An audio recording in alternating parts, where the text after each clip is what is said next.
Hello, everybody, and welcome back to this week's podcast. We are joined this week. Good evening, ladies and gentlemen. We are joined this evening by the lovely Stardust. Thanks for coming and hanging out with us. Do you Thanks want for having me. Oh yeah, of course. Do you want to tell people a little bit about? You mostly stream on Twitch, right? Or on YouTube? Neither, apparently. I'm sorry. I just if you have anything like stuff you want to tell people about yourself for a little bit, or what you do on the internet, you know what I mean? Sure. I accidentally had this stream open in one of my tabs, just so you guys know. So yeah, I just had one of the most strangest like repeating, echoing things happening. That would explain it. Yeah. I've done that so many times.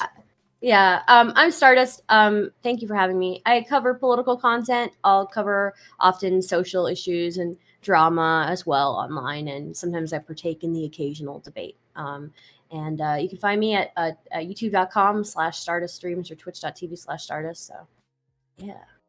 Awesome. I'll make sure to put that actually in the description because I did not edit it yet. But today I think we're going to be starting out by talking about Kanye West, who has had some interesting things to say recently, and things have been happening around him. Kanye is a very based boy. A lot of the stuff he said is I don't know about we're gonna listen to it. base. Yeah, I don't know. It's Tell us what it's you different. really feel. I mean, he's clearly into like the Yakub thing.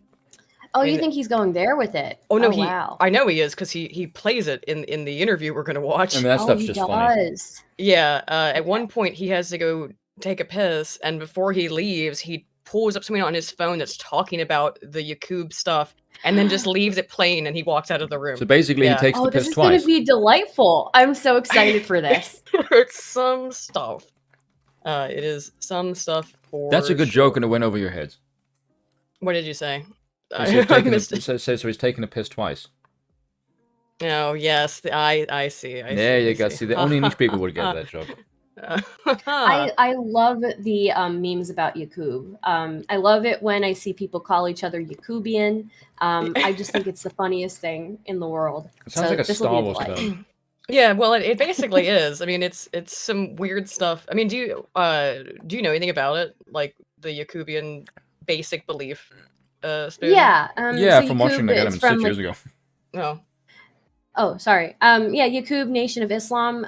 Yakub was a scientist who lived 6,600 years ago and created white people because he was mad or something like that. So he was mad ugly. He did a giant 8 head, and he basically made white people who were just pure evil to be the bane of black people's existence.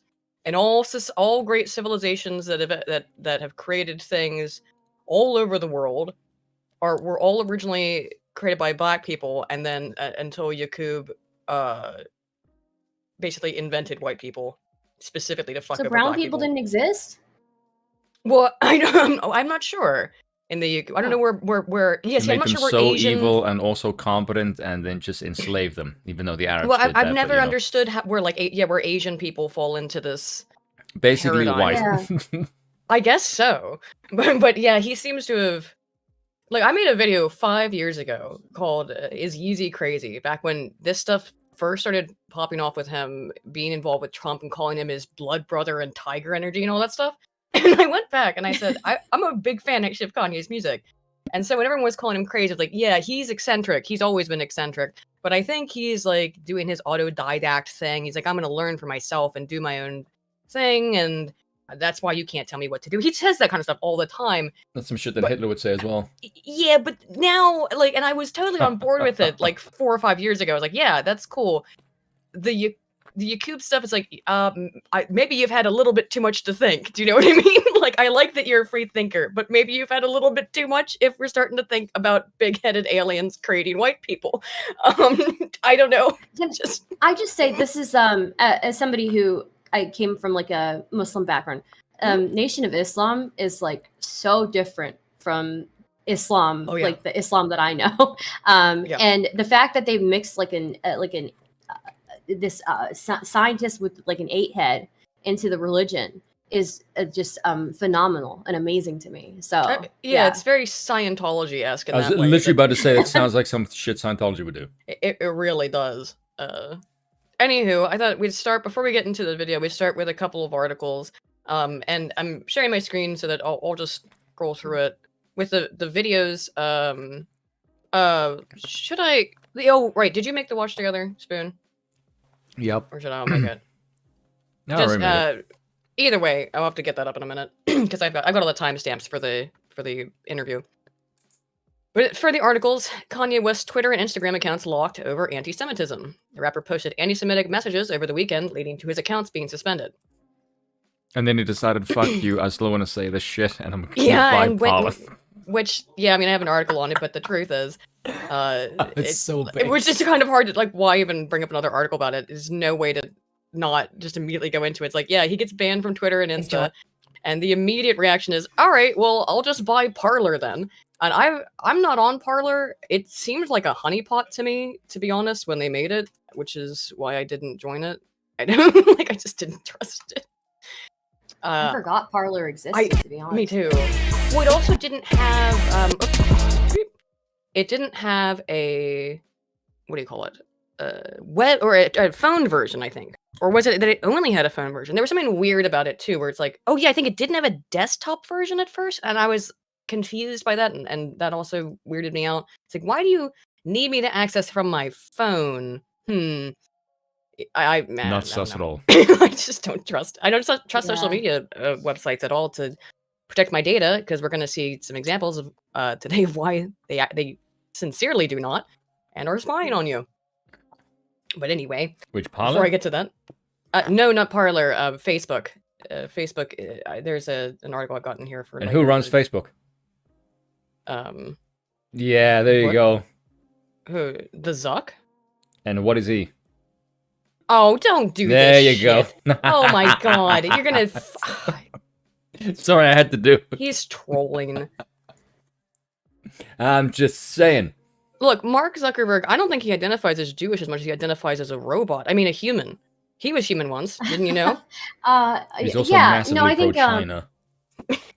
is he? I don't know. I don't know much Mhm. about Mark Zuckerberg. I just know that he is like somebody who is constantly trying to.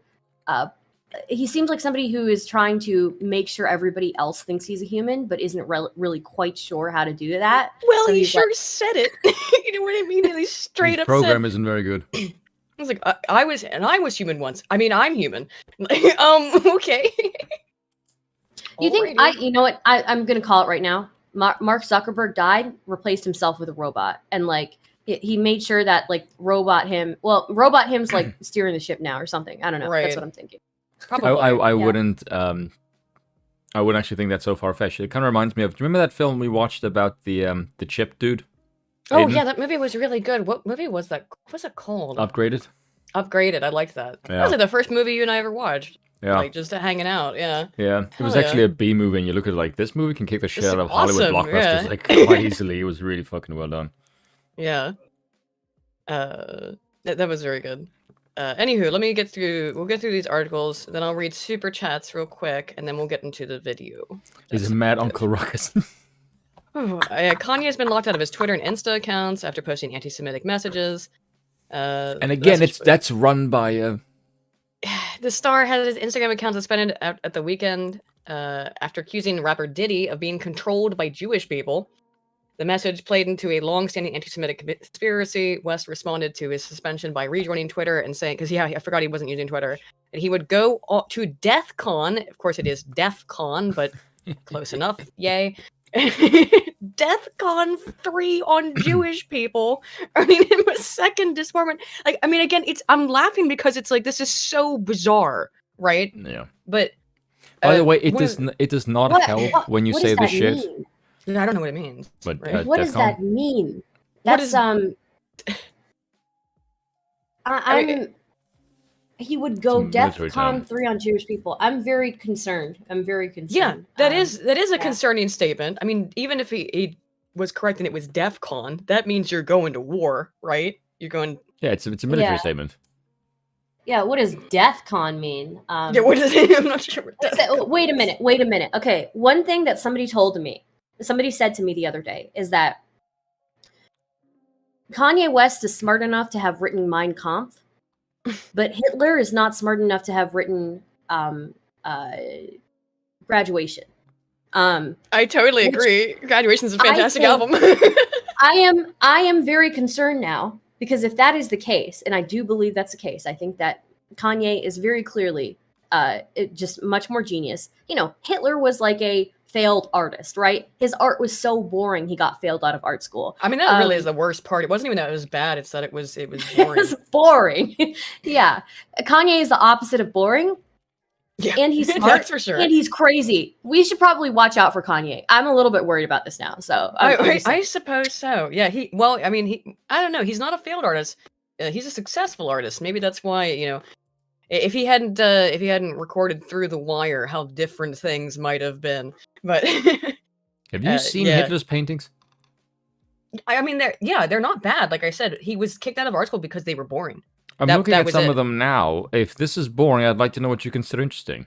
Well, you have to, at the time too, it was the you're praising movement. Hitler's art now. Yeah, yes, I am. I'm praising Hitler's art stream. Okay, excuse me, I can separate the art from the artist because I'm enlightened and much better than everybody else. They're not bad paintings. It's just and also this was done before he went crazy anti-Semitic and decided to kill all the Jews. So I can still praise his artistry. He was always anti-Semitic. He was always anti-Semitic. He just decided to make it his mission to kill Jewish people at some later point, but he was always anti-Semitic. I'm pretty sure. Well, he was reading some shit after one of his close family members. I think maybe his mother actually even was partially Jewish. And if you believe in what some people believe in and some Jews believe in, which is that that being Jewish is passed down matrilineally, then it would make Hitler a Jew under that particular definition of if you're saying Jew is a ethnicity rather than a religion. And again, it's passed on matrilineally, then I think that because his mother was partially Jewish, then that would make Hitler a Jew. And being a self-hating Jew is certainly not a new thing in the world, I would say that. What, the desire to conquer everything and spread your ideology? Yeah, that sounds kind of Jewy. Taking it to a different level, okay, Adolf. Can I say something very controversial? Well, you're going to anyway, of course. This is extremely controversial. He's not even the one responsible for the Holocaust. Like in a technical sense, because like I don't want to go down this fucking. No. I mean from like the organization of the camps, like that was done by Adolf Eichmann. That was done by different Adolf. Yeah. Yeah, there are a lot of moving pieces into it, but I don't think we should discount that. I'm not going to say that he wasn't responsible for like the spreading of the ideology and making it popular. Like he definitely did that, but that was there before him. Like he read somebody else's works. He just cranked it on steroids, and absolutely. The camps were done without his permission. They just thought like, oh, this is something he would approve of, and then they did it anyway. Well, the anti-Jewish sentiment was really prominent in why I'm not dismissing him. I'm just saying that the architect of it was Adolf Eichmann. So I have heard that like Hitler himself was like pretty incompetent at a lot of things, and he was very lazy. And so, but I still don't think that like discounts that he had a very like large part, if not like kind of was the leader of this stuff. Yeah, as Lotion Man says in the chat, it was a team effort. Let's put it that way. That's a good way of saying it. But he certainly had his main influence was he was a very good public speaker. But that was about it. Like his writing is shite. And his ideas are utterly incoherent. But the one thing he had that he was good at was riling the masses with an incoherent nonsense. He was a fantastic public speaker. Yeah, that was his main gig, was he was public speaker. He was so good that I have watched Hitler's speeches and felt emotionally moved by them and been like, what the hell? Like, why am I emotionally moved? Because that's why he's so persuasive. But he's so passionate, and you listen to this shit he's saying, and you think about it, like, whoa, wait a minute, what? Yeah, it's because if you look at the previous speakers, how they spoke. Like, it's like very, like, I won't say dry, but like very, very stoic and very kind of monotone and very emotionless. It was that kind of rhetoric. And then you see him by comparison, it's like he's on, well, he was on drugs. And then yes, that's true as well. Yeah, so the level of rhetorical fire, so to speak, is significantly cranked. Because so is he. He was, if you know anything about Dr. Theodore Morell, do you know who that was? No. That was, I think it was a quack doctor who was mentioned to Hitler by I think it was photographer actually, and basically this guy married a film star and used her money to essentially make a drug lab and fund his medical research. Basically, he became a drug lord to the stars in Germany, and he would just basically dope people up to the gills. And this is how he made his money, and this is how people came back to him. And one of the people in Hitler's inner circle was recommended to him by Hitler. And then this guy, because he had stomach pains, looked at the pills that this guy was giving, and he went to a different doctor and said, like, what am I taking here? And he just said, like, no, your main problem with your internal problem, your gastrointestinal problem, is just stress. Just do less stress, and you'll be all right. And so he did. And so he went back and just said, like, yeah, I'm not going to take these pills. And meanwhile, this guy was making a shitload of money, and they had a dial. They had he kept a journal of everything that he was giving Hitler. He was taking out like up to like 25 different medications a fucking day. Yeah, he was totally. He was doped up. high as a kite by the end of the Third Reich, which explains the military blunders because he was out of his gore. There's accounts of him meeting Mussolini for like 2 hours where he wouldn't shut the fuck up. Yeah. So clearly some nutty stuff. I don't know if Kanye would be Hitler, but. No, I don't think he's got the oratory prowess. Drugs. Well, I don't know about that. He's got the artistic talent. So I mean, he does, and he doesn't does. have the aggression though. Kanye's problem is he has untreated bipolar disorder, and we I mentioned think this so a was little bit Hitler. before the show. No, I don't know if Hitler did. He may have, but the problem with bipolar disorder, and it's a disease that is mostly misunderstood, I think, only because people use the term colloquially. Be like, "Oh, you're being so bipolar right now." Whenever someone is being emotionally inconsistent, mood swings. In mood swing. But bipolar works in long periods. Basically, being a troon. Ew, dude. I don't think we're allowed to say that word anymore. I just did. While you're eating something too. God damn it. Okay. sorry, what word? I'll just say it now. You already said it. Troon.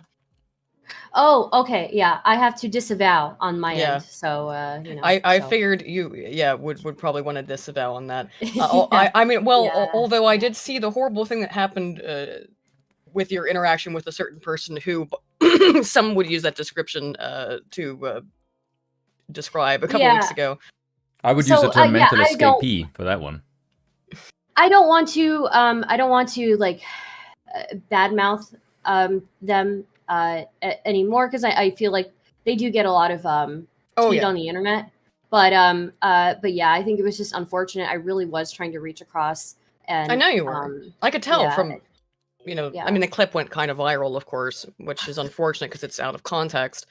We don't say that person's name on this channel anymore because every time we do, I get a strike. So we call them Feckles instead because it's funny. Yeah, I mean, it's like the people who are fans of that person are very, very dedicated and are very into striking channels. So we don't say their We call them cult members or disciples. I mean, sure. There are a lot of content creators though who. Yeah, I mean, I know that's it's just a word people are very against right now. I totally understand. I heard it from Medica actually. Yeah, I know. Well, Medicare's gonna. Medicare doesn't care. Yeah, but it was also an Odyssey. It was also an Odyssey stream, so it was like really, really very base and utterly uncensored.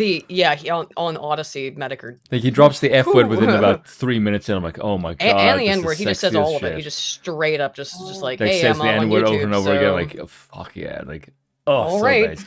I mean, it was weird to watch because like, holy shit, I haven't seen anything like this in a long time on the internet. Like, but like okay, at least 5 years, if not longer. It hits different.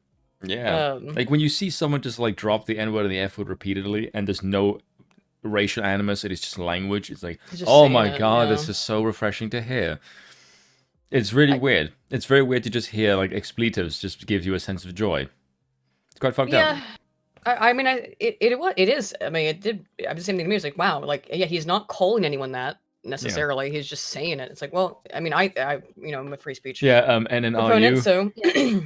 I'm generally, I'm pretty close to being a free speech absolutist as well. I just am very conscious of the platform I'm on, so you know. Precisely. And also, personally, I don't feel the need to say things that I think are like disparaging to other people. But I'm not really about like going after other people's stuff too much, you know. So. I'm actually not a free speech absolutist. That's the one thing I'm not absolute on. I'm damn close to one though. I am, but you're not, Spoon. You are. I am not. No.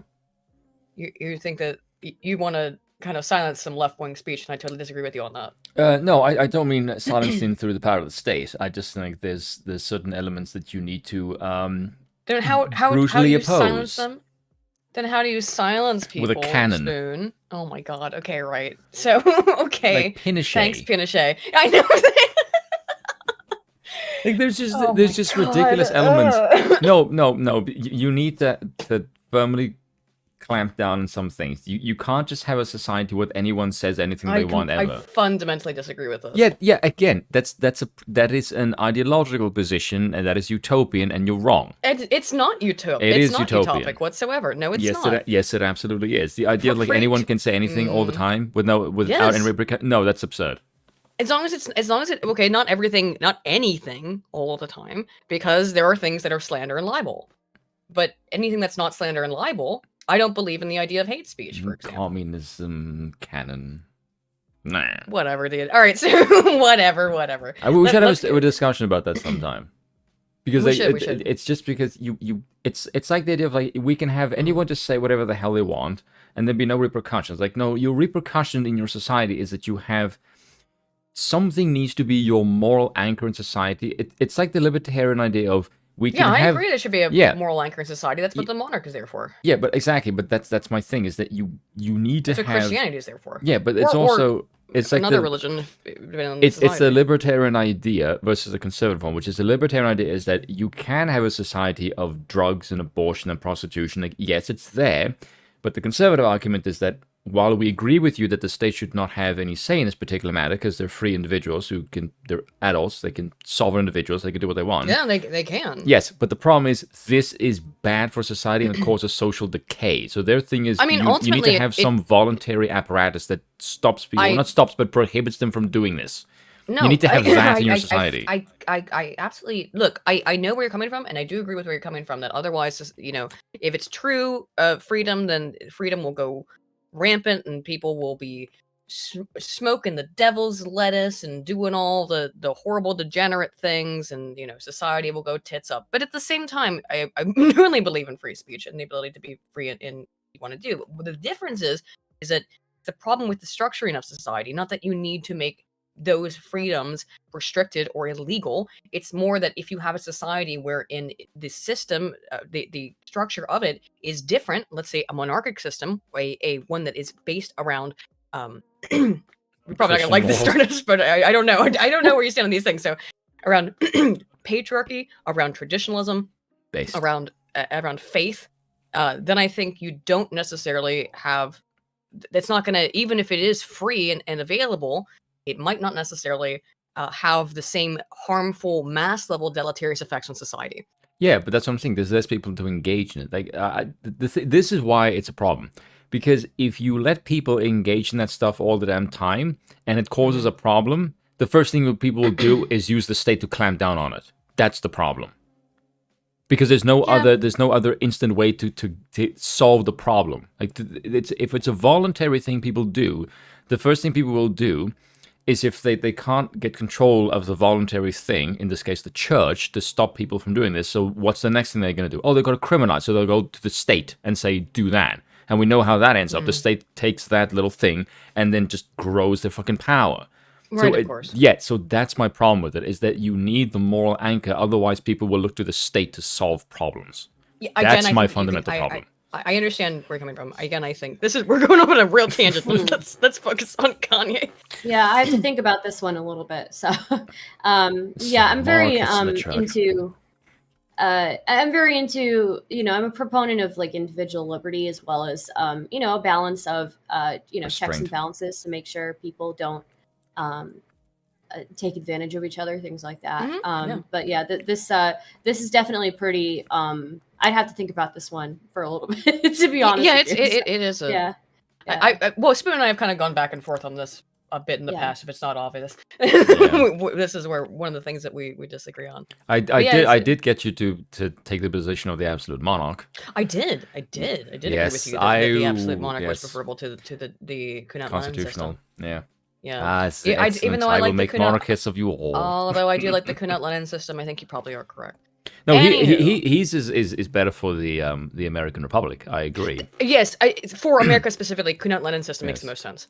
I will say that though, I've seen some other people that argue for the absolute monarchy in America actually, and there were Americans, which was quite bizarre. But they're very European in their libertarian monarchism versus conservatism. Yeah, that's what we're basically debating right now. Student history for two things. Yes, which is bizarre that I would be rather the conservative monarchist than the libertarian one, because I do like the libertarian, but it's just I can get behind it in the monarchy, where the monarch is not incentivized to do something about it because he already has power. But it is that thing of you don't want people to go to the state when shit goes wrong. That's the fucking problem, and that seems to be more of an issue with democracy than it is in monarchy. Noli me tangere, my dude. I guess I'm a little confused at what the difference is between like a monarchist versus just like a dictator of some sort, I guess. Yes. Well, we've answered this question many times because it is kind of I think people who we've particularly in America see a monarch as inherently dictatorial because of the foundation of our country. Do you see a CEO as a dictator of the company? Well, we've been somewhat lied to about in public school systems about the foundation of the country. In reality, most of the founding fathers were actually not anti the monarchy. They're actually very pro-monarchy, and one of them. Some of them were very pro-monarchy and wanted to make George Washington. Yes, Hamilton wanted to make George Washington monarch of America. What they had a problem with was taxation without representation, which was because the British monarchy was 3 months away. It meant that there was no real representation in the way that there was with the House of Lords, for example, in England. So, and with Parliament. So, it's not that the founding fathers were inherently anti-monarchy. Look, I know that's the way that we fought that war against that evil king.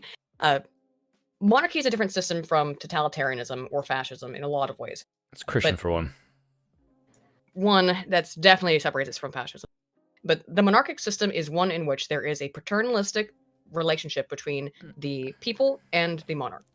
In that the monarch owns the land and the people are not his, they are his wards. They're his responsibility to take care of. If he's the nation's patriarch. The entire system, and this is why it was such a common system throughout history, is because it mirrors the family structure that you have father and children. And so it would be no, go ahead. Sorry, go ahead. Oh, so I've heard people who kind of believe in more of like a fascistic kind of thing, kind of compare the ideology to like the family structure. So that's interesting. That's I've got a quote on that actually. Yeah, but the main difference, and Mulbach has a good quote on this, the main difference between the monarch and the dictator is dictators rule through corruption and strength. Because when they get power, they have to make informal coalitions and often kill off people who is a threat to their reign, which monarchs do not do. Monarchs are hereditary. They have a traditional line. There's a set of order and stone that's been there for hundreds of years. So there's an air of legitimacy above the monarch that doesn't exist with the dictator, because the dictator rules through strength and fear. The monarch rules through legitimacy. Mm. That's the difference. And we're a little bit too practiced here, Spoon. That's not good. Yeah, and also if you look at monarchical countries, they're actually very supportive of how much power their rulers have. It's not this like this idea of the single ruler instantly being a dictator is an American idea that is drilled into you through the events of the last century. If you look at that before, monarchs overwhelmingly are actually quite sane. There's not many of them that completely lose their fucking heads and go ape shit. There's very few. If you look at them, like you can name more bad presidents in the last 100 years than you can bad monarchs in the last 800. What were you saying though, Stardust? Sorry. I guess does a fascist government necessarily mean that it would be a dictator? Because I've just heard it's more like it's more like authoritarian, but maybe not necessarily as malicious, I guess, as you're saying. That's what I've heard people who believe in that say. How do you define fascism? So I kind of define it as like a central, like the will of the people. They're willing to kind of give up certain like freedoms and stuff like freedoms that, and liberties. They're willing to do that for the good of the general population, and that they would trust an authority figure to lead them somewhat in a similar way, like a patriarch. It sounds like the Democrats right now. That unfortunately is a democratic type system, which monarchy is not. That rule by the masses, will of the masses, is inherently antithetical and oppositional to the monarchic system, which is has one. They're anti-democratic. Ruled by the masses, they're giving, the masses are giving up their individuality to a leader who is supposed to take care of them, right? So it's not really rule the masses at that point. Not so much. Right? So Benjamin Constant says despotism, for example, absolute monarchy, rules through silence and leaves man the right to remain silent. Usurpation, i.e. dictatorship, condemns him to speak. It extends this persecution to the private sanctuary of his thought, and by forcing him to lie to his conscience, it robs him of the last consolation which is still left the oppressed. That's the free speech part in particular, what he's referring to there. But it is they're different systems in that where does the power derive from in a fascistic or totalitarian system versus a monarchy, an absolute monarchy? The power in the fascistic system arises from the will of the masses. The power in the monarchic system arises and comes from God, usually, or from some mandate, some usually wholly external, outside of people mandate. It's not. All right. That's an inherently. Well, it's just an inherent difference between the two. Look, it can get confusing. Trust me. I'll give you because monarchs can be dictators. They absolutely can. We know this. Yeah. Well, dictatorial in nature, put it that way. Yes. But there's a bit of a difference between. Well, there's a huge difference between fascism and monarchy, just in the power orientation and where it comes from, where it arises. I had a really good article that I wanted to read, which was it's like in the 1600s. It was the philosophy of the absolute ruler in France. It's pissed me off that I can't fucking find it. Here's another good quote. This is from Burkhardt. He says, quote, "The world is struggling against the alternatives of complete democracy or absolute lawless despotism. The latter naturally could not be exercised by royal dynasties because these are too soft-hearted, but it can be exercised by supposedly republican systems. Only one cannot yet contentedly imagine a world whose masters will be completely unconcerned with law, comfort, enriching labor, industry, credits, etc., and are going to rule instead with absolute brutality." And that is what we find in Aristotle's own original works on understanding the cycle of governments. He finds that a democracy and republicanism always lead to fascistic totalitarian systems, always lead to tyranny.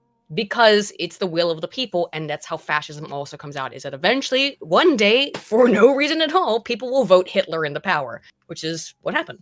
Hitler was elected fair and square, right? So that is the problem. I wouldn't say for no reason at all. It's maybe because the economy was collapsing, because guess what? In the wake of the Treaty of Versailles, thank you, America and Britain, you fucking morons decided to piss off Germany.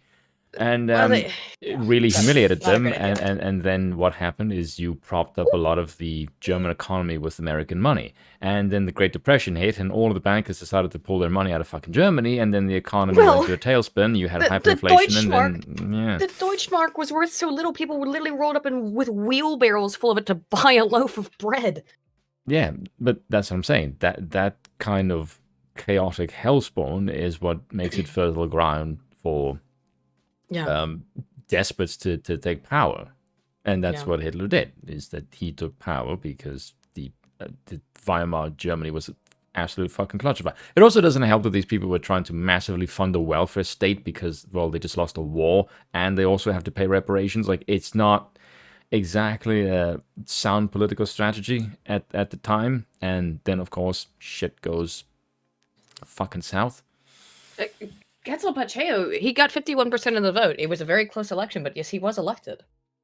And also, it's because you got rid of the Kaiser, you fucking asshole. Right, yeah.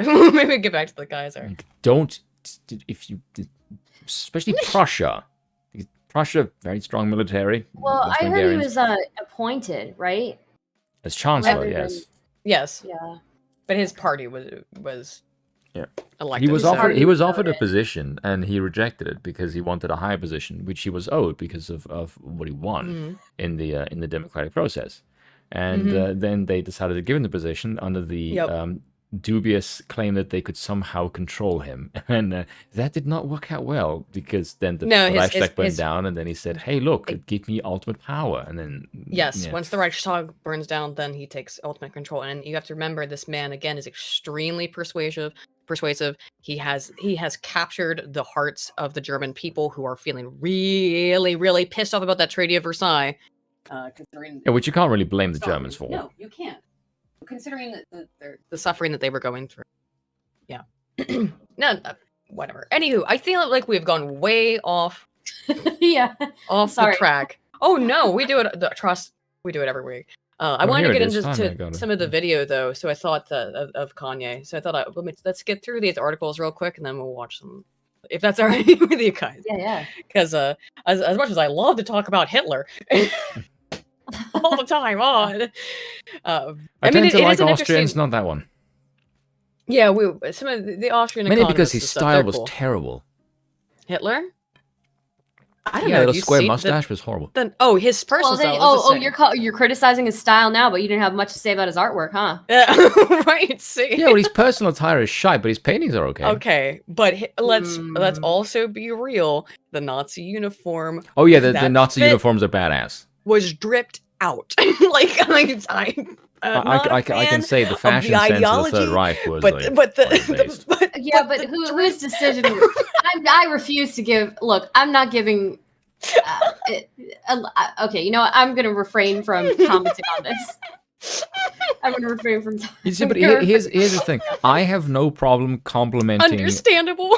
No, but here's the thing. Like, I'm very far right in my political ideology. I can also praise the Soviets. Like, I think the Soviet their drip was also fitted out with really their art. Cool. I love, like their music was awesome. Soviet brutalism is and their music. And the music was good. Their propaganda was really artistic. Like, I can look at that and think, I can hate what you stand for, but I can appreciate the labor that went into making the artwork. Like, I can separate the horrible shite from the actually cool artistic endeavor.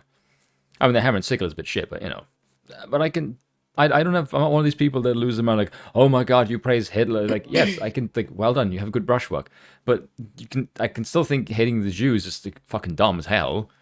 But brushwork. Look, I'm just gonna say, I think for somebody who was an artist, he should have known how to do his personal style a little bit better. That's all. Yeah. Well, I would say someone brought this up in the chat. Who said this?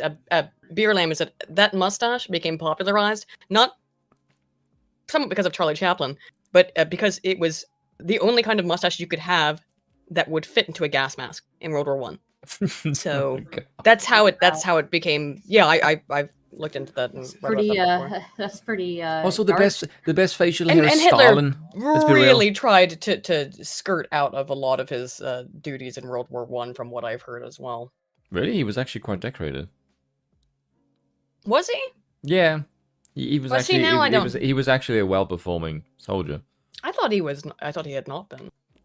No, I don't know. He was actually quite a competent person in the military. That's where he found his home, because he was his father died when he was younger, and That's different from what I've heard, but it's very possible I've read Yeah. incorrectly. So and then the military was a place where he found a home. And there was I watched one documentary, and this is quite ironic that one of the reasons that he didn't advance more in the military is because he didn't show leadership qualities.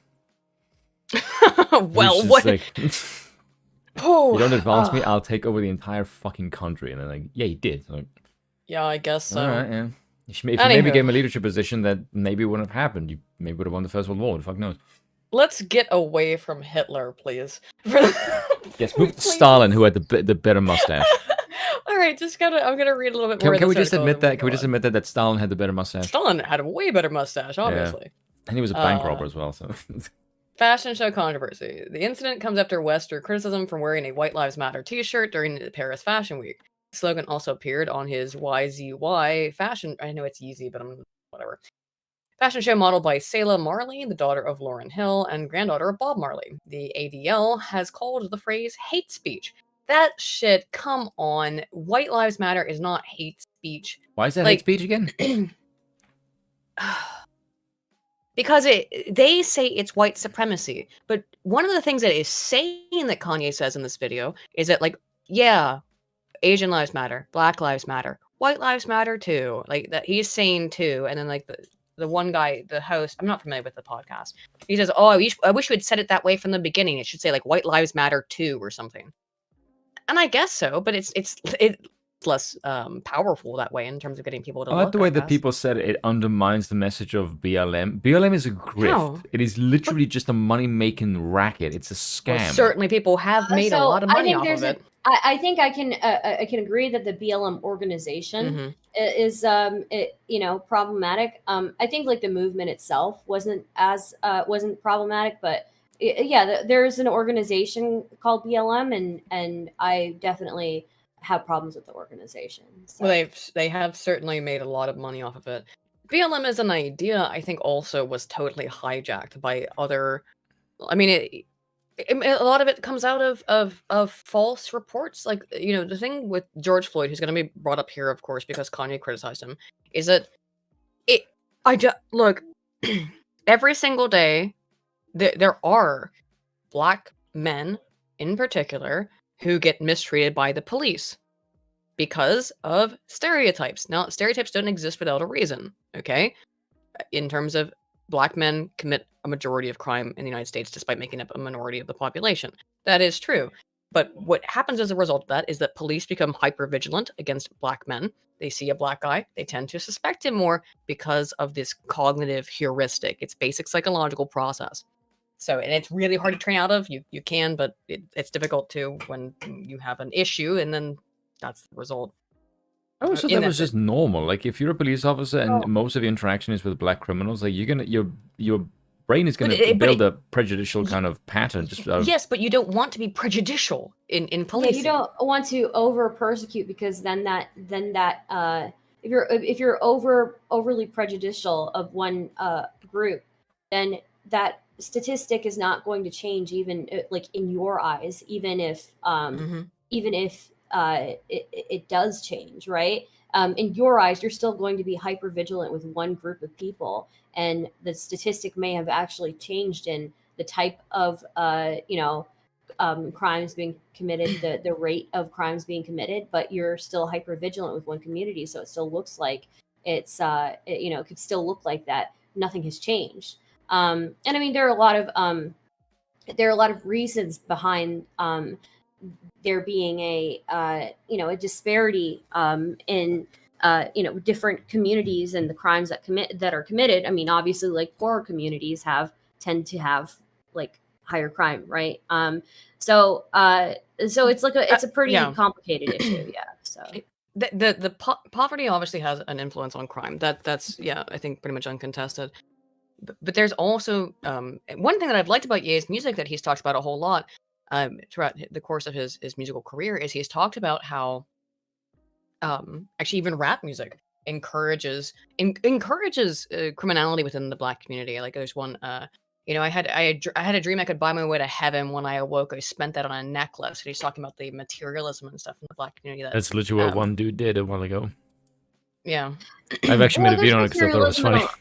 There's materialism in a lot of different communities, though, right? Like, what was Paris Hilton, right? Oh my gosh, I know, right? Yeah. What was the? I think that there's like what is Instagram? Instagram is like the only way to get like or not the only way, but one of the main ways to get really big on Instagram is to flaunt, right? Just flaunt what you have and make sure it looks as extravagant as possible. So it's not like that's isolated to one community, though. I do think that there are a lot of people who end up being in the hip hop community come from a background where it's a little bit rougher, and maybe they're not intentionally trying to idolize that, right? But they're just Kanye never has talk about they're just trying to talk about their experience. So, well, Kendrick Lamar has. Kendrick Lamar did not, for example, grow up in any kind of. He grew up in some rough shit. But he also has been heavily critical of the Black community, and the way that they deal with criminality, the way they deal with issues with women being violated, things like that. Kanye. One thing that I noticed, I didn't save the screenshots, but trust me, I'm right, and you will be able to find it. Is that I like the ego. No, because I saw it. I just didn't. I know, but I just like the cocky way you said it. Like, trust me, I'm right. Is that very Wikipedia someone edited his Wikipedia article to go from saying that he was from Chicago to say that he's from a predominantly white Chicago or suburb. They don't even say Chicago. They just say the name of the suburb of Chicago. I can 100% believe that. Well, but yeah, well, if I go to Wikipedia right now, I'll be able to find it. Let's see. Okay, let's go. Probably. Kanye West wiki. I'd have to go into the edits, and which I should be able to do. Just I guess my only point is that I would say is that I don't think materialism is something change back. Sorry, I got changed back. Sorry. No, it's fine. I think I don't think that materialism is something that's like uniquely within the Black community or within hip hop, idolized within hip hop, because I think historically we have kind of idolized materialism and wealth. Yeah. So. I mean, one thing that I talked about in one of my videos a long time ago is that there's a ton, and I mean, like, just countless rap songs from the 90s who are idolizing who? Donald Trump. Like, he was huge, hugely popular within like the rap community of being like, oh, because he was so rich and he was so extravagant with his wealth, and so very outspoken. So yeah, I agree with you that I don't think it's unique to everyone. Kind of idolizes wealth to a certain degree. Trump is a straight G. But it's Kanye has spoken out against the idolization of wealth in his songs since the beginning, and the idolization of criminality.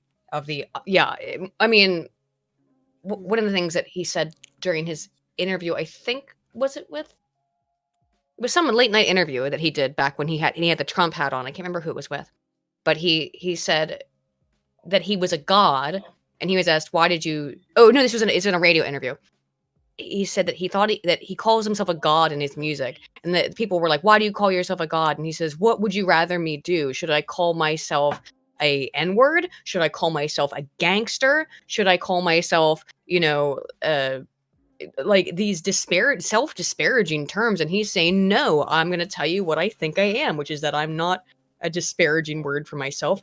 I'm a god. And when I heard that, I was like, I like that a lot. Based, yeah, I really like that mentality. I don't like what he's doing now so much. So I would just say, I think a lot of hip hop artists, I think a lot of hip hop artists don't mean to idolize criminality, right? Gangster's Paradise is a great example of a song that is a great example of a song that is incredibly sad. Very sad song about Gangsta's Paradise. It's just about how people live and die not knowing anything else than that life, right? Another example is Kid Cudi's Love Kid Cudi, yeah. Cudi. Pursuit of happiness, Yeah, right? That's something that a lot great song. Yeah. Pursuit of Happiness is something that a lot of people will play while at parties, while they're not drinking, listen to while it, they're doing drugs. And the actual song meaning is like, hey, like I'm on the pursuit of happiness, and I am drowning my misery by numbing myself through drugs and alcohol, drugs right? And, alcohol. So yeah, exactly. I think that there's a lot of I think unfortunately there are a lot of hip hop artists who actually do speak and they're only, it's like retrospectively, like they're talking about, this is what I went through and this is like the experience, and like I was lying to myself, right? Unfortunately, the way it is like, you know, these things, these songs get taken and they're played at parties and nobody really actually listens to what the actual meaning is. Yeah. What, I drink so much and smoke so much, haha, I'm also drinking and smoking too much, huh? I'm like, well, it's actually a really sad song. I mean, dude, Kendrick's music's like that too. So is Childish Gambino. These are just some of the, you know, people who are really doing like impressive work right now. And I've always thought it was Kanye as well. Kanye's entire musical library, of which again I'm a fan. You know, so I'm biased here. I'm literally biased because I like Kanye's music. So I like his music too. But and here I am, the metalhead. We know it's fine. Yeah. Let me get through this article. But I think the lyrically thing, I think that's more driven by a certain lifestyle that you were raised with and the environment you're on. Because I'm a big fan of Alice in Chains, and if you listen to Alice in Chains, the entire Dirt album, aside from the song Rooster, is about heroin. And I've never I have been tempted to try heroin, not out of access, just because I read Slash's song. No, not because of that. It's because I read Slash's autobiography and him getting high in Hawaii and running naked through a golf course with blood in his feet was curious enough. I'm like, holy shit, that actually sounds not kind of badass, but just the experience was quite amusing. And I was wondering what that's like. But I've never listened to, like, Junkhead, for example, is a really fucked up song. And there's a lyric that says, you can't understand a user's mind. Try with your books and degrees. If you let yourself go and open your mind, you'll be doing like me and it ain't so bad. Like, that is fucking deep lyrics of, yeah, if you try this shit, it'll eat you. And like, just like that lyric alone, like, just this paragraph alone is why I will never touch drugs as long as I fucking live. Because that guy died. That singer died from that, yes. And his last days was just absolute horror. Yeah. And I was like, that is, if you listen to his voice, his voice in like 90 is like, holy shit, Lane's voice was insane. And then to see him at the end, it's like, oh, that is just a waste of talent. Fuck heroin. Yeah. And so, yeah, just I can appreciate the artistic unleashing that it can induce, but I'm also aware that if you ride the dragon too long, it will eventually kill you. So yeah, I have no interest in that, not even a little bit. Yeah, so I'm aware that you know, and I like some of the lyrics are depressingly dark, like them bones, like I lie dead gone under red skies. Fucking great lyric, and it's horribly depressing though. Like, yeah.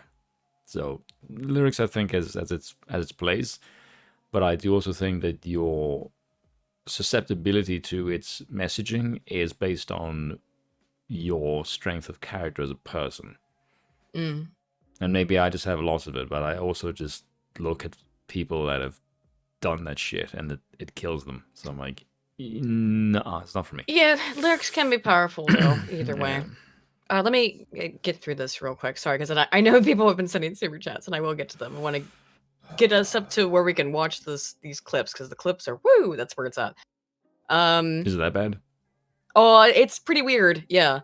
No. So West Stunt, this is talking about the White Lives Matter shirt, drew criticism from his peers. Among them was Diddy, who posted an Instagram video saying he did not rock with the slogan, quote, "All lives matter, but Black lives matter. Don't play with it. Don't wear the shirt. Don't buy the shirt. Don't play with the shirt. It's not a joke," he said. West then posted what appeared to be a text exchange with Diddy to his Instagram, in which he told the rapper, quote, I didn't like our convo. I'm selling these tees. Nobody can get between me and my money. All right, I agree with that part. When Diddy asked him again to stop, West replied, I might use you as an example to show the Jewish people that told you to call me that no one can threaten or influence me. yes, it's where this started. And then what happens? He gets cancelled by and then his Instagram account. And then the banks. It's like, well, we'll get into. You're kind of proving his point a bit. This is the part that drives me nuts. Just saying optically. He's saying like really Jewish people were trying to shut me down because they own everything, and then he gets deleted from everything. It's like that's. It's so proving his point. It's horrifyingly proving his point. Which why? I don't know if I would say. I think that a lot of these platforms do have like pretty. They have a brand that they that they want to maintain, and if Leftism. you're. Well, I don't know. Yeah, sure. Let's say it's favorable. It is favorable to the left. To the left. I will say that much. But I would still say that like I would still say that if like this person were saying things that were like super disparaging of the community and I don't know. I understand their reasoning for wanting to protect their brand. Yeah, I get that too. At the end of the day, it's their private company. So yes, true. I also just think that, it is. I understand that is definitely why they're doing it, but it unintentionally looks terrible because it's like he's like, I can't talk about anything because the Jews are trying to silence me, and then he gets silenced. It's like, and in industries that people are thinking are controlled by the Jews, silence him. It's like, you're kind of proving his point. That's but what's the right reaction to that from the company? There isn't a right reaction. Yeah. I'm going to disagree with Spoon here. Spoon, right? Yeah. I'm going to disagree. I don't know that I would say that they're like dominated by one group of people, but I think it is. I understand your point that when somebody is talking about getting silenced and then they get silenced, that it doesn't look good.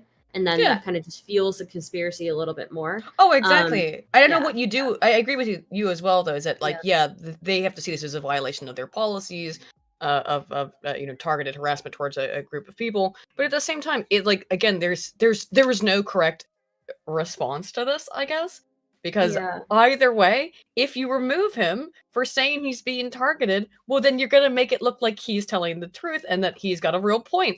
There's really no like correct response to that. But at the end of the day, also they're thinking about like if they don't remove him, how many people are going to be super mad, and how many people are going to, say I'm going to leave Instagram. Fuck Instagram. They didn't ban him. All that stuff. So last week, West gave a lengthy interview to Tucker Carlson, addressing everything from his religion. He says he's a very strong Christian, and his relationship with late fashion designer Virgil Abloh. I hope I pronounced that correctly. To his anti-abortion stance and his political aspirations, because Virgil's going to come up again in the stuff we watch. Asked about the White Lives Matter shirt, he told Carlson that it was funny and the obvious thing to do. Quote, the answer to why I wrote White Lives Matter on a shirt is because they do. He said, or it was because they do. I agree with that. I am okay with the all lives. Well, like there's some pedophiles and stuff who I would say don't matter. But outside of that, some real pieces of shit, murderers, stuff like that. But outside of that, I agree. I don't like leftism either. I said I thought the shirt was funny. I thought the idea of me wearing it was funny. Because it was. I said, Dad, why did you think it was funny? He said, just a black man stating the obvious. Yeah, that's what he said on Carlson, which is like, was the first thing. There's been some other stuff, though, we're going to get into now. So, of course, he's not wrong. It is funny. The reaction is often very funny. The reaction is what makes it funny. Yes. That's JP how Morgan all jokes work. Yeah, JP Morgan Chase has cut ties with him. They basically gave him until the 21st of November to pull all of his money from the UZ LLC. Which this is, again, this is the thing, is that Kanye West is like, Jews control the banks, or whatever he said, and then he gets kicked out of his bank, and it's like, Yeah, we're not saying that this is necessarily the case, but purely from an optics perspective. Yes, from a purely optics perspective. It just, it looks sus as shit. It looks terrible. It looks like you're saying he's right. Again, I don't know what they're supposed to do. It's just so Fortnite is losing their fucking minds over this. Well, of course. Because it's funny as shit, though. Now, George Floyd's family is going to sue Kanye for saying that George Floyd died of drug abuse, which is... That's true. Look, he did die of okay, drug it's abuse. true. He said some other shit about George Floyd, and again, we won't talk about it, but... Was it very unpolitically correct? Yeah, because we're going to watch this podcast they're talking about here, but... Oh, God. The Hennepin County Chief Medical Examiner testified that Floyd's immediate cause of death was cardiopulmonary arrest, complicating law enforcement's subdual, restraint, and neck compression. But the problem is that he was having a heart attack in part because he had overdosed on fentanyl. Now, I know that this is what was found in a court of law, but this was it should have been taken into consideration. Kanye is not completely wrong. He died of a combination of factors. What do you think, though, Stardust? I think he died of a combination of factors. So I can say that So I don't think a lot of people will dispute that having drugs in your system will affect that, right? Mm-hmm. But I think definitely the stress of the situation, the stress of having somebody putting that on your neck on you will 100% increase the odds of you passing away, because like it already like I don't know. I think that the stress of the situation, without a doubt, was a contributing factor to his death. Regardless of whether there were drugs in his system or not. And maybe the drugs in the system, like, maybe those aided, but I would still say that like I looked at that video and I don't think that it's a terrible video. I understand why. I don't think in any situation. Yeah, I don't think any situation. I could look at that and think that that's not like some violation of a human right, where somebody is like kneeling on you. I agree with you on that, because the video is it's horrible to watch. At the same time, though, he asked to be put on the ground. He asked to be taken out of the car. And if he hadn't, and this is the operative part, if he hadn't speedballed, which he did, like all the drugs that were in his... he was speedballing? He had a whole bunch of drugs and he took them all, he swallowed them all at once because he knew he was getting arrested. So if he hadn't done that, he might be alive, right? So again, this is yeah, but again, that's not really like it's not. Like he's in. So when you're under the care of police officers, like whether like the police are still taking him into custody and stuff like that, whether he's in the car or not, the responsibility is still on them to make sure that he's like in a good like health state, right? Or as best as they can maintain him. He did call an ambulance to come and show up, and just it took them a while to get there. It's sure. a fucked situation. Yeah. Like it's a fucked situation, I'm sure. But I think that even with them calling the ambulance, like I think that sure, maybe he asked to be put on the ground. Maybe he asked to be out of the car because he was having because he was I mean, he did. We know that because it's on tape. Yeah. Mm-hmm. And so that happened, but I still don't see. I think that I just think that the neck thing was just too much stress on him. I really do. Yes, it likely was. So. Unfortunately, it is part of the training that Chauvin had received, which is another thing. Like he was told to do that as a restraint.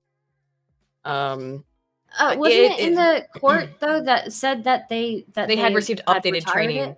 Yes, they had received updated training, but Chauvin had been on the force for a while. So yes, he was using an outdated, but still something he was trained in doing by the police force.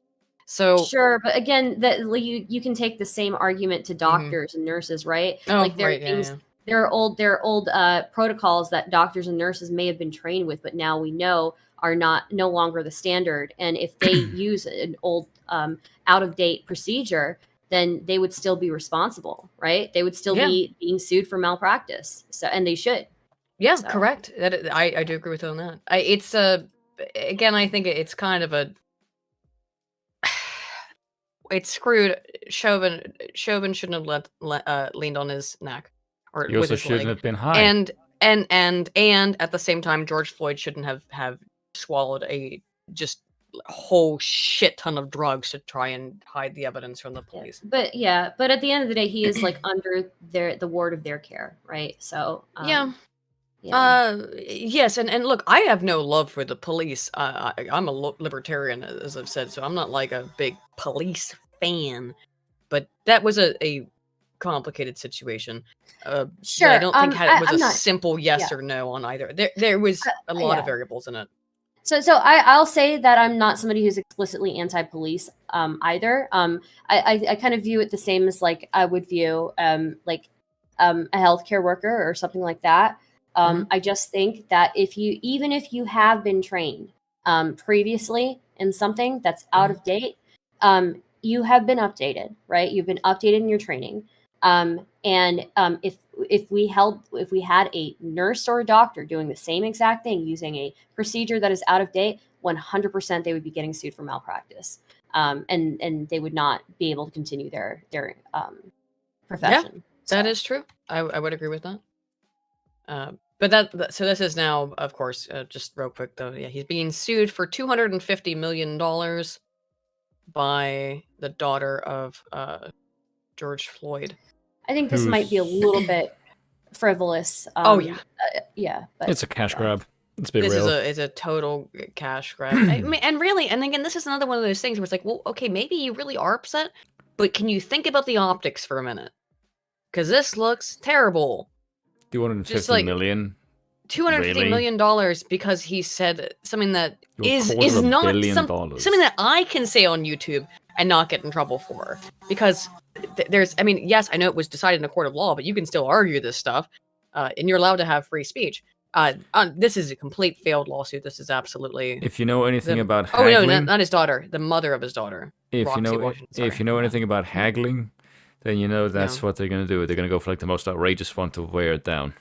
And then just ask for an out of court ruling, for settling out of court. Like Most million. likely, that's just it's just a bad look, though. I don't know why you do that. I mean, so the other thing that happened is that in this, we'll get into some of this in the as we go into the video. Ice Cube denies being inspiration for Kanye's anti-Semite back on black crime comments involving the Jews. But look, I've talked about Ice Cube before in videos. The shit he said on Twitter about Jewish people is, I mean, it's comparable. He's people are fans of Farrakhan, so I'm not exactly surprised by that. Here he is saying in October. But did he say he was going to DEFCON them though? Like, I think that's not Kanye. DEFCON. The DEFCON thing was kind of like, yes. The DEFCON thing was like, pretty extreme. Yeah. What did you mean by this? Yeah. But we'll look at though. It's here in this article though. So Ice Cube says yesterday, "I hate that my name was dragged into this drunk champs BS. I don't know what Ye meant by his statements. You're gonna have to ask him. I didn't put the batteries in his back. Please leave my name out of the anti-Semitic talk. I'm not anti-Semitic. Never have been." However, at June 6th of 2020, Ice Cube says, "Fuck the new normal until they fix the old normal," and then post this meme that says, "All we have to do is stand up and their little game is over." And this was construed as being an anti-Semitic meme by a lot of people. Yeah, but a lot of people thought this was anti-Semitic. I didn't think it was anti-Jewish, just anti-globalist. I never thought that was Jewish. You're somewhat further left than us, Stardust. So I don't know. Do you think this is an anti-Semitic meme? This is the question. Everyone is further left than us. I would have to take a closer look at this. They're nose like of normal sizes. Let me enhance here. We'll zoom in. One of them looks distinctly Jewish. A couple of them got big noses. I suppose it's just the stereotype, right? I don't know. Monopoly. They're playing Monopoly on the backs of. I mean, they could also be Italian. Black people, yeah. They could just be Italian. I mean, one looks like Santa in his off season. But there's more. Ice Cube posts this. Just I don't know what this means. It's just a Star of David and a cube. What's the thing underneath it? Oh, Manhattan. Oh no, he's doing the Illuminati thing. The Illuminati. Yeah, he's doing the Illuminati shit. There's Farrakhan. There we go. Yeah. Cube's been accused of anti-Semitism before, both from years ago when he released No Vaseline and referred to Jerry Heller as, quote, white Jew and a devil that should have put a bullet in his temple, as well as bizarre stuff he was posting in 2020. He also publicly backed Louis Farrakhan, who is considered a well-known anti-Semite. Despite that, he's now saying that he didn't go out of his way to make Kanye see the things he's been saying lately and wants his name disassociated from the mess. Oh, by the way, do you know... I think you're in it, Cube on Ice. I don't know. Yeah. Like, do you know Murder Inc.? Yeah. I think it's one of the record label that NWA founded. Yeah. Do you know who was one of the co-investors? Who? A Jewish dude. Yeah. I mean, like, whatever. Yeah. Again, I don't see the problem. Negotiated with the guy. I think so, yeah. So, like, the idea that these people are, like, they're anti-Jewish, like, yeah, your investor for your original record label was fucking Jews. Yeah. So I was like, yeah. Well, Kanye talks about that a lot. So, but we talked about this earlier, but real quick, it looks like Kanye's going to buy Parler. Which is base as fuck. Yeah. And I have a couple super chats. Do you know what's the irony about that? It's such a Jewy thing to do. It's like, I can't do this. You just buy the thing. Wait, what does that mean? What are you talking about? What is that? What did that mean? Wait a minute. It means he will use his money to get something that he wants. Okay, well, that's like a rich person thing, right? Yeah, rich person. Yeah. What are you trying to imply that I'm anti-Semitic? I don't like this line of question. No, I'm not. I just don't want to. Look, I just don't want to. That has some connotations to it, what you said there, Spoony. But yeah. What, did like Jews buy shit? Everybody buys everybody should, right? Yeah, I agree. Yeah. But not many people have like Jewy fuck you money. Well, no. Okay. There's there is something, I don't know if, I think Kanye brought this up in one of his talks, but I don't speak ill of the Jews. Like, if you can buy a social media company because you can, like, that, like Elon, what Elon did is quite Jewy. I'll just fucking buy Twitter. Like, is Elon Musk Jewish? No, he's South African. No. He's way too base for that. Okay, so Spoon is also South African, if you haven't figured it out, which is why he loves Elon Musk so I support much. My countrymen, because I'm patriotic. And he's good people. Who's the guy who originally owned Twitter? Jack Dorsey? Or something? Jack Dorsey. He's a spineless prick. I don't know. Actually, I don't think he is. No, he's not. I don't like. Tom from Facebook Jewish? Is Tom? That is Tom. Oh, that's from MySpace, isn't it? Oh yeah, Tom from MySpace. He's the Jew behind all of it. He's the secret one. He's in charge. Woo.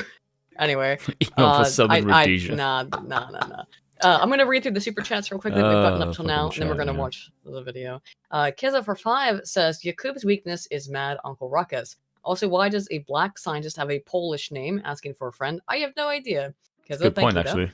Kiza for another 5 says the Austrian painter is a better painter than most politicians are his parents. #, change my mind. I'm not sure.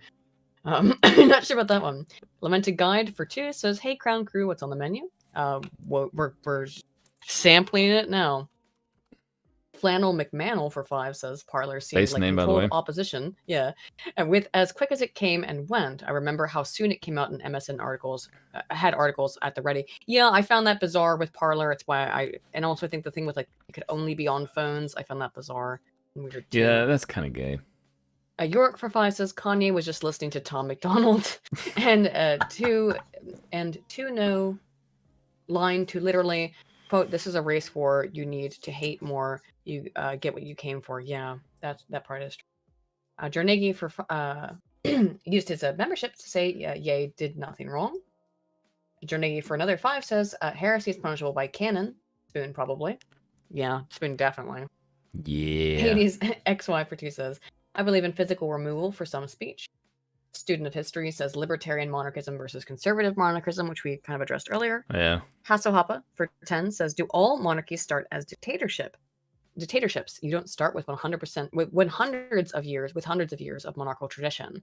How do you originate a mandate of heaven in a country without one? That's the problem, Hasso, with trying to institute some kind of American democrat or American monarchic system. We don't have it in the way that you had to do through democracy. Everyone else does.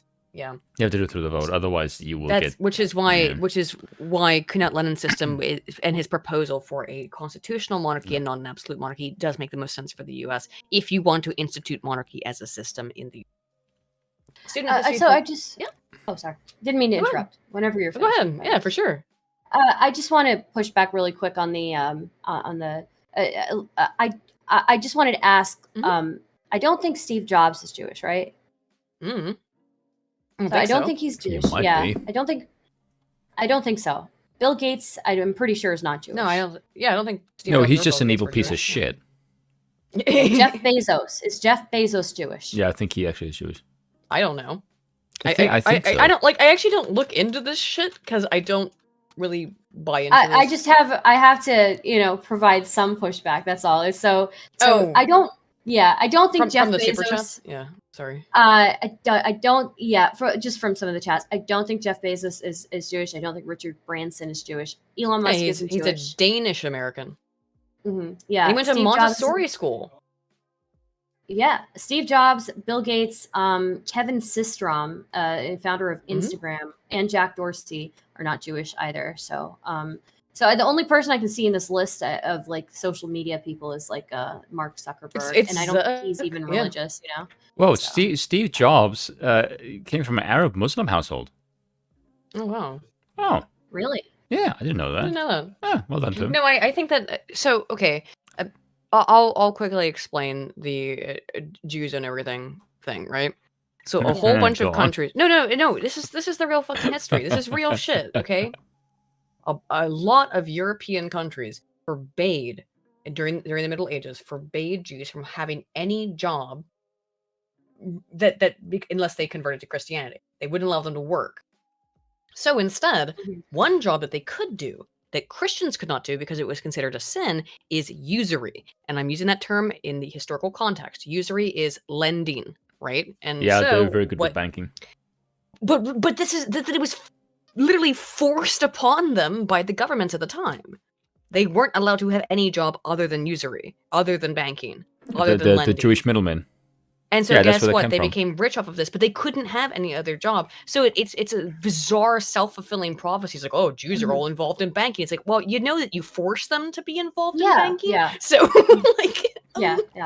Just saying, that is the historical reality of it.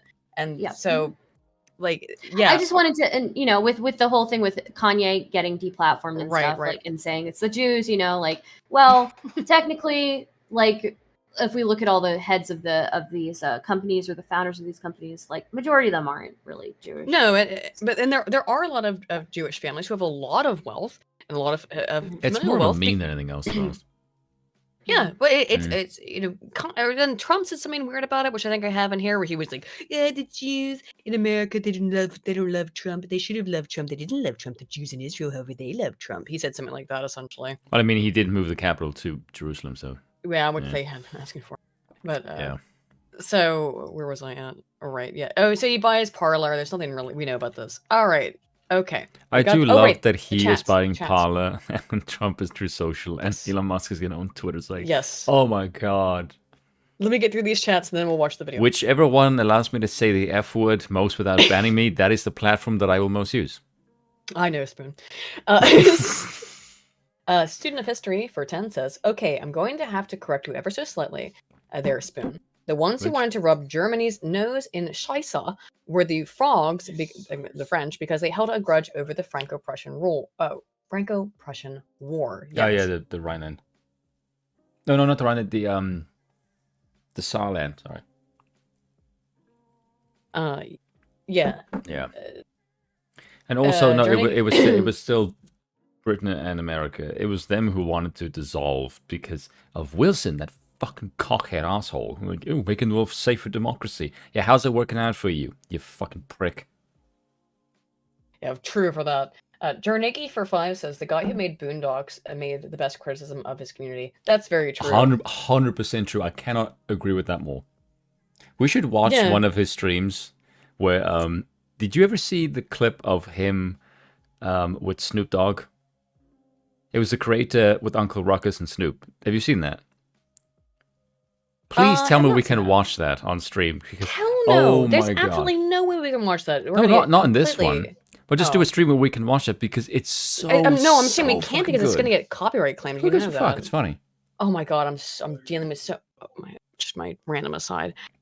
I really, really, really wanted my new video to come out today, and then after it finished, I could send people over here to the chat, and I thought it was going to be great. I had it uploaded yesterday, and then I went to go look at it today, and just a blank screen with audio, and the video just didn't work, didn't upload right, I didn't understand it, and now I have to go through and reprocess everything, because I found there were all kinds of errors in the fucking codecs. I'm sorry, I'm just having a little bit of a breakdown. Anyway. I don't know why you're getting upset by it now. You were getting upset with me. No, I wasn't upset with you. I was upset, and you were there. Yes. Yeah. Not with me. More upset just at me. Yes, I was upset, and Spoon was there and had basically whenever Aiden is upset about something, then she comes to me and just shut up and just listen. So yeah, just listen to me while I bitch. Pretty much. Let me finish this, and then let's get into video. That's my role as the best pal. DRT is king for 5 says stat is 12 out of 60, and the part that does the crime. Oh yeah, the 12 of 60. Yeah, oh my god. It is that's black. That's the homicide number, and you have to again cut it in half because it's black men who do almost all of that. It's a very disturbing statistic. You want to see a funny meme? I would just say, look, I just want to say that men commit like overwhelmingly 84-point-something% of violent crimes. Okay, absolutely. So if you ask me, I think we should get rid of all men. So, As a man in this conversation, I find your rhetoric deeply troubling. Would you clap for me? No, I won't stoop to your level. Oh, Spoon, don't. Oh, my level, really? Yeah. Okay. Oh my god. I'm good with the clapbacks. Sorry, I just had to, but I thought it was funny. Stardust is good people, Spoon. I think you should have noticed this by now. She said she wants to kill me because I'm a guy. Fuck that. I didn't say I wanted to kill you. I just wanted to deport you. That's all. No, I'm just kidding. Well, you can always deport him back to South Africa. Yeah. We'll keep like farms of men, right? Or something. Yeah. God, I mean, they literally have that. If I say too much. I don't mean it, I swear. The farms of men, I swear I don't mean it. Yeah. I'm not convinced. Goddamn. Hey, you can. Whoa. Huh? No, just a flashing white light across the sky. Oh, did you get nuked? Did they just nuke Ireland? No, I'm assuming that's the lighting. Or the lightning. There was heavy ass lightning earlier today. Well, I guess we'll find out if they nuked Ireland in about 30 seconds. Yeah, if the stream dies, it's because I'm dead. Yeah. Student of History for 5 says the banks, media, ADL, SPLC, the Holocaust Memorial, and Hollywood all decided to chirp up and tell him he was wrong in unison, and it's for real noticeable AF. That is the weird part. Like, I get why they want to do it, because he did say shit that's super anti-Semitic. It is. But it also is like, well, again, as we said earlier, what are they supposed to do? If they don't say anything, then people will get mad at them for not saying anything. If they say something, it looks like that it's a coordinated thing, and he's right. So you're really stuck between a rock and a hard place on this. Someone just sent me a really funny meme, and it's Mel Gibson. It's Mel Gibson on the phone with Kanye said they call you anti-Semitic, but they never call you a lie. You ever notice that? It's like, oh my god, like I actually saw that meme earlier. That's actually true. That's kind of fucked up.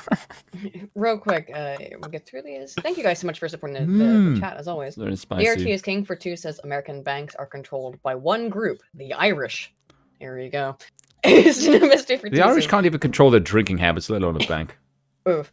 Black Hebrew Israelites and the Nation of Islam. Supreme Emperor Kizza for 5 says Steve Jobs is black as he stole everything. Okay. And Journey for 5 says that's called a plantation. Well, yeah, that actually is a plantation. We've gotten through the. Oh, let me send you the link again here, sir, because which one? I don't think you've got them. To the watch together, because I got all my links. I mean, it's already up there. Oh, sweet. Yeah, just reposting it. I've got all the links to. It starts here. Excuse me. I've had music in my ear this whole time. Really? Yes. So this is him discussing the DEF CON tweet. We'll start here. Again, this interview, by the way, has been removed from YouTube by the people who made it. How are we playing it then? Well, of course, because it was saved and re-uploaded. Oh, okay. But, yeah, this is the Drink Champs. They removed it. It wasn't destroyed by YouTube or anything. They removed it by choice. So oh my god! Rat kick in the chat. The only time the Irish was under British control. Bruh. So this is that's savage as shit, by the way. This first clip is in regards to his DEF CON tweet. He talks about it a little bit here, and again, we like to do to watch together so anyone can pause at any time. Mm-hmm. You know? At the left, the Democrats and how they pray with BLM on our... No, because I have your streaming. There we go. Now you can play. Oh, okay. Yeah, good now. Let's go back. All right. I'm not gonna really name names, but it's funny still. Right. I think about that. It's like, We need joy. It's too much pain. Right. You know, it's too much anger, Right. and it's too much trauma economy. You know, I'm not gonna be like, I talk about the left, the Democrats, and how they prey with BLM on our outrage. You know, even when I put up the DEFCON 3 tweet, I was outraged at this point. What does DEFCON 3 mean? It's like level of like Actually, when it's DEFCON, it's like nuclear war. Shit, but like I spelled it wrong. I have a tendency to do that. But Wait, DEFCON is did they actually acknowledge that it, you're right? preparing to protect yourself. Because that's what I did. Because once they cancel 4 SoFi stadiums because of what's classified as wrong think, because you have groupthink, it is very important to have the black vote be in groupthink and to not separate from the thought and be completely in line with the agenda of the left, the Jewish media, and the Chinese. Okay, there's a lot to take in that. Why didn't they mention the Chinese? Whoa! I'm not. It's interesting. Yeah. I've heard some people say that, like. Give me 2 minutes. Go ahead, Sven. I've heard some people say that the globalists are not just Jewish, but also some of them are Chinese. The globalists, the Chinese they're all coming from. Yeah, like. I think that he is correct when he talks a little bit about the plantation type stuff and that black people are told they have to be Democrats. That's what he was saying, 5-6 years ago when he was hanging out with Trump, is that black people are basically told, like, if you don't go along with this Democrat stuff, then you're going to be ostracized. And I agreed with him at the time. I was like, yeah, that I see that happening. I see that happening. And that's not cool. And it's obviously a problem if you are being basically told that you can't have a certain political opinion because of the color of your skin. That's super fucked. But now he's like throwing the Chinese and the Jews in there. It's like, wait a minute. I think you've lost the plot a little bit here, right? Like, I do think. Go ahead. Sorry. No, go ahead. I just think there are some people in the Democrat Party in the United States in particular who do emphasize and push that black people have to vote Democrat, and I find that really weird and kind of creepy. But at the same time, he is now gone off the reservation on it. That's probably like a racist term to say now, right? I didn't think about it. I don't know. I think so I definitely see this echoed, like, at least when I interact with like other people who are similar in political belief to me, or people who are further left than me. If I've definitely run into the phenomena where if I'm not agreeing with people who are further left than me on everything, that my voice as like a marginalized person doesn't really count, right? Right. So I've definitely run into that. You're a woman and you're ex-Muslim and you have a darker skin tone. So you're expected by some people to act a certain way. But at the same time, I see. I think probably what he's talking about. There are Dems who make the argument that if you're from a marginalized community and you vote Republican, you're actively voting against your own interests. So, he's talking, he could. I've seen it openly said. They'll call people like Candace Owens, like Aunt Jemima. They call him an Uncle Tom. They'll do stuff like that, and that I think is repugnant.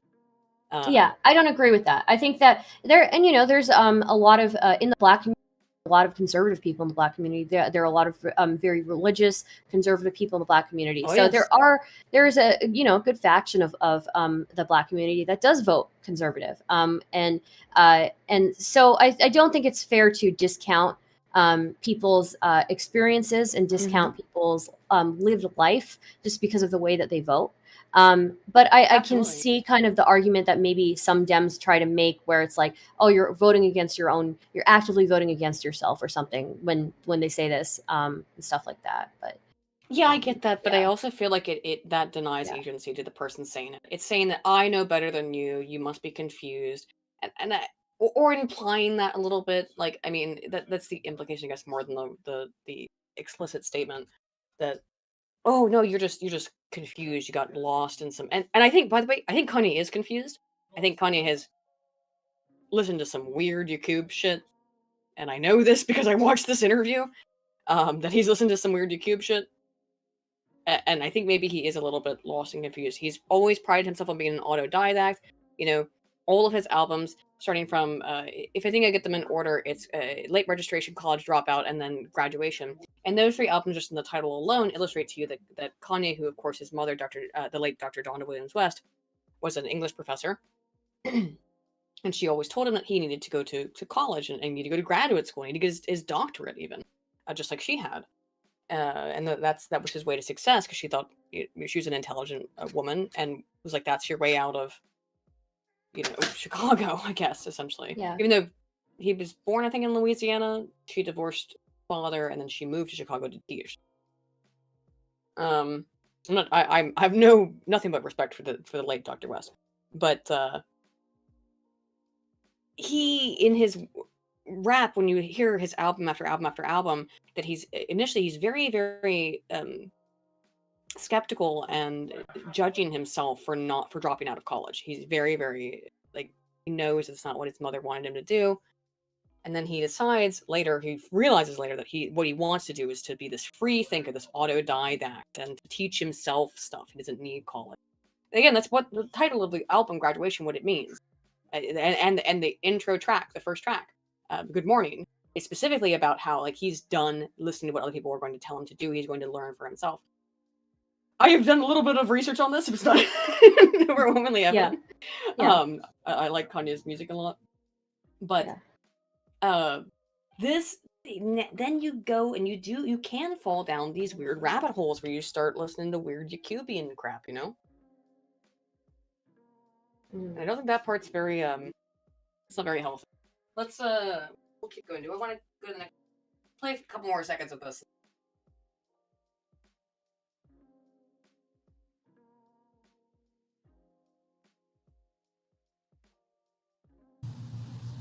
A lot of Chinese niggas got something to do with it? They got something to do with everything. This is my issue with Jared Kushner. Okay, so I went to a dinner, right, with Josh Kushner, right? Jared Kushner, and Ivanka. He's talking about Trump's family, because of course, Jared Kushner is Jewish, right? That's a different ring to it. No, me and Ivanka, nothing never happened. But I was out with you and Jared one time. It's so funny though, because me and Drake, you know, before Donda came out, we met up at the studio, and the 80% of the time I'm just talking about how much I love Future and how I want to work with him. And how, you know, he's, you know, the most influential, you know, artist of the past 10 years. He had the most number ones.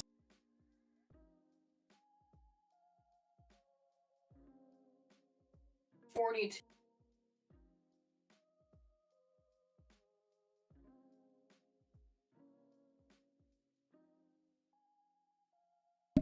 You are pausing it. Why? I'm not. I didn't mean to pause it. It's recently I've had this hair color when he went out. Yeah, everyone said, yeah. You know, like, because if you don't have the connections, you know, Trump had enough connections to make it into office, but he didn't have the Jewish media on his side, because the Jewish media was already aligned with an agenda with the left, with the Chinese. So you got like Alex Baldwin dissing, you know, Trump as soon as he went in, used to be his boy. You got black people dissing Trump. Black people know they love Trump. Yeah. We used to have raps. Guess who the black Trump? Whoa. You know? He has shit, they call me Black Trump. Messaging. That's what I feel like the rhetoric was just unnecessary sometimes. The fucking lightning outside my house is fucking cool, and just like right, because there's a window right across my head. And I just see this huge streak of lightning just fly across the sky. Spoon's distracted from Kanye. Lightning is like, cool! It's the Jews! With the lightning.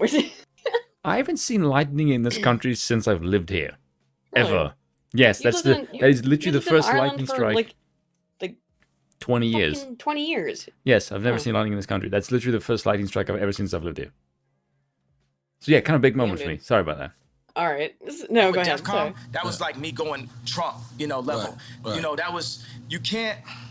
Trump, I don't know how. As you see, we went to his statement. We got warmed up. It's like a conversation where, even in the beginning, we'll see if we want to use stuff in the beginning. If there's any of the messaging. Right, yeah, definitely need another one. That we want to put out, you know. Like I said, Trump made a weird statement of like, oh, the Jews in Israel love me, the Jews in America need to get their shit together, which was a really weird statement. The only possible way is for me to early on call out the Jewish media this early, right? Because they'll play nice with you. But I see him fucking with me, like the SoFi Stadium, like 78 media outlets calling me an abuser based off something Trevor Noah said. Me being canceled from the Grammys, and me being said, they saying that I said a racial slur because I said Kumbaya, my lord, Kumbaya, talking about Trevor Noah. And then they kicked me from the Grammys, and I was slated to win Album of the Year for the first time in my life. It's my 10th album. It's the most #1s in Apple history, and I'm an incredible artist. It reached at this point, and we don't even know who won Album of the Year. It got canceled by who? Jewish media. By the time 2024 runs around, the Jewish media, they're gonna be my friends, because you can't just go into the White House like Trump did and have the entire American media against you, because he can't get the work done. It's like having like 3 million Meek Mills at one time. At all times, every time you're talking, it's just Meek Mills just talking shit about you. And you're trying to, show that. When the last time you heard North Korea? You know what I'm saying? Trump did that. He came out the gate, boom. He did that. So I feel like that's like, for me as a musician, to mention the Jews is like North Korea for anyone else's career. And my dad said something to me, because my dad was proud of the shirt. He understood it. I was like, why you like that? He said, white lives matter. And he's like, it's cry face, cry face. I said, why was that funny to you, Dad? My dad don't know none of my rap lyrics, nothing like that. He's political. He a genius. He like Steve Jobs. He got a water purification center in the DR. This nigga's smart, right? Yeah, relax, Dominican people. Go ahead. So our focus is water, right? Our second most important our second most important resource to knowledge is water. Our third is food. Did you see how he's skipping through? Let me ask you, have you seen that guy that created that system that gets water out of the atmosphere? Anymore? Yeah, I met with him. Pause. Damn it. Okay. I think Kanye is manic. He's skipping through topics super quickly. I do have this a little bit sped up, but only a little bit. This cycling through topics really quickly can be a sign of mania. Really? Yeah, for sure. I don't. It's a sign of I'm pressed for time. It's a 3.5 hour long podcast. I don't know. He's got a lot to say. He talks about all kinds of shit in this, but yeah, one of the things that happens, which we're gonna notice. I tend to agree with you. I think he's skipping through topics very quickly. I think he's mentally ill, which I love Kanye, but I really think he needs help. I said this back when I made a video about him 5 years ago, an hour something long video, which is one of my favorite videos I've ever made, even though I did like all kinds of stupid don't copyright claim me crap in it, so it looks really ugly to look at because I put filters all over it. But what I said back 5 years ago is that I think he's a smart, a very intelligent person. I think he's an autodidact. I mean, he says he is, but I think that he also has untreated bipolar disorder, and he probably should have it treated, because this is. Well, he hasn't said anything I disagree with so far. Him thinking the Jews run everything, I disagree with. I don't like. Yeah, that would make sense if he didn't get cancelled for saying something. So it's like, yeah. Again, like the tech companies we listed, right, are not necessarily. Baffled by tech, spoon baffled by lightning. I'm not baffled by lightning. I'm fascinated. The difference. Sure. Thank Fuck you, Galactic Emperor Schlurm. And as for 5 says, Black Democrats should be wrapped in chains, castrated, and beaten for 100 years. Any objections? Yeah, Stardust, I have some. Our friend Kizza has fairly extreme positions, but thank you, Kizza. I'm not going to comment on that one. Did you realize that if you read all of Kizza's super chats, you would eventually get the channel banned? Oh, I know. Yeah, Kizza says some stuff. Put it that way. So, here I wouldn't even say that shit on my fucking YouTube channel. No. This is, he continues to go on. They talk about other stuff for a while. Good they word. talk about other stuff. This is the thing that, again, like, he goes off on tangents, and then, but it keeps coming back to this Jewish conspiracy thing. So here's the next time.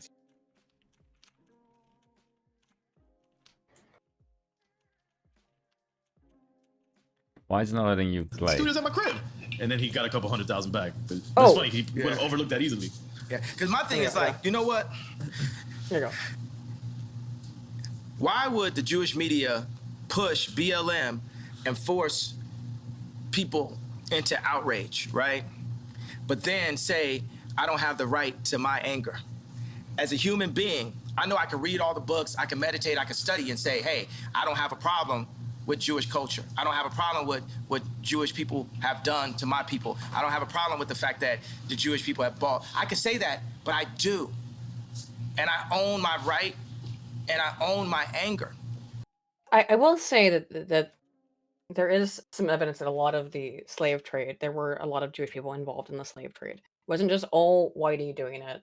Yeah, Although Jewish also a people lot of are Arabs. European, a lot of yes, and a lot of Arabic people, a lot of Jewish people, and a lot of white people. The slave trade, the international slave trade, was not all white people. It was a bunch of different people, including other Africans as well, obviously. So but the focus on Jewish people and their involvement in the slave trade, which they were, Yeah, but is everyone again did that, odd. so that to me is always like. Well, that's the thing. It was everybody. Yeah, Everyone it's one of the oldest was involved. institutions in human history. So And yeah, slavery, and even with the recent slave trade, I would say like who benefited off the backs of the slave trade the most, I guess. Arabs, right? Actually, yeah. So?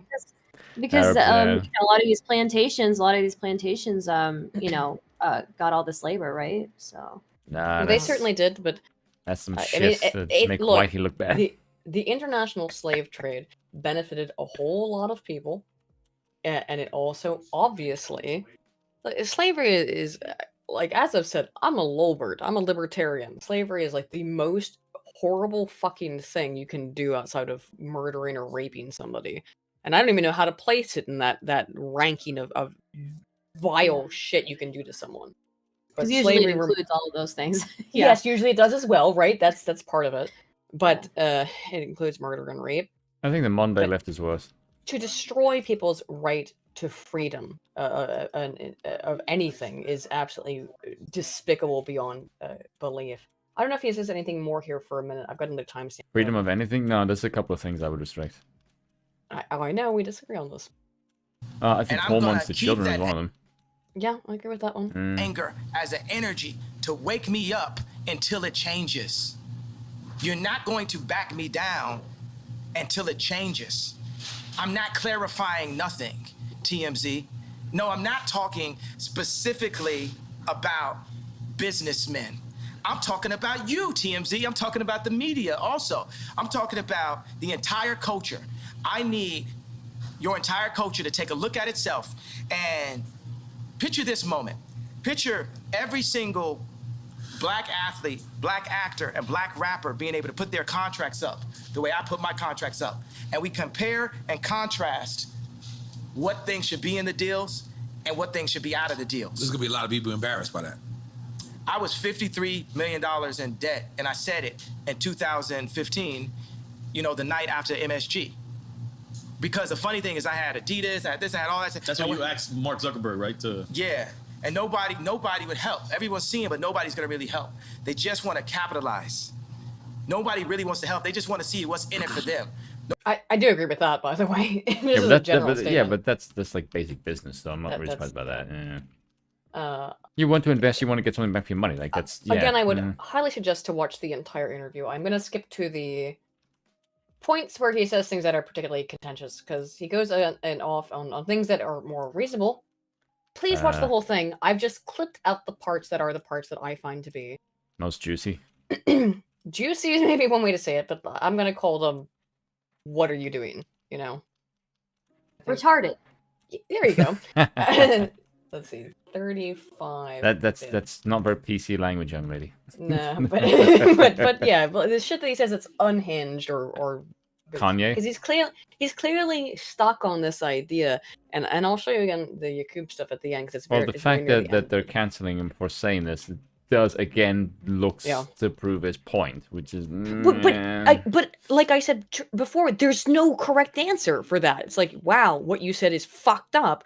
So if we cancel you for it, which, you know, I don't believe in cancellation at all, but like, because I think unless you're literally telling people to go and hurt somebody else, that's and that is considered, a threat. That's a call to action. If you're telling people to go hurt other people, that's a problem. Other than that, I think it's free speech. No, I don't even think that's a problem. Yes, yes, it is legally a problem. You can't tell someone to go hurt somebody else. Really? That's a call the case, to violence. Then why is Nancy Pelosi still walking? Why is Maxine Waters still... True, very true. Maxine, go out there and make a scene. Yeah, I know. Yeah. Trust me, I'm well aware of the hypocrisy. But, you know, of course, it's a woman who said it. Him what else saying is Looney Tunes stuff, though, should be allowed to be heard, even if I think it's Looney Tunes. Here's the next clip I've got here, though. I'm gonna get a damn. I should have went up to that. I should have accepted the war with y'all. Yeah. We were scared to call you. We were scared to call Next you. award, you gotta come up. Next award. No, we win the Emmy. We win the Emmy. That's what I want. I want to win the Emmy. This interview right here giving us But you know, there's something where there's like, okay, people are like, what's the goal? This is because Emmy. I think Jewish media, right? This is the one where you win the Emmy, right? Because you say Ye calls out the Jewish media. No, we do not say that. We say Ye makes amends with Jewish people because we. What is the Jewish media? Yeah, he's saying like the Jewish media. What is the Jewish media? It's this New York, ephemeral Washington Post. This ephemeral thing that's existing outside of him. I suppose. Isn't majority of news stuff owned by like one person? Oh, a lot of it. I think it might be though. Like, Rupert fair. I'm pretty sure Rupert Murdoch owns majority of stuff. I know Jeff Bezos recently purchased a news outlet, and I don't think the Washington Post. Yeah. Okay, I don't think he's Jewish. I don't think Jeff Bezos is Jewish. No, Rupert Murdoch is not Jewish, and he owns majority of like the news. George Soros is. Soros is, but Rupert Murdoch is not. Does Soros own news stuff? He owns a lot of political capital. Let's see, just Soros. Yeah, he's Jewish. Yeah, I know, but I'm saying, what does he? Does he own? What does he own? Most DAs in liberal states he owns. Yeah, it's not. What does that mean when he owns DAs? It means that they won't prosecute criminals, and democratic countries are shitholes. That is true. Only because we would need to see some like empirical evidence for that, right? Like he funds crime rate. He funds he funds a ton of political candidates. Sure, we can definitely say that, but that's not something that's new. That like the political candidates have been taking lots of money from lots of different people for a long time. But if we're talking about the Jewish media specifically, I don't think it's fair to associate George Soros with that. Okay. I'm looking at Jeff Bezos and I'm looking at Rupert Murdoch. Here's what he supports financially is the Czech Republic, European Movement UK, Scientists for EU, Media Matters. That's the big one that people get upset with. Is that he funds Media Matters, which is like he funds Media Matters. Yeah, he funds a fact checker. Yes, and Human Rights Watch. Okay, so he funds two things. Okay, so funding a fact checker is kind of a big one. Things does Rupert Murdoch fund? Rupert Murdoch and the Koch brothers fund all kinds of shit, right? Yeah, but fuck them as well. You know, but they do though. But again, fuck them. The Koch brothers? Yes. Yeah, but again, I think it's I think to call it the is still like that's his word, by the way, not mine. Yeah. No, I know. I'm just disagreeing with him, you know. So that's all I'm saying. Can we disagree with black people now? Isn't that racism? No. Well, here actually, like this is interesting because like the host, I'm not familiar with this show, Drink Champs, but the host here really starts to about this point. They're going on for over an hour and a half. That's because they're uncomfortable with what he's saying. Yes, they are, and the host. That's because they're gonna get canceled. That's why. They deleted this video. Yeah, there you go. That's why. He starts to really push back at Kanye here, though, and we're gonna see more of this. And I think that it's good. He's saying it in like really polite ways, I would say, but he clearly has problems with what Kanye's saying, and I agree with some of his criticisms, right? So it's like an hour and a half in that the host starts to go, wait a minute. Okay. Hold up. Okay, let me say something. Do you think, and I'll be honest, do you think it is because they are afraid of what he's saying in the sense that they could get cancelled, or do you think it's because they disagree with it personally? Yes.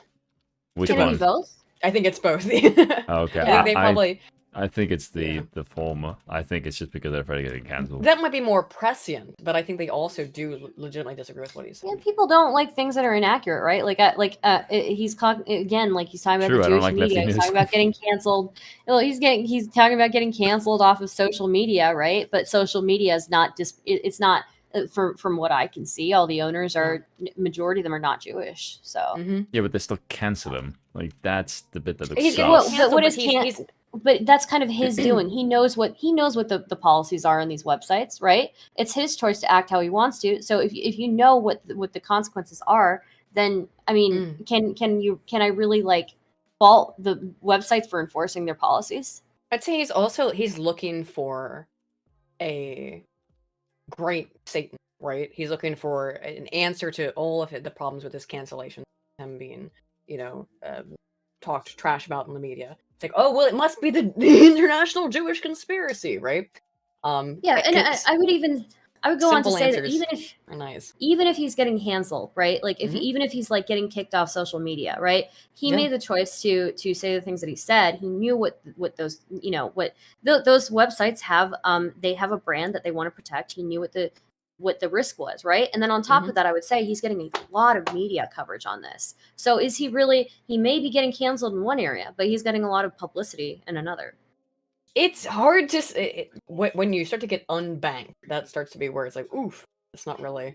Yeah, that's where I take an issue. That's a little bit different. Sure, the unbanking thing is extremely really worrying. hard for him to deal with. Yeah, it is. Yeah. That part is worrying. Yeah, that part is worrying. That part is extremely worrying, just from a societal perspective, because they can do that to someone like him. What did they unbank him for? Did they cite his? Yes, anti-Semitism. They said that it was J.P. Morgan Chase said that it was because of his anti-Semitic remarks that they were removing the Yeezy LLC from J.P. Morgan Chase, and they gave him up until next month to transfer all his assets into some other account.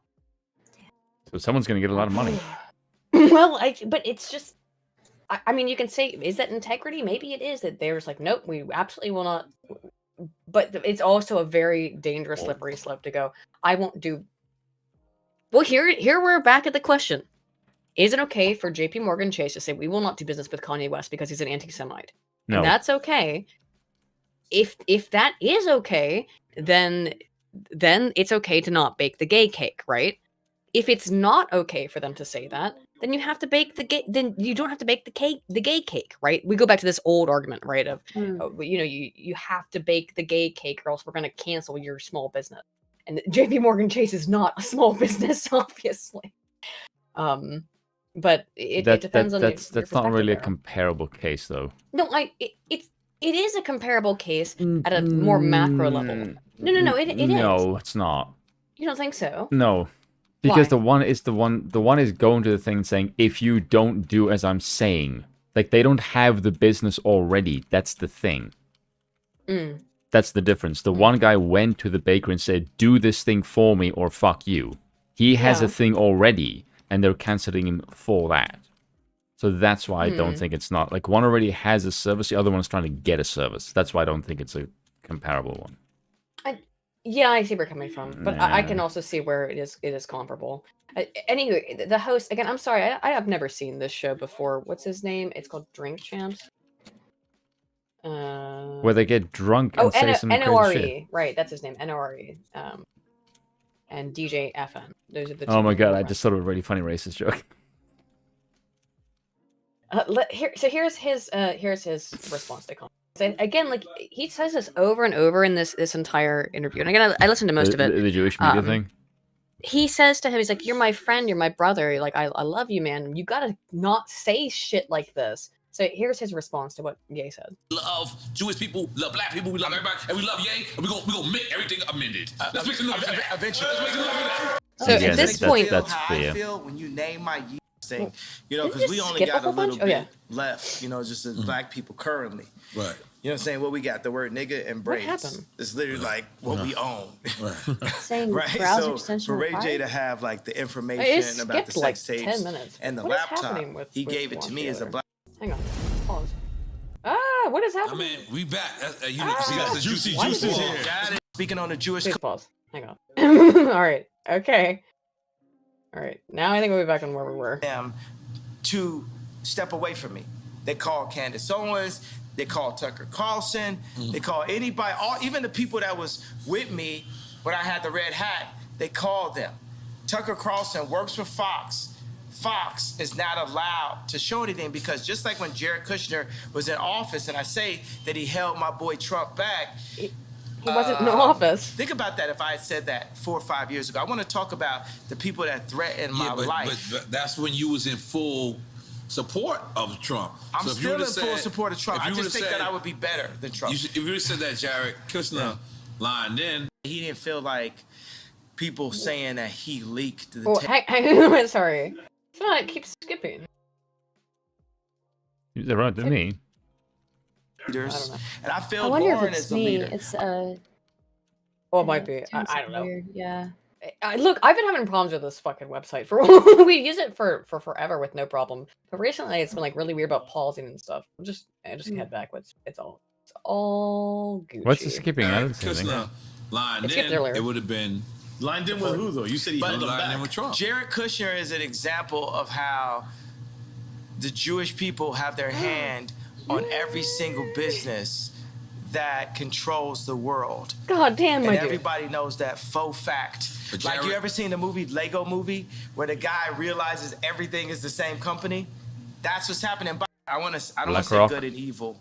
Say binary. Let's say it's no. Yeah, it keeps. Yeah, I don't know if you're doing something. Or are you just pressing pause, Stardust? And it's like, is there something to do? I think I don't know. I try to reload the site and then it won't show anything for me. It's so strange. Are you able to like, see this at all? I can hear it through you guys, but for me, all of a sudden it just stopped working. Like it's telling me to install an extension or something. What? I literally have no problems with this thing whatsoever. What the hell is wrong with you two? Well, I find that it doesn't pause properly. I've never heard of this extension thing. Yeah. Yeah, it's perfectly fine for me. So. Oh, what browser do you use? Who, me? I use Chrome. Oh my god! Why? No, I used to use Chrome too, and it was fine on Chrome. Spoon, I was just wondering because I need to teach women how to not use Chrome. And I've been using Brave now for a couple months. It's well fine. done. Because for some reason, stop. Nope, using Chrome. still won't work. It's just this browser extension keeps popping up. I'll just listen through you guys. Okay, all right. Yeah. It's fine for me. Like, what the fuck? Yeah, sorry. Oh, that's. I mean, cool. it's not a whole lot interesting visually. That was a chat anyway. fail. Is this working for you? Well, you're streaming it through mine, so. Yeah. Yeah, there's not a lot visually totally happening fine. anyway, so I guess I'll just play the chat's audio. getting like, what the fuck are you doing, Abe? it's fine. Service to God. So I'm jealous. And you know what? Because when I would speak on the Khaled and Drake record, why I speak on that? Out of jealousy. When I was speaking on Drake, why I speak on that? Out of jealousy. While I'm speaking on the Jewish culture, why I'm speaking on that? Out of jealousy. I'm jealous of the Jewish culture. No, actually, I just thought of that right now, shit, but it had to happen. That's a breakthrough. Yeah. That's a breakthrough. But that's why it's gonna win an Emmy. That's why we're gonna be standing there next to Chris Rock and Will Smith and everybody. They're gonna be together. Boom. I'm with that. Absolutely. So he's just saying now that the podcast is gonna blow up and win an Emmy. Of course, they deleted it. So, wait a minute. Whoa! Did this video get deleted? Is that what happened? Is that what happened? Is that why we're having issues here with this?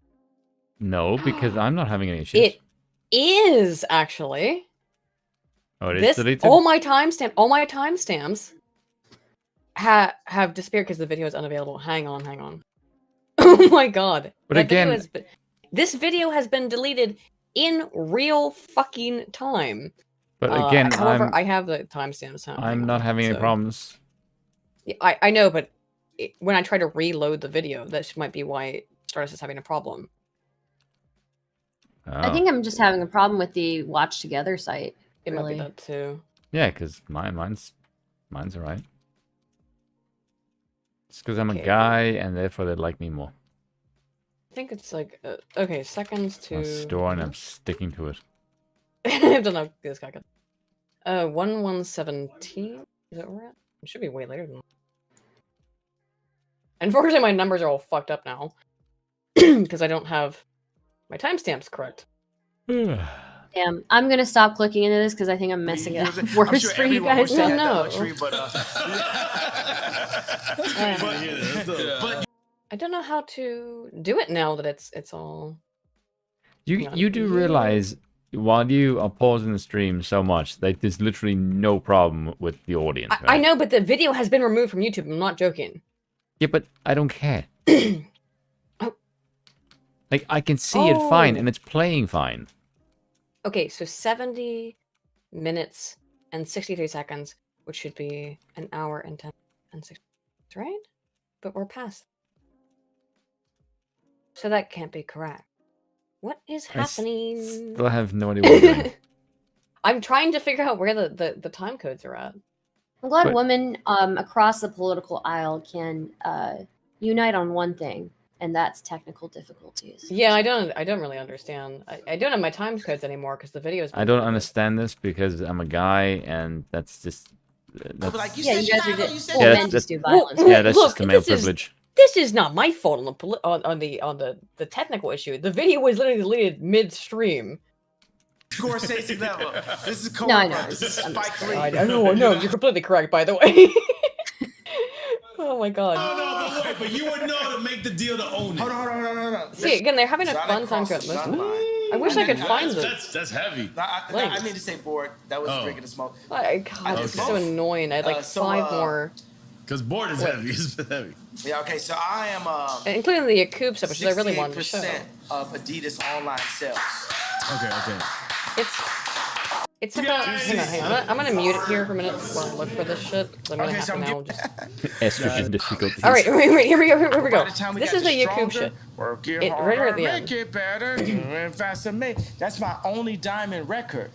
Because Right, I so, you know don't what know I'm how saying? else to look at So, shit anymore because it's all got We're cracked at the up. beginning He of a just new talks about the frontier. Jews Whether way it's what more. Dr. Like Dre he has did, multiple times we talking about the can't Jews. base fair times to know do say. I gotta Yo, pee right Jay, now. He talks about whiskey for a little bit.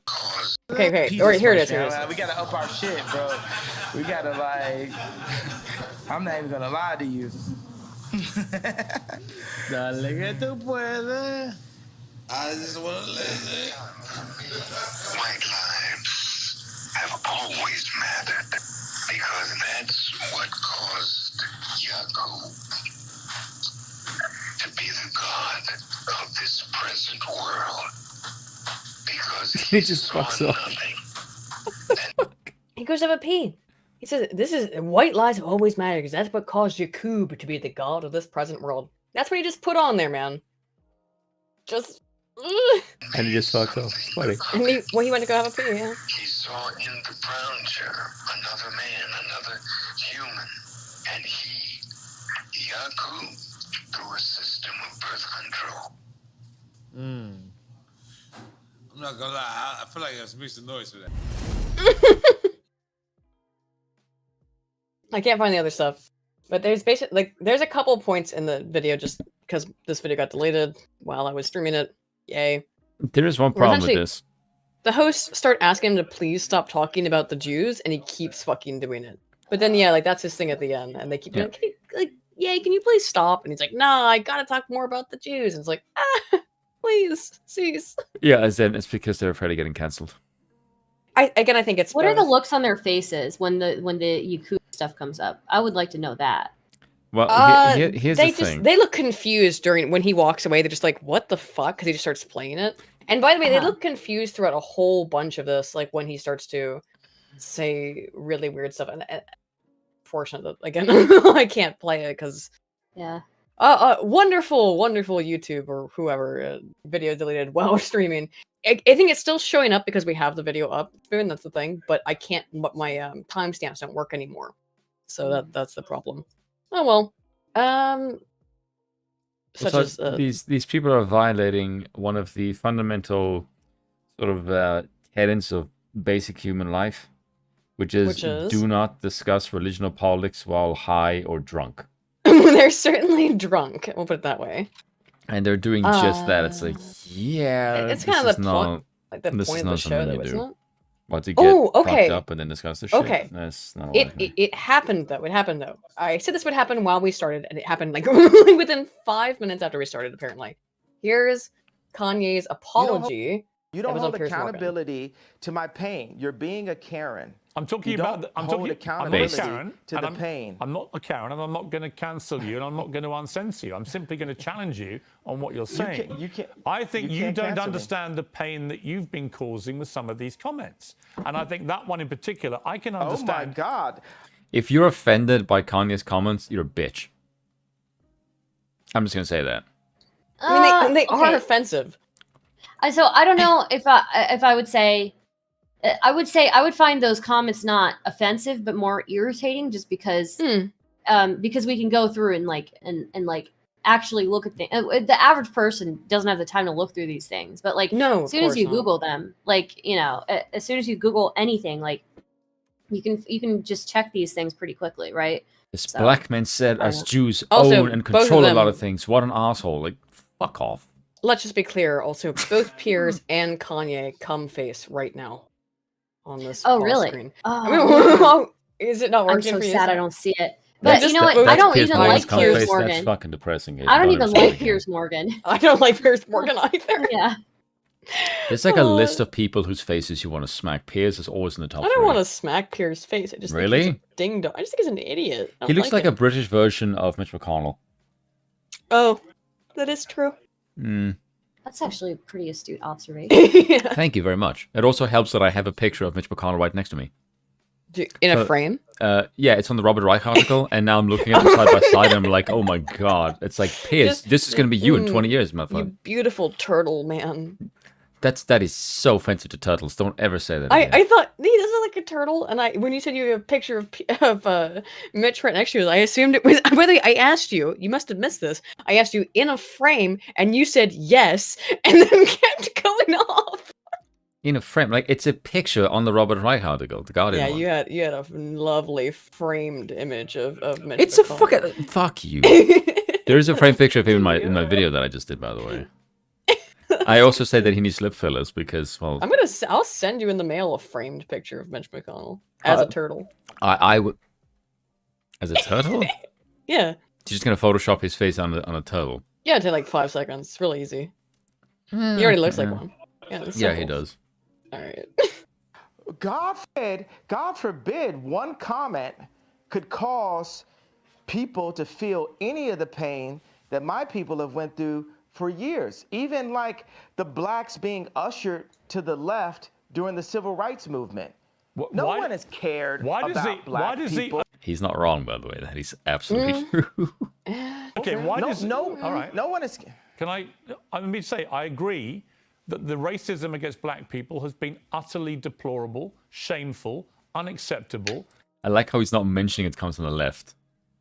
Well, it Yeah, comes from it's- it's come from everybody. Yeah, it's come from everybody. Yeah, of course. but the right is not trying to weaponize it for political gain. Like, it currently, wasn't a right winger who said, I don't know these... about that. The right has been weaponizing poll recently too. So you know, the right, I would say so. Here's what I would say from where Stardust is coming from, which I think is correct. The right is capitalizing on the fact that the left keeps doing fucking racist shit, like really overtly, and that is their own form of capitalization of it. Racial politics is cancer. But that's reactionary. Okay. Yes, but it's all fucking cancer.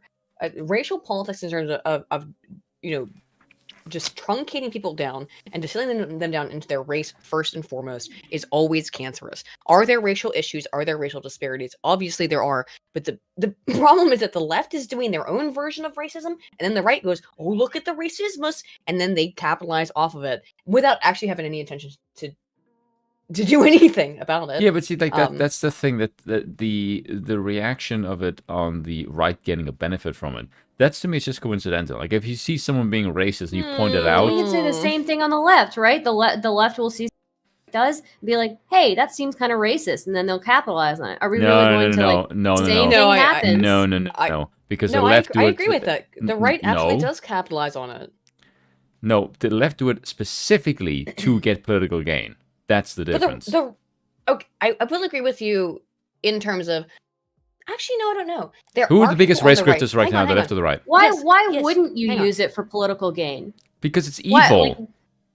It's not evil. If it matters to evil. people, then it's going to. Well, okay. If it matters to people, Creating that's how you're racial going animus. to mobilize people. Creating, But I intentionally don't. creating racial animus is evil, in my opinion. Sure, I will agree with that. I don't think that we should be creating racial animus, but this is not something that's different, particularly on either side, right? Like I think that both sides use idpol to some extent. Sure. In recent years, like the left has been more guilty of it, but I've seen the right do it as well, and the right does it in different ways than the left. So it's not as easy to point out, I think, but I think they do their own type of idpol, So I would the left agree. Is way worse with it.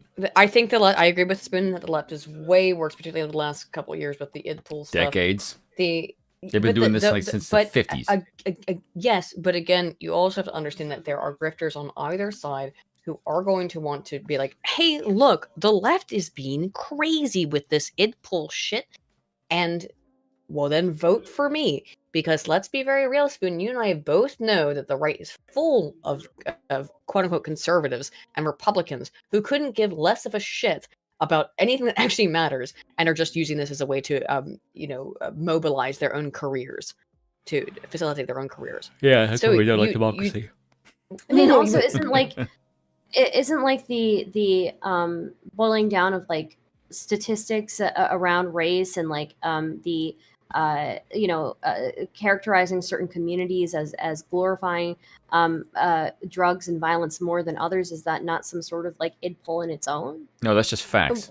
That is somewhat sure. facts. It can be facts that like certain communities are more prone to violence and things like that. But again, I would argue that like the glorification of like materialism and the glorification of any means to that materialism isn't something that's unique to the Black community. We see it with like Wolf of Wall Street, the movie Wolf of Wall Street. We see it with, like, of course. Glorifying it through crime heist, right? is very prevalent in their community. The problem is the glorification through crime, and again, it isn't a lot of hip hop lyrics. And the way it's phrased is that there's no other way to get out of the projects, to get out of the ghetto, and that is a problem. And by the way, it's something that Kanye has never said in his rap, which is one of the reasons I like Kanye. He has never said, go out and be a gangster, go out and rob people. But I think a lot of so much gangster rap does. I might say that I think that there's a significant amount of rap that's out there that actually, just because they're talking about their experience doesn't mean that they're glorifying it, right? Oftentimes, like, again, they're saying that this is a bad thing. This is a bad thing that people live and die in these neighborhoods and never know any other life. And I would say, I think a lot of hip hop was political in its infancy. I think a lot of hip hop continues to be political. I think a lot of hip hop talks about like social issues and like this really sucks that we have. That we have these issues, these systemic issues. We have these issues with people like having to turn to violence, and I think that just because people are misinterpreting it, just like they did with Kid Cudi's Pursuit of Happiness, doesn't mean that's necessarily. It goes way back. Yeah. It goes way back into the earliest forms of hip hop. Of course, with people like oh my god, went to my high school. Why is my brain suddenly shutting down? Tupac. Who went to the same high school as me. You're welcome. But you hear these. Why do you know? Did you bring it to mind quicker than I did? But because I listen to you when you talk. Thank you. I do appreciate that. Thank you. You're welcome. Yes, it has been a long. I'm a good friend, basically. You are a good friend. It's been a big issue in hip hop since the beginning of having to talk about these major issues. Of course, Kendrick Lamar. I have to bring up Section 80 is like I think the goddamn album for people talking about problems in the Black community. A rapper talking about problems in the Black community. Seriously, Section 80 is a absolutely revolutionary album. It's what made me fall in love with Kendrick's music because I grew up in like not the best area in Baltimore City, which is a city that's something like, depending on where you're at, between 60 and 80% Black, right? Depending on what community, part of the community. Yeah. Sorry, I'm pouring at myself a Smirnoff cranberry canned drink. God, you're so gay. Look, it's a nice little girly drink. Drink straight whiskey. All right. Actually, speaking of Kanye having to go and take a tinkle, I do as well. Would you want to go ahead and play this video though for me, Spoon? All right. Check this for a minute because I was waiting for this to come out. I'll be right back. Kanye's face right now is like, I'm gonna kill this motherfucker. And thank God the world is beginning to move to a better place about the way it has treated Black people like you. However, one form of racism doesn't justify. It's almost in a better place. Well, one form of racism doesn't justify another. It's not a better place. I'm not cutting you off. I'm finishing my sentence so you can respond. One form of racism. It is racism when you say I'm going death free Jewish people. I was in a position where I've been hurt and this is the way I had the right to express myself.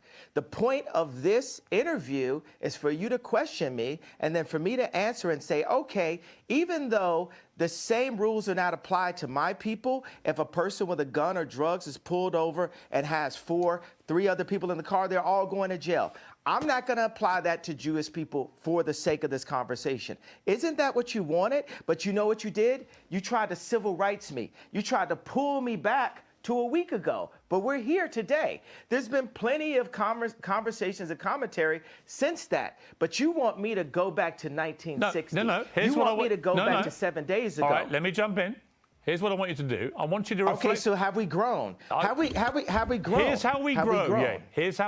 I like how he pisses off Piers Morgan. That's always fun. Well, I sent you that video of him talking to both Piers. And it wasn't Piers. It was Stephen Fry. They kind of remind me of each other now. Stephen Fry and Piers Morgan? They kind of look similar. That's offensive to Stephen. I know it is offensive to Stephen, but I sent you that video of Bolsonaro. Stephen Fry is likable, whereas Piers Morgan is just punchable. I've sometimes liked Stephen Fry. And, sometimes like Piers Morgan. I don't anymore. I used to. If Piers Morgan looks good, you are a deplorable human being.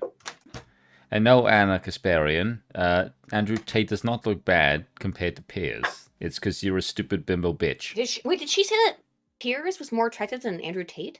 No, he said that Piers looked good compared to Andrew Tate in the interview that they did. Oh, with physical, I don't know about that. I mean, he probably did because Andrew Tate's... Andrew Tate is much better looking, for God's sakes. And also, she wants to fuck Andrew Tate so bloody bad. Like, get real. Maybe. I'll say this right now. Anna Kasparian wants to fuck Andrew Tate all damn day. She might. Don't be so obsessive about Anna. Bro, I want you to reflect. No, have we grown? Have we grown? She can thank her lucky stars from talking about her. You're not in charge of my growth. You're not in charge of my growth. That is true. Okay, let me phrase it like this. I'm about to suggest to you how you may grow if you choose to grow this way.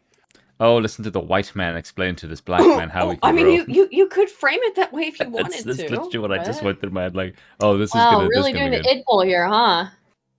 Yeah, it's because it's funny. Well, I think it's evidencing how easy id poll is, right? Yeah, but okay, I would say also that the right there are things that the right does that are id poll that we don't consider id poll, right? 100%. Like the utilization of Christianity as an identity, and like that's not id poll, right? Or like the glorification. How prevalent is that? And I don't. It's very prevalent. You do. You consider religion an identity? Yeah. I think a lot of people make religion their identity, and a lot of people utilize that that identity to their political gain. It is, by definition of social penetration theory, part of identity. Yes. Yeah, but it doesn't have as much sway as it does with the left. Well, because I disagree. I heavily disagree. I think that is generally atheistic, but the right is mobilizing in a way that I generally I don't think the left is atheistic. There are a lot of Dems who are pretty religious Christians. A lot of Dems who are really pretty religious Christians. Yeah, I would. The left is way more religious than the right. They just don't. They don't utilize religion in id poll the way that the right does. I would disagree in that what are we defining as a religion? And I think this is going to be where the issue is that I would say scientism is a religion. Everything about the scientism left worships the way that the state, and statism is also a form of religion. It is anti-religious in that it is not what we would classically define as religion.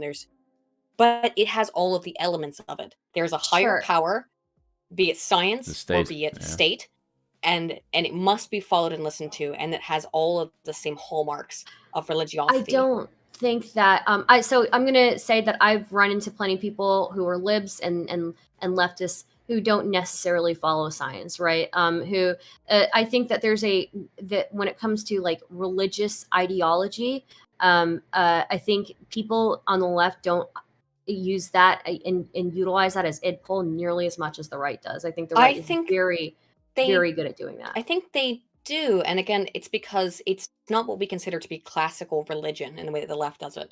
Scientism, again, I am a scientist, and I'm going to put like 1,000 quotation marks around scientist. I'm a social scientist, which is bullshit, but but I am nonetheless. You know, I was working on my PhD on it, and I've published research on it in social science. I've been to conferences. I've done the whole academic thing, and it's what I do predominantly. Is I'm an academic, even on YouTube, in a silly, stupid way. Your videos are very informative. How dare you talk yourself down? But I have to, you know, it's just how I am. No, well, I'm here. I'll boost your ass.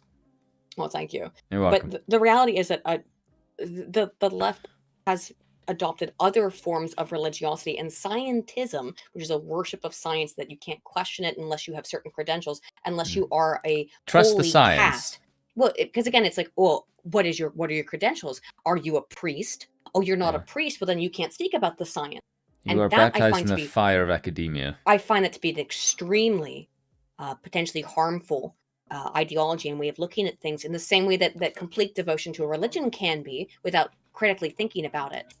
Blind devotion to anything, be it scientism, be it to the worshipping of democracy as an idea, which I see, which is our it's only democracy.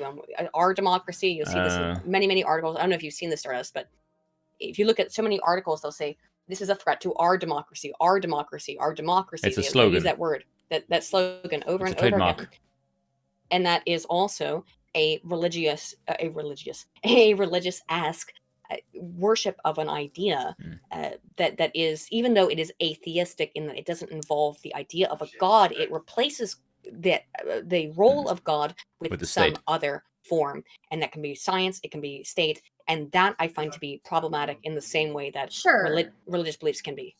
But I would argue that there's more diversity on the left as to who that authority is, right? Because I still run into people on the left who aren't worshiping science, and who are kind of inconsistent in what they pick up from science and what they don't pick up from science, right? And I don't know. I think you may be right. Political ideology in itself becomes an authority, right? If you question these values, then you're questioning you're questioning something wrong, or your questioning is wrong, right? But again, yes. I would still say that I still think that when it comes to the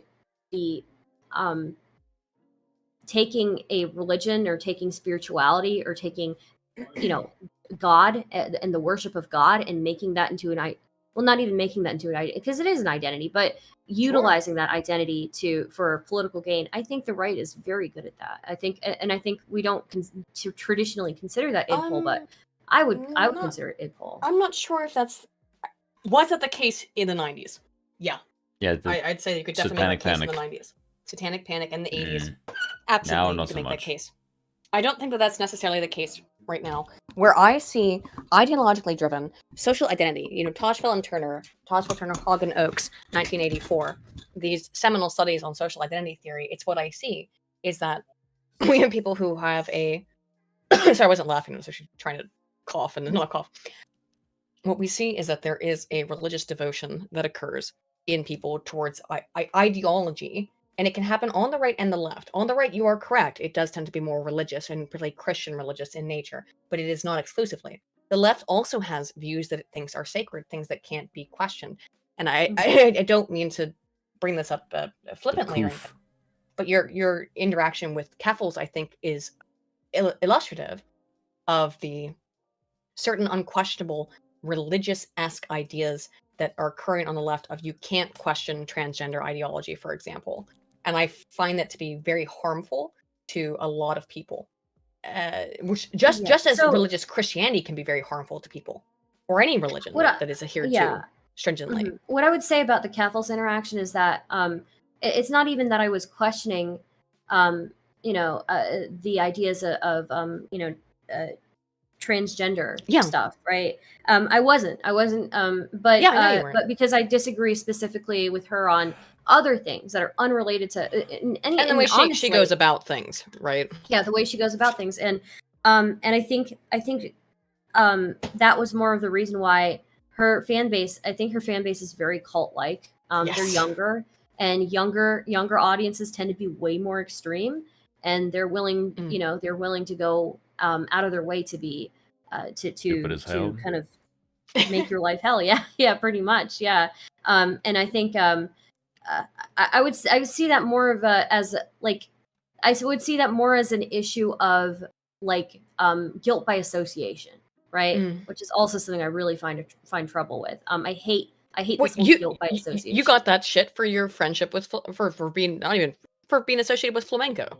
Yeah, right. Yeah, for me, just saying like, hey, I don't think that just because he participated in a forum where there are like 500 pages doesn't mean that he himself was encouraging anything having to do with doxing you. Try right? 2000 by now, by the way, but yeah, 2000. I It's looked getting through close. his post history. I actually just to make sure. I know you just did. to make sure. Oh really? Okay, that's cool. I looked through his post history, and there's nothing there of him encouraging the doxing of Keffals, right? So it's interesting that there's like this guilt by association. I definitely think that that's a huge issue with people on the left. It's like any proximity to somebody who has different beliefs than you makes you as guilty. The right is not, by the way, absolved of this sin either, because it's the same shit. Like I did get some people who were like, "Why would you talk to Destiny?" And only a couple people, but or things like that, which is or I get this actually. I get this on all the time. A guy who plays a D&D with us on every Tuesday. His name is Commie Mark. He is a communist. I mean, overtly, outwardly, directly a communist, and I'm friends with him. And every time that I post anything, like his comic book just wrapped up yesterday, and he got it funded, which is awesome. He's funded comic books before, but this is so cool. His new comic book, which is a shonen-esque style of portraying the adventures of Krishna. It's super cool, and he's a great guy. He's a nice guy who I like a lot, but I will get all the time on Twitter, like when I just support his work, or I tweet out stuff about like, hey, look, check out my friend, Commie Mark. Like, why are you talking to a communist? It's like, well, this is the same kind of stuff too, right? Where you could be friends with people who don't agree with you on everything politically. This is the problem that we've entered into, where everyone has to pick a side. And that is not healthy to discourse. And that's how you end up spiraling into getting people who can't listen to alternative ideas, or just from people who don't agree with them. That's not healthy. That is a problem. Spoon and I would probably both agree that this is a inherent outcome of democracy, because it forces I disagree with everything you just said. Because it forces an us versus them mentality, which it does, because even in countries where we have like 20 different political parties, there always ends up becoming a tribalistic us versus them, and I have to vote for my group and I have to vote for my group, and then when people don't align, it creates an us versus them mentality, which is why Spoon and I are not in favor of voting as a system, because we think that gay. Well, thank you for being very eloquent. You're welcome. You don't think that the same type of tribalism would pop up under like a monarchy? Nope. It very well could. It very well could, but there's less incentive for it to pop up. And by the way, that doesn't mean that everyone's forced to believe the same things. The intergroup hatred would inherently be less provoked in a system where people aren't constantly voting against their neighbors, where people become afraid of and suspicious of their own neighbors and people around them because they think they voted differently from them. Their unification would be against a bad monarch. Yes, if you have a horrible king, then you want to go cut his head off. If you do have a bad king in that particular instance, but the tribalism of left versus right in the United States, and again, it happens.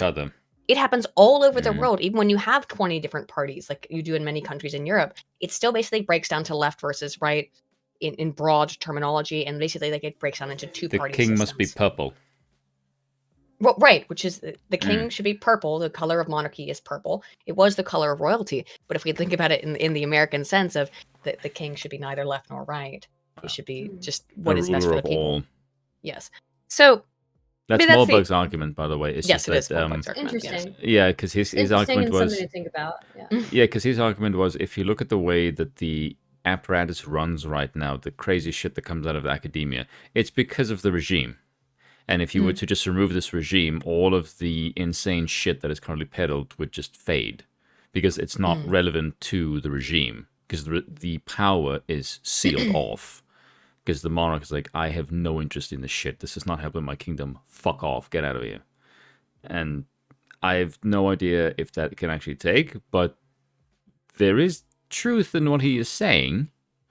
And it is an interesting perspective to just look at it in the way that the problems is democracy itself. The fact that the government apparatus is public. I keep saying this over and over again, is if you look at the government, is that there's no accountability. People are in there for, the president is in there for 4 years at a time. When he's out of office, all the problems get transferred to the next one. Trump is like the first president who's actually being held to account for anything after his presidency. Through the entire history of the American Democratic Republican system, there's been no real accountability. And look how people view it. And people view it as absolutely draconian political malfeasance for doing what he did. And is what he's been accused of is a smokescreen. They just hate the guy. They don't want him back, so they're just looking for any reason. He didn't actually do anything wrong. It's just that. Well, it's being investigated, but it's been investigated over and over and over. Yeah, the main thing he did wrong is he's not still there. Do you guys think that? So an example I think of is like the mother and the daughter who worked in the polling booths, right? Who worked at the election center. Do you think that somebody as large as Donald Trump should be able to make statements that are unverified about them that lead to them getting harassed and lead to, like, again, their I think their grandmother was like some people broke into her house and stuff. Well, again, that's fucked up, but ultimately that's not Donald Trump's fault. He didn't tell people to do that. And it's the same thing that happened with Alex Jones. I was just about to say that, yeah. Did not tell people to go. Now, Alex Jones said something that was fucked up and wrong, obviously, about the Sandy Hook victims, right? He said fucked up thing. Did he? But he didn't tell people. And this is very important legally, right? It's call to action. Donald Trump didn't make calls to action.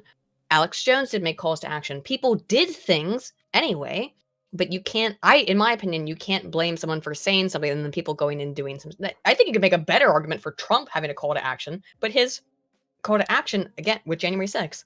That's an extremely slippery slope on a legal perspective. Yes, the idea that if you just say something, someone else can use it as justification for doing all kinds, like that is the road to complete hell. If Donald Trump said, go do violence, that's a problem. And by the way, the leftists, there are people on the left who have made calls specifically. Sure, I would say that that's wrong. Yeah, but Maxine Waters, Trump, for example, yeah. Go ahead. Yeah. Sorry. Regarding Trump, though, one of the things he said about this, about these election workers, is that she and her mother should hang for treason. Did he really say that? I haven't seen that. Hang on. Yeah, her mother was forced to move out of her home for 2 months. That's awful. Yeah. Holy shit. Hang for treason. I see a lot of. Hang on. I'm sure I'm not doubting you. I've never heard that. But I feel like if that was true, it would be played constantly on loop. Yeah, I feel like it would, because I don't. Are you sure? Because all I see are a bunch of articles saying Trump should hang for treason. Let me see. Shay Moss. Yeah, unless you can find actual footage of Trump saying that, I'm going to be skeptical. I've just never. I feel like if that. I'm again not doubting, but I feel like if that were true, also, I would see that every day. Yeah, and also I've never heard it before. Yeah, should hang for treason.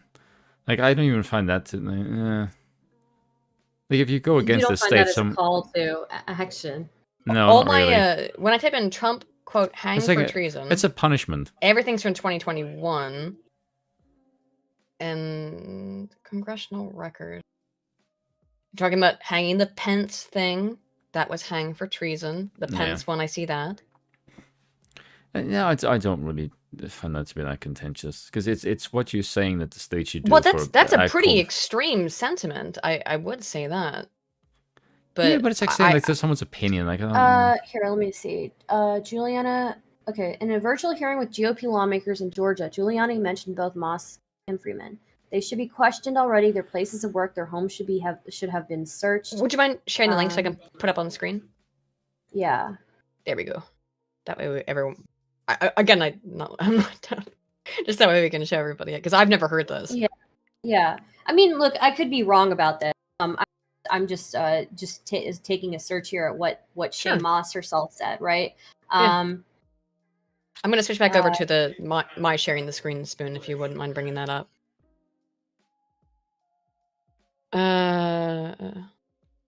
Shamos, treason. Let me see. I don't think it's. I don't see anything about treason in this article. Hang. Chain. Yeah, I'm not. I'm not seeing it here. Sorry, just a second. Yeah, go ahead. It's you're not. Oh, you're under so much pressure. Well, that's the lady said he should be hanged. Yeah, I don't see it in this article. Yeah, I don't see it here. I thought I saw it here. Oh, here it is. So you scroll down a little bit more. The threats to Moss and her family received were racist, and then you scroll down a little bit more than that, and it says, in a virtual hearing with GOP lawmakers in Georgia, Giuliani mentioned both Moss and Freeman. They should have been questioned already. Their places of work, their homes should have been searched, he said. As far as hanging for treason, I have to look at that because I read that in a different article. But I want to make sure before I actually I should have fact checked that before I said yeah, it, because so I'm not seeing that here. Yeah, this one is just about them should have been searched and stuff. I mean, should have been searched. They literally searched Trump's house. And found nothing. Yeah, I mean, like they did that to Trump. If they didn't do it to random people. Now there's people who have been in jail for the last 2 years without trial over the January 6th stuff, and that I find to be reprehensible. But what do you think? Okay, so strike anything I said about hang for treason because I'm having trouble finding that. I may be wrong on that. But even regardless, that Trump is accusing them of partaking in fraud or partaking in corruption and stuff, right? This is still slanderous, right? It may not be a call to action, but it is at the very least slanderous. And I think that there is a responsibility there from at least somebody as large as President Trump, right? Okay. Does that go for all media outlets? Yeah, it would have to go for all media outlets because the media outlets said for 2 years that Trump, or excuse me, for 4 years that Trump colluded with the Russians, something that has been and clearly spent debunked. $40 million investigating something they knew from the fucking get-go was a lie because they paid for the fucking information. So this is where I would say that come into I would problem, say that there's right? Yeah, so I would say that would be an issue, but I would say again, like there is a difference between a public figure and a private citizen, right? Well, how do we determine the difference? If it's in a media publication, that is a public figure. I would say you're public when you spend 40 million of the taxpayers' fucking money on defrauding them essentially for bullshit investigations. I would say then. By the way, the public figure is like Vic Mignogna is a public figure, even though he's a voice actor. He's considered a public figure that was found in a court of law, and there's all kinds of stuff like that. Shay Moss and her mother, I don't think are public figures. No, I'm not familiar with this particular case, but I'm just saying, like, there's been tons and tons of media outlets that are totally public that have that said that Trump stole the 2016 election straight up for 4 years, that he colluded with Russia and he hacked ballot boxes and stuff like that, and that was fine for 4 years. And those journalists should be held accountable. I would say they should. Nope. Yeah, but that doesn't change the fact that I still think that there is a difference between a journalist saying something that's stupid, right, versus like a public figure who has a duty to his citizens and saying something slanderous about a private citizen. So does the media when it comes to running the country. Sure, but again, the media and the politicians are in a different category from a private citizen. It's like not even comparable to me. I would think the media is more responsible. It's not being held that way unilaterally, though. So I think the people with I don't for disagree example, with you, Spoon. I don't disagree with you that the media should be more responsible. I think they should be, but that's not the point. That like it's just kind of whataboutism. Like, well, Trump, just because Trump did this to these two election workers. Well, what about the media? Well, I'm not disagreeing with you. The media is irresponsible all the time, but that doesn't change the fact that that these are private citizens that should be protected. In the question here, though, as well, it doesn't sound like Trump said this. It sounds like Giuliani said it his lawyer. Giuliani said that, but I'm pretty sure Donald Trump specifically said that. Let me just take a look here. I'm pretty sure Donald Trump didn't say shit. Well, I don't know. I've never heard about this case, so That's I really why don't know I'm about saying it. Trump didn't say shit, because if he did, Yeah, because if he did, it would be all like over the place. massive public news, and I've never. Yeah, Just like it doesn't mean that I'm not wrong. I mean, it's very possible that I am. I follow Trump closely. I would know.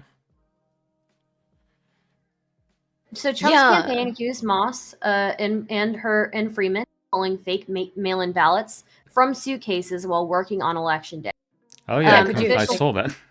Again, is it in this NPR article or is it another one? That's from NPR. Yeah, if you can just so I can.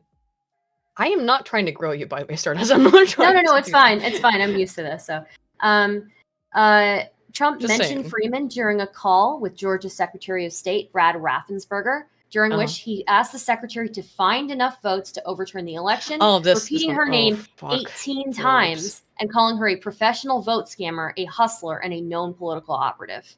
We can say the same with Stacey Abrams, actually. Fortunately, these are again private citizens, right? I can't look at this article. It wants to charge me. Here, money. I'll just copy paste what I sure. here from All is asking you? Yeah. Really? Okay, yeah. Trump mentioned Freeman during a call with Georgia's secretary.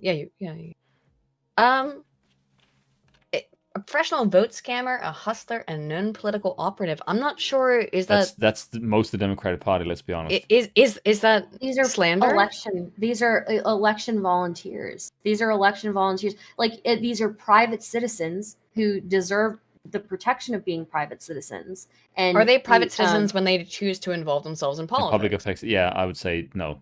They're still volunteer. I mean, they're not making money off of it. Volunteers, right?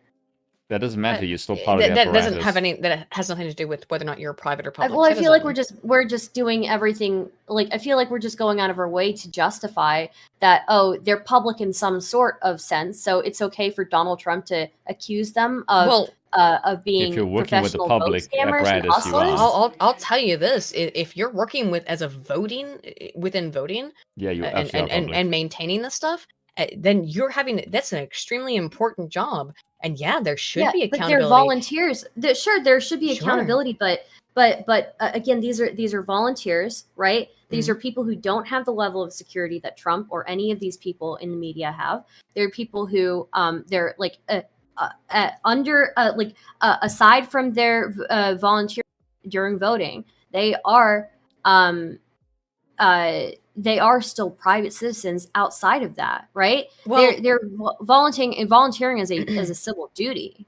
Plenty of private citizens have also gotten fucked for supporting Trump. I don't think either one are fine. I don't think that's right either. I know, I agree. So I'm saying both are not okay. But if you're working as a pollster, then there is a level of accountability and transparency that I think is necessary if you want to live in a democratic republic or any kind of democratic system, that we need to know what are these people doing, and all that kinds of stuff. But how does Trump calling them a professional vote scammer, a hustler, and a known political operative help with that transparency? Well, it would help if they could show that they were not. So it's unfortunately part of the political system. Now, is what he said potentially incorrect? Absolutely. But you have to prove, now if we're talking that it's slander, have to prove demonstrable damages. And professional vote scammer. I think that is slander. Yeah. For people who are just election volunteers, I think calling them professional vote scammers, I think that is slanderous, objectively. Slander, yes, it could be slanderous, but it would have to have a demonstrable effect on the person's life in a way that you could prove. And it did. You're also assuming someone isn't paying them. Well, then they should sue, and I agree. But they'd also have to prove they are suing Giuliani. They'd also have to prove that they aren't professional vote scammers. Yeah, that's. And again, I'm not saying that they are. I'm saying that they would have to be able to prove that they weren't given any kind of money from any other, let's say, NGO or let's say Democrat-led organization. Because by the way, a lot of these people they are paid money. That's why they do it. They don't usually do things like this for free. Some people do, absolutely, and good on them. And I support people who do this stuff for free out of the goodness of their hearts. But a lot of these people do these kinds of things because they get Moss paid and off. Freeman, I'm pretty sure, did not get paid for this. They're subject to intense harassment. Hang on, we wouldn't find that out until discovery. If they did take it to court, we wouldn't know. Yeah, they can and say I whatever they believe want. they are. Yeah, I do believe they're suing Rudy Giuliani. So we'll see what happens from that. Then we'll see what happens in discovery on that. Yeah, sure. But you know, they were subject to intense harassment. They're forced to go into hiding, and they had death threats and racial slurs. You know. So. I mean, I was forced to go into hiding. I was forced to leave my house and shit like that. Like, look, I totally disavow that kind of political bullshit. Okay, it happened to me. It happened to Keffels. It's happened to a lot of people, and it's never cool. It's always disgusting when you get your life upturned because of political garbage. But I'm gonna have to see the evidence on this. Sure. I hadn't even heard about this though, Stardust. So I'll that's be sure to follow it. Yeah. Well, interesting. It probably displays my bias that I had not seen this story at all. Well, I'm glad we could cover it. No. Oh no, no. Yeah. Like here, displaying Aiden's bias. I'd never heard of this story, and that's important. That's why I want people who don't agree with me to come on. And again, thank you. I'm sorry for being if you feel like we're being No, I don't think so. I enjoy this. So this is super fun. Okay, cool. Okay, because I am not trying to be adversarial. Maybe Spoon is, but I'm not. Thanks for throwing me under the bus, by the way. Let's. I can usually be much more aggressive. Also, by the way, Stardust, feel free to head out whenever you want. That took us a long time to get through that Kanye thing. Yeah, I'm so sorry. I think I derailed you so much today. Not at all. I'm so sorry. No, we always take forever to get through everything. It's not. No, Yes. I think you kept us maybe more on point. We will make a monarchist out of you in some way or another. Oh my God, he's doing that shit. I think I do need to go in the next few minutes, actually. But this has been super duper fun. I really appreciate you guys having me on your show and being able to discuss this stuff with you guys. And I know that I can be also kind of adversarial myself, so I appreciate. Not really. Again, like, we had Destiny on, and I think that here's the thing. I keep saying that, I don't know, but because Destiny's like known for being like, the left wing guy. But I think it's important to have conversations with people who don't agree, because unfortunately, the reality is that we end up in these echo chambers where just people who agree with each other just talking to each other. But I should, since you have to go, I think we got through like the big topic of the night. So thank you so much for coming on and hanging out with us. Yeah, it's been very fun. I'll let you go now because I know you said you got to go. Okay, and we'll go run through our shit. But thanks so much for coming on, and everybody go and check out Stardust. I have linked her YouTube channel. It's been up here in the thingy for the whole time. But go check her out, and definitely thanks so much for showing up. Thank you. Have a great night, guys. And have you too. See ya. Bye bye. How do I leave this call? Oh, I think you just let's go. X. There we go. All right. We're gonna move into Biden topics now. So I figured it was very nice of Stardust to come on and provide a different perspective on things, which I know that you and I don't agree with, Spoon, but I appreciate hearing other people's perspectives. I do, if they happen to have sense and can keep to the political spectrum like it has sense, because I've noticed a lot of people that I disagree with politically seem to be on a different spectrum and use a different fucking lexicon that the rest of us don't use, which makes communication very difficult and also makes my fist just clench very hard. And but I think we had a very desire to swing. A fun time and pleasant conversation with Stardust, who is much further left than we are. Everyone is much further left than we are, Aiden. I know, Spoon. Speaking of which, though, shall we get back into... Let's try to... Because it's late. Can I get you for an hour and a half? You get me for another 2 hours. Cool. All right, excellent. Let's go through the stuff. Okay, do you want to read this one? Biden's approval rating? Rob was in the chat. I sense Spoon radiating adversarial feelings from across the Atlantic. Maybe that's where the line comes from. Stardust is very cool. I'm so glad that she came on. I think it was awesome. Yes, whereas I'm sitting here with my arms crossed. Oh, you are happy that she came on too. Don't be a little ding dong. What the fuck? I didn't say shit. I know. I'm just you're sitting.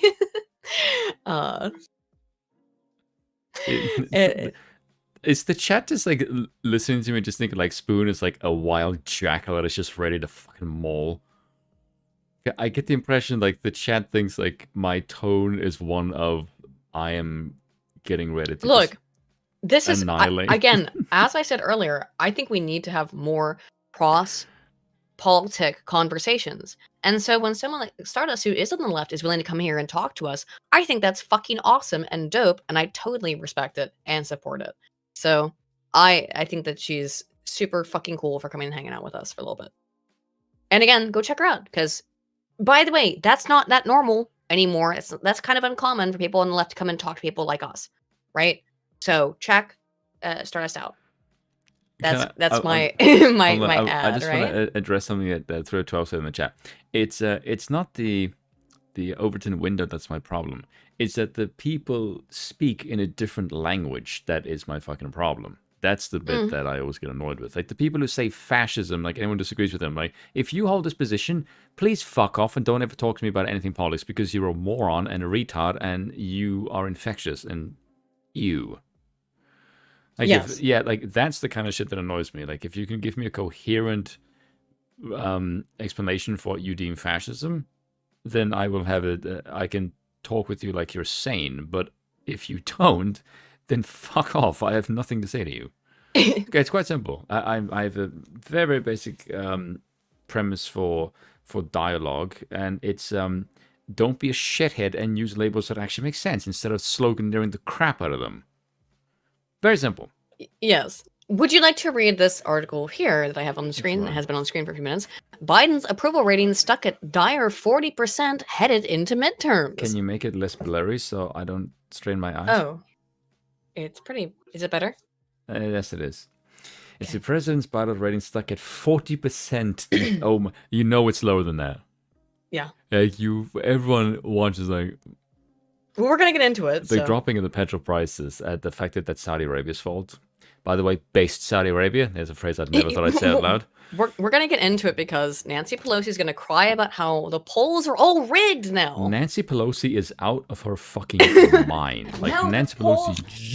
The polls are rigged against the Democrats. Yeah, and not just any polls, Aiden. The New York Times poll is rigged against the Democrats because they're so anti-Democrat. They hate the Democrat Party. That's why the polls are rigged against us. We'll get into that, though. But here's Biden's polling. All right. Let's see. Biden's approval rating is stuck at 40% mark headed into the midterms. Fantastic. Reuters, again, it's not that high, but yeah, whatever. Yeah, Ipsos opinion poll found that Biden disapproval is at 54%. That's higher than Trump, by the way. His low numbers have Democrats worried into November 8th election. Jeez, I can't imagine why. Republicans favored to take control of the House of Representatives. I wonder why. Biden trying to flip the script will address high petrol prices on Wednesday. Yeah, except he's the cause of them because he decimated the energy sector as soon as he got into fucking office. And then he fucking blew up that pipeline. yeah, you blew up. There we go. I mean, allegedly. I mean, Putin blew it up. Yeah, it was the Danes or the Swedes or the Polish, but it was definitely Russia's like. No, it was Putin. Putin blew up his own pipeline and destroyed his own energy infrastructure because reasons. Question mark. Let's see. President Joe Biden's approval rating is stuck at the 40% mark headed into the midterm elections as Democrats fret about their chances amid voter anger at the high cost of living. There we go. Biden has been attempting to flip the script horribly, by the way. He tried to rally the Democratic base on Tuesday with a fiery speech on what would happen for women's reproductive rights under Republican control. What, they stopped being whores for 5 minutes. What a terrible world that would be. Oh, again, we'll watch that Stacey Abrams thing. Oh my God, that was so fucking great. He urged voters, particularly women, to elect more Democrats to Congress and vowed if they did so, he would send legislation to Capitol Hill to codify Roe vs. Wade. By the way, I saw something on Real Clear Politics. This is fucking insane. Over the last month, the Democrats had a 14-point approval with women. Yeah. That has now swung to an 18-point approval for the GOP. Within 30 days, it went from 14 points to 18 points in favor. That's a 32-point swing in a month. That's fucking unreal. And I asked you about this, and I asked you why do you think that was? And I think it's because of the children issue, and it's because of the transgender issue, which are in some way inexorably linked. It's because the economy. The economy also is part of it as well, because it's the trans stuff, children stuff, and now the economy stuff. The Democrats they've been in power now for 2 years, total, complete power over the United States. The shit. And they've destroyed the country. Everyone is feeling it in their wallet. And everyone's seen it on like, they send their kids to school, and it's like, hey, we're going to teach your children about how they're all transgender and need to cut their genitals off. It's like, whoa, excuse me, what? I'm being facetious. Well, I'm not being facetious. I'm being hyperbolic. But it is some really screwed up shit that's happening in schools, which we will talk about. There was one person I saw, I can't remember where the article was, but they said that the inflation and the economy issue is the only issue that is in double digits. Nothing else even comes fucking close. And on this issue alone, the Republicans have an 18-point because again, the economy was approval. Great under Trump. The economy was good under Trump, and now people are like, man, my dollar used to go way, way, way further, and now I can't afford to pay for fucking anything. Yeah, but the top issue, and the Republicans have an 18-point lead. The Democrats are going to get fucking annihilated. Well, we'll see how much they fortify the elections. And I have an article on that about how they are trying to bring in countless illegals to vote. Yeah. I don't think it's gonna work, it's straight up. Just bring in illegals to vote. And here's why it's okay. In New York State, by the way. I think it's in New York State. Yeah, of course it is. Let's see. But the Reuters poll, opinion poll on Wednesday found that the president's approval rating is staying close to the lowest levels of his presidency amid votes and worries about inflation. Haha. And again, I don't believe the 40% number. No, I believe it's more like 35, yeah, or even lower. And remember that it's basically like 100% approval among Democrats. No Republicans. Anyone who considers himself a Republican supports Biden because he's a mess. Now, this is the partisanship. This is the partisanship I was talking about that is inherent in a democratic system. Ultimately, it's not what it's made to do, but it is how it always ends up, is partisanship. Even in multi-party state, it always ends up with basically two parties fighting against each other like this. By the way, an inherent process of social identity theory. Toshville and Turner, Hogs and Oakes. Hog and Oakes. Blech. I think one of the biggest drops is from black people, especially like black men. It's dropped something like 15 points. And black women, I think, gives them like 9, which for the Democrats is fucking really, really bad. Because they have said repeatedly and have illustrated that they just think that they own black people. Yeah, and the Hispanics is also a really, really big shift. And the Hispanics, where they hate religion, they openly talk about how much they hate religion. Well, a large majority of Hispanics, a very large majority, are Catholics and religious. Yeah. So they don't like the anti-religion. They don't like the transgender stuff. They don't like the gay stuff. So you're going to lose the Hispanics, and you're going to lose the black vote too, because the black vote largely also doesn't like that stuff, the black community. And also, I think that a lot of people in the black community, you look at the Hodge twins just as an example, but they are just one of, and Kanye West is one of people going, wait a minute, this is kind of weird. The Democrat Party has basically used black people another one, yeah. as a shield to do crazy stuff, and has considered us to be us, from Kanye's perspective, or people like us as their property. As their property on their, I mean, we can abuse them because Dinesh D'Souza called it a slave plantation. He called it the new slave plantation, which is, by the way, Kanye has a song called New Slaves, and he specifically says the same shit. That was from what was that album? I mean, there Pablo, yeah. Like, black women vote for the Democratic Party something like 95%. It's fucking insane. But it is changing, because I think people are realizing that the Democrats actually do not have their best interest in heart. Their only interest is in keeping and maintaining their votes via platitudes. They're not going to make it. You mean Democrats don't care about anyone except getting power? No, say it isn't so. I don't like Republicans either, by the way, dude. Like, you know this about me. I don't like the Republican Party either. No, but we prefer MAGA Republicans. MAGA Republicans are a little bit better, yeah. Yes. But I also like Lauren Boebert. Well, I fear all of this is susceptible to corruption, susceptible to just becoming another political machine, as it always is wont to be, which is, again, why we generally, you and I, don't approve of democracy. Yeah. Democracy, because it ends up, it will always be this, and there's no end, and that's why. Give Trump a crown. I mean, I don't know. I wouldn't necessarily. I mean, I'm not going to lie, his name would sound cool. King Trump actually sounds kind of bad, actually.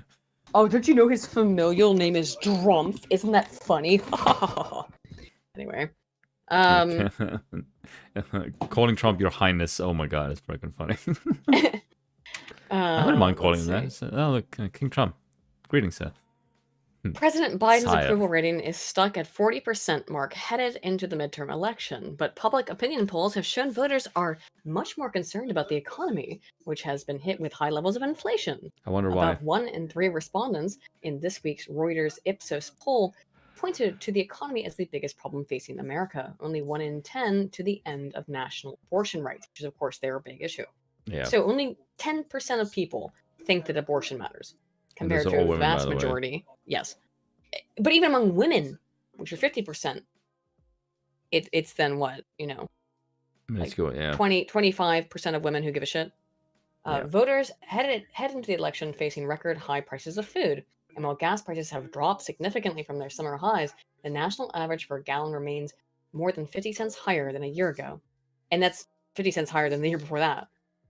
Biden's announcement on Wednesday is part of a 180 million oil barrel release over 6 months the president promised in March. In his remarks, the president will also indicate he's open to additional releases this winter, and we're going to get into that, in an effort to keep prices down. Let me explain why this doesn't work. These are limited oil reserves. They are put in reserve for like wartime and stuff.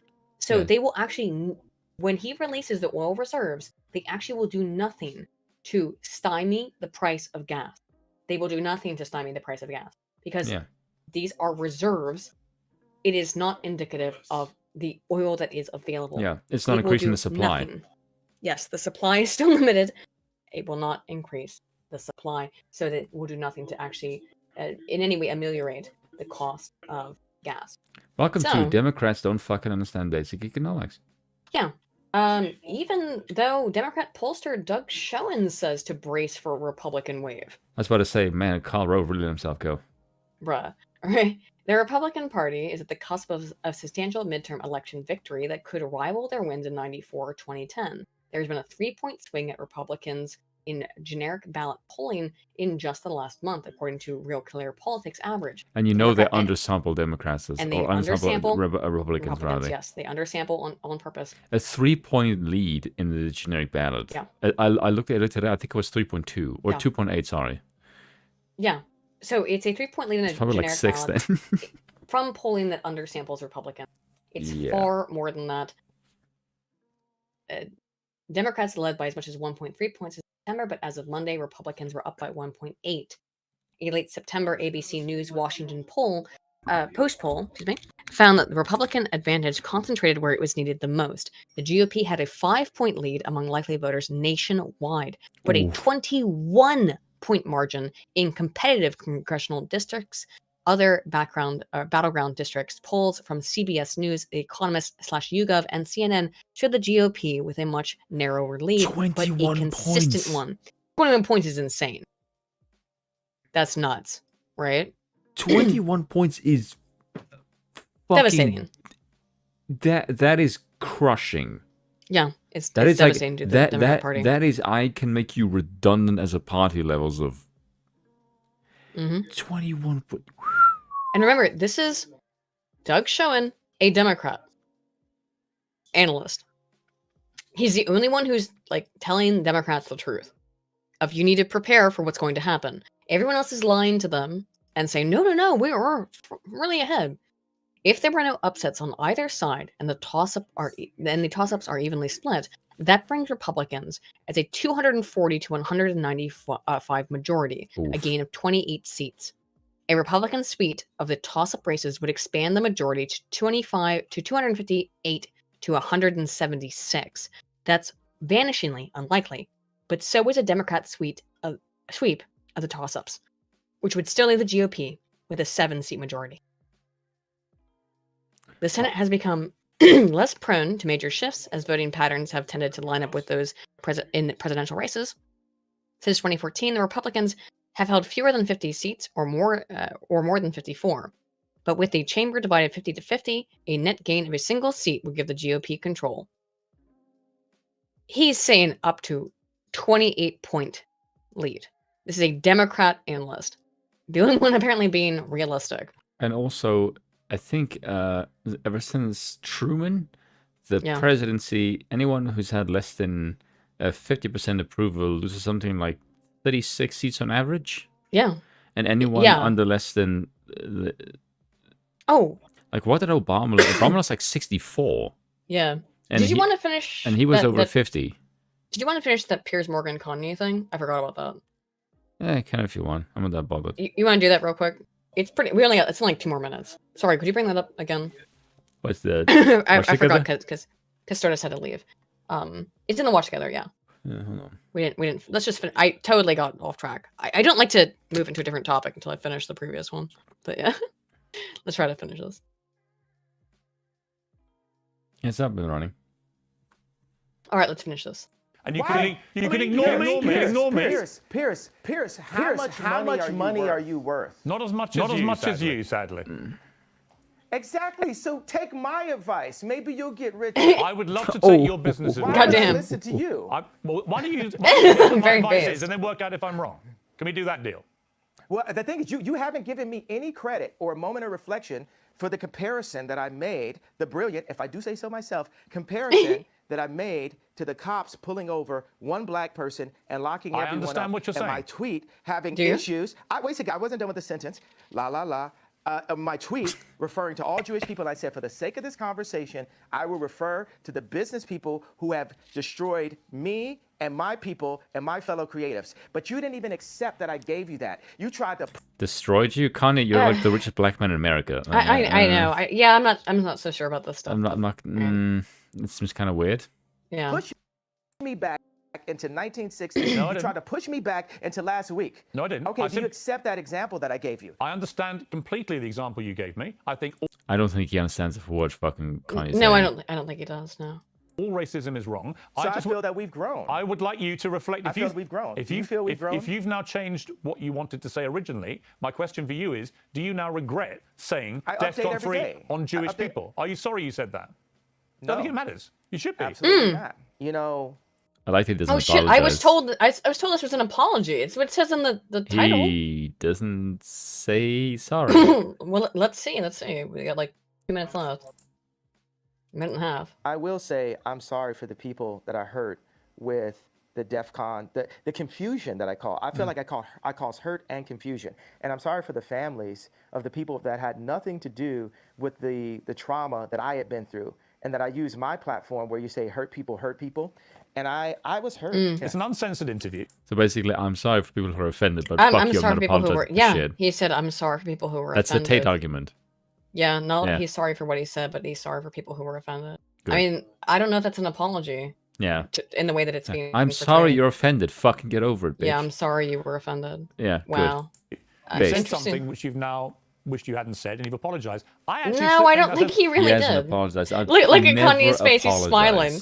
He's not. He didn't say he's sorry for what he said. He said he's sorry that people were offended. Yeah, because you're all bitches.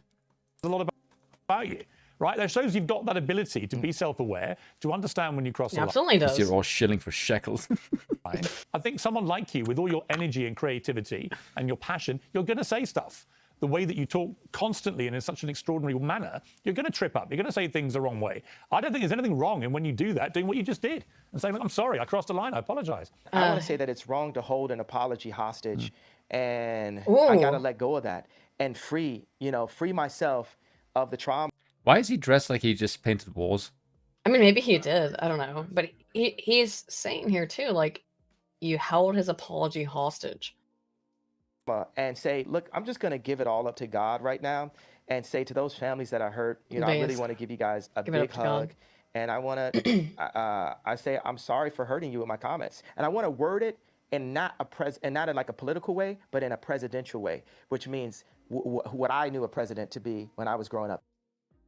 I mean, that whole interview should come out tonight. That's just what I got for it. The TLDR, the little clip.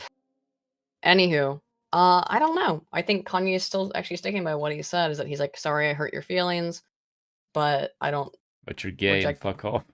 Yeah. I mean, like, Trump, again, is not super happy with it from what I said. He did say, like, something on Truth Social that was the extent of, Jews in America gotta wake up or something like that. It was bizarre, but he did say that. Let's move back though, if you don't mind. Sorry, I keep asking you to do things. Spoon, I know how much you hate it, but move back to the article. You're calling me lazy? No, I just know you always like. There he goes. White House plans to release another 15 million barrels of oil from the U.S. emergency stockpile.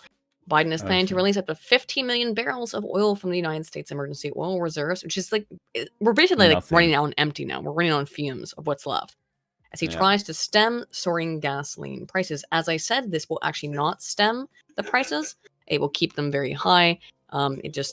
It's not going to reduce it. And then you don't have emergency reserves, which is really, really stupid. And by the way, this is planning. I think this is now confirmed. This is from yesterday. I believe today it is now confirmed. He's going to release the 15 million. He looks out of his fucking mind in that picture. Looks like a zombie. Well, he basically is. Yeah. What do you think he's on right there? Coke. Biden said last week that gasoline prices are too high, and he would have to say, and would have more to say about lowering the cost this week. David Turk, the president's deputy energy secretary, also said last week the administration can tap the Strategic Petroleum Reserve, which they've already tapped, in coming weeks and months. It's the lowest it's been since like the second. It will not stabilize it. By nature, it will not stabilize it. This is a nonsense statement. Make your own this fucking oil, you stupid. Yes, we could. You're sitting on the largest reserve of oil in the entire fucking world. But we're not allowed to tap into it because that would be the green people wouldn't like that. So this is insane. So instead, we're gonna just buy it from the Saudis. But let's get into that. Okay, we'll get in a minute. Here we go. The admin has a small window ahead of midterms to try and lower fuel prices, or at least demonstrate they're trying, an unnamed source said. The White House did not like the $4 a gallon gas, and has signaled that it will take action to prevent that again. Average U.S. gasoline prices hit $3.89 a gallon on Monday, and that's average. Gasoline prices hit a record average of above $5 a gallon in June, though. Now we're getting into the Saudi stuff, right? Because Biden's like, oh, fuck Russia, I don't want to deal with Russia, and we're not going to use America's own resources, so now we're going to have to go to the Saudis. With cup in hand, begging like a fucking peasant. Biden officials After I insulted them, called them a pariah. Yes. Urged oil refineries, including ExxonMobil, Chevron, and Valero, to not increase exports of fuel, and warned it could take actions if plants do not build inventories. What are you going to do? You're dependent on them. Can I just say something? Of course. I think it is so fucking badass from the Saudis to tell them, go fuck yourself, you fucking piece of shit. We're not going to bail you out for your own fucking incompetence. He tries to bully them, and they tell him to go fuck himself. Yeah, I think it's also base. Base as fuck. Well done, Saudi Arabia. Yeah, the admin had not taken a potential ban of gasoline and diesel exports off the table, although opponents of such a move say it could exacerbate Europe's energy crisis and raise fuel prices at home. So make your own. In addition, the administration has mandated by law past years ago to sell another 26 million barrels of oil. This is the reserve oil in the fiscal year of 2023, which started in October 1st. So they're going to sell oil. Now, they have paused this, I would say. This is now on pause. This was from yesterday. As of today, they've paused this. They're not going to sell any oil. By the way, scroll up again to that previous picture. This one? Yeah. That guy on the left looks like he's straight up going to do fucking jihad anything. He sure does. Like, his eyes are like fucking ready to whoop someone's ass. Yeah. In a message aimed at the West, Saud al-Shalan is seen in a video saying, quote, "Anybody who challenges the existence of this kingdom, we are all products of jihad and martyrdom. Anyone that thinks they can threaten us." Crown Prince Mohammed bin Salman led OPEC to cut oil production by 2 million barrels per day last week. They're just cutting their production because they've got all the oil. And now they're saying we're not even going to make it. We're not even going to produce it. Yeah, just fuck you. Yeah. Crown Prince Mohammed, the news of the president's latest plans for oil he announced, said he would reassess the U.S. alliance with the oil-rich Saudis for their support to Russia. A move was sure to jack up gas prices just ahead of midterms. Crown Prince Mohammed bin Salman, his cousin, issued a violent threat against those who challenged Saudi Arabia after Biden warned there would be consequences for OPEC cutting. This is the same thing, like, oh, if you don't do what we want, there's going to be consequences for you. And then all of a sudden, Russia blows up their own pipeline? Yeah, totally. Right.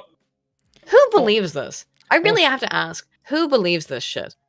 Like, does I don't know. Like, is anybody out there? I can think of 2 people who do.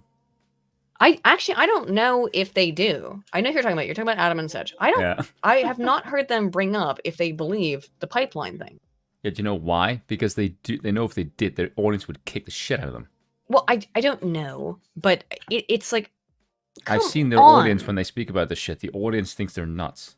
No, there's no way. I mean, guys, I would love for anyone in the chat, please. You don't have to super chat or anything, but tell me in what argument would possibly make sense that the Russians would blow up their own pipeline? What I heard from Dev? No. What's his name? Our Russian friend. Oh, Arthur? Arthur. He basically says that like Putin just did it to spite the West. That's not a really good argument. No, that's a stupid argument. It doesn't make any sense. I mean, it's possible, but it doesn't make a lot of sense to me. No. It does make sense from a propagandistic perspective, but even that, it's too risky. So I don't buy the argument. Al-Shalan's threat comes at a time of sky-high tensions between Washington and Riyadh after OPEC Plus cut oil production by 2 million barrels per day, and the Biden admin accused the Saudi kingdom of aligning itself with Putin and Russia. Does anyone remember when everyone said that Trump was going to cause World War III and he's going to destroy relations with How's it going? Biden is doing everything that you fear Trump would do. How's that going, right? Biden claimed that Riyadh would face consequences as aides announced the U.S. would be reevaluating its relationship with the Saudis. Quote, there's going to be some consequences for what they've done with Russia, Biden said in a CNN interview last Tuesday. Quote, I'm not going to get into what I'd consider and what I have in mind, he added, but there will be consequences. The kingdom then hit back with a bombshell statement that Biden administration had requested to delay the OPEC production cut until after the midterms. Oh, Biden basically begged them to help them out. The Saudis admit to. I mean, I can't read that super chat. I'll go through some super chats in a little bit. No, that one specifically, I can't read. I'll read. I can't read that one either because I don't know how you spelled that word on YouTube. No, you can spell it on YouTube. I will read the rest. I'll read the super chats in like a couple of minutes as we get through some of this. Can I just? I'll do my big block, right? From an economic perspective, Biden is so fucking retarded. Your entire economy is propped up by the petrodollar, which goes through Saudi Arabia. If Saudi Arabia decides, fuck you, we're going to start selling with the yuan or the Russian ruble, you are fucked. Your economy is going to hit hyperinflation, and you are going to get absolutely annihilated. You fucking retard. Why would they? Look, this is just America has destroyed their own. Well, Biden's America has destroyed our energy infrastructure.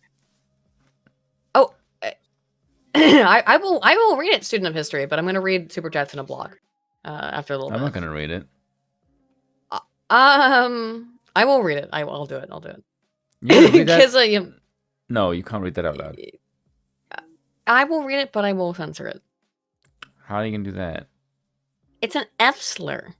Yeah, I know that That's what I'm saying. I'll whatever. Let's keep going. We'll get to the thank you, Kizza. I will read all the super chats in a little bit. And by the way, guys, I'll read them once. We'll go through like I'm trying to go through like banks of topics, and then we'll read them at the end of a segment, right? Based Saudi Arabia. The country that benefits the most from this 2 million barrel cut is Russia. White House National Security spokesman John Kirby said in a call with reporters on Friday. The cut allows Putin to continue to fund his war-making machine, and it certainly gave him, Mr. Putin, a sense of comfort there, Kirby continued.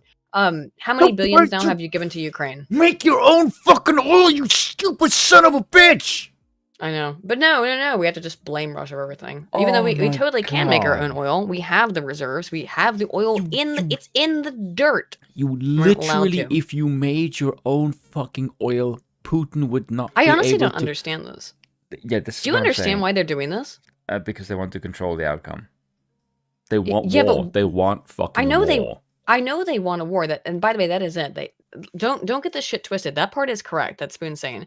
The U.S. wants to go to war with Russia because war is very profitable. That's why. Okay? The United States is an evil empire that makes its money through loss of bodies and profit. The U.S. does not give a flying fuck about 100%. Any of you. It wants to kill because it makes dollars. It trades bodies for cash. Biden's particular type of politics is based on making war in order to make money. Yes. So, yeah, that's why they're doing these things that are like, why are you doing insane things? Oh, it's because Biden wants to make more. Fuck your liberal world order and your liberal hegemony. The West needs to fucking die off. I don't agree with that. No. I agree with that. Give me a multipolar world order, please. Fuck America's world order. Fuck it to hell because you are a disgusting piece of shit on the world stage. Everywhere the Americans have their tentacles, they just destroy. They just decimate culture with decadence and this true shit. Fuck the West. I hope it burns and dies. There is nothing in the current Western hemisphere that I want to survive. Nothing. Nothing at all. I don't give a fuck if it loses. I love the West. I don't. I hate it. Look at my culture right now. What do I... No, it's history it can preserve. Things that are like tradition of like maybe decades ago, but in the current iteration, look at your world right now. What do you want to preserve? Seriously. I was gonna try to put my video. Wait, oh, you saw it, but where did I put it? Did I put it in my download? Yeah. I'm sure you saw my. Oh, I don't know if people here have seen it though. I put it on the channel, but I didn't. Okay, I'm just gonna play it because here's my West Save the West thing. Even though it's on the channel, I have not played it live. Weirdly, even though it was from 2 weeks ago, I made it. I didn't know it was that long ago. Just gonna throw it over here real quick. Haha. Any country where I can't say the F word freely,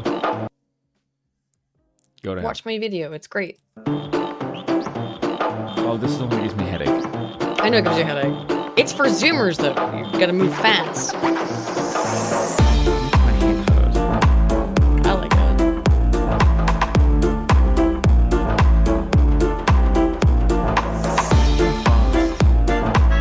I know it's too fast.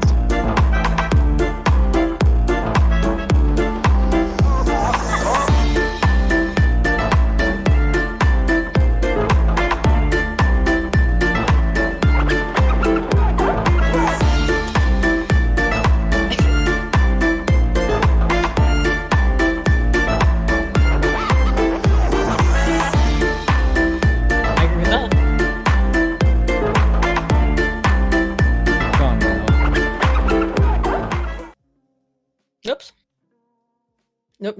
There we go. I actually like that video. Yeah, it should be. Electric Swing is wonderful. I agree, Tara.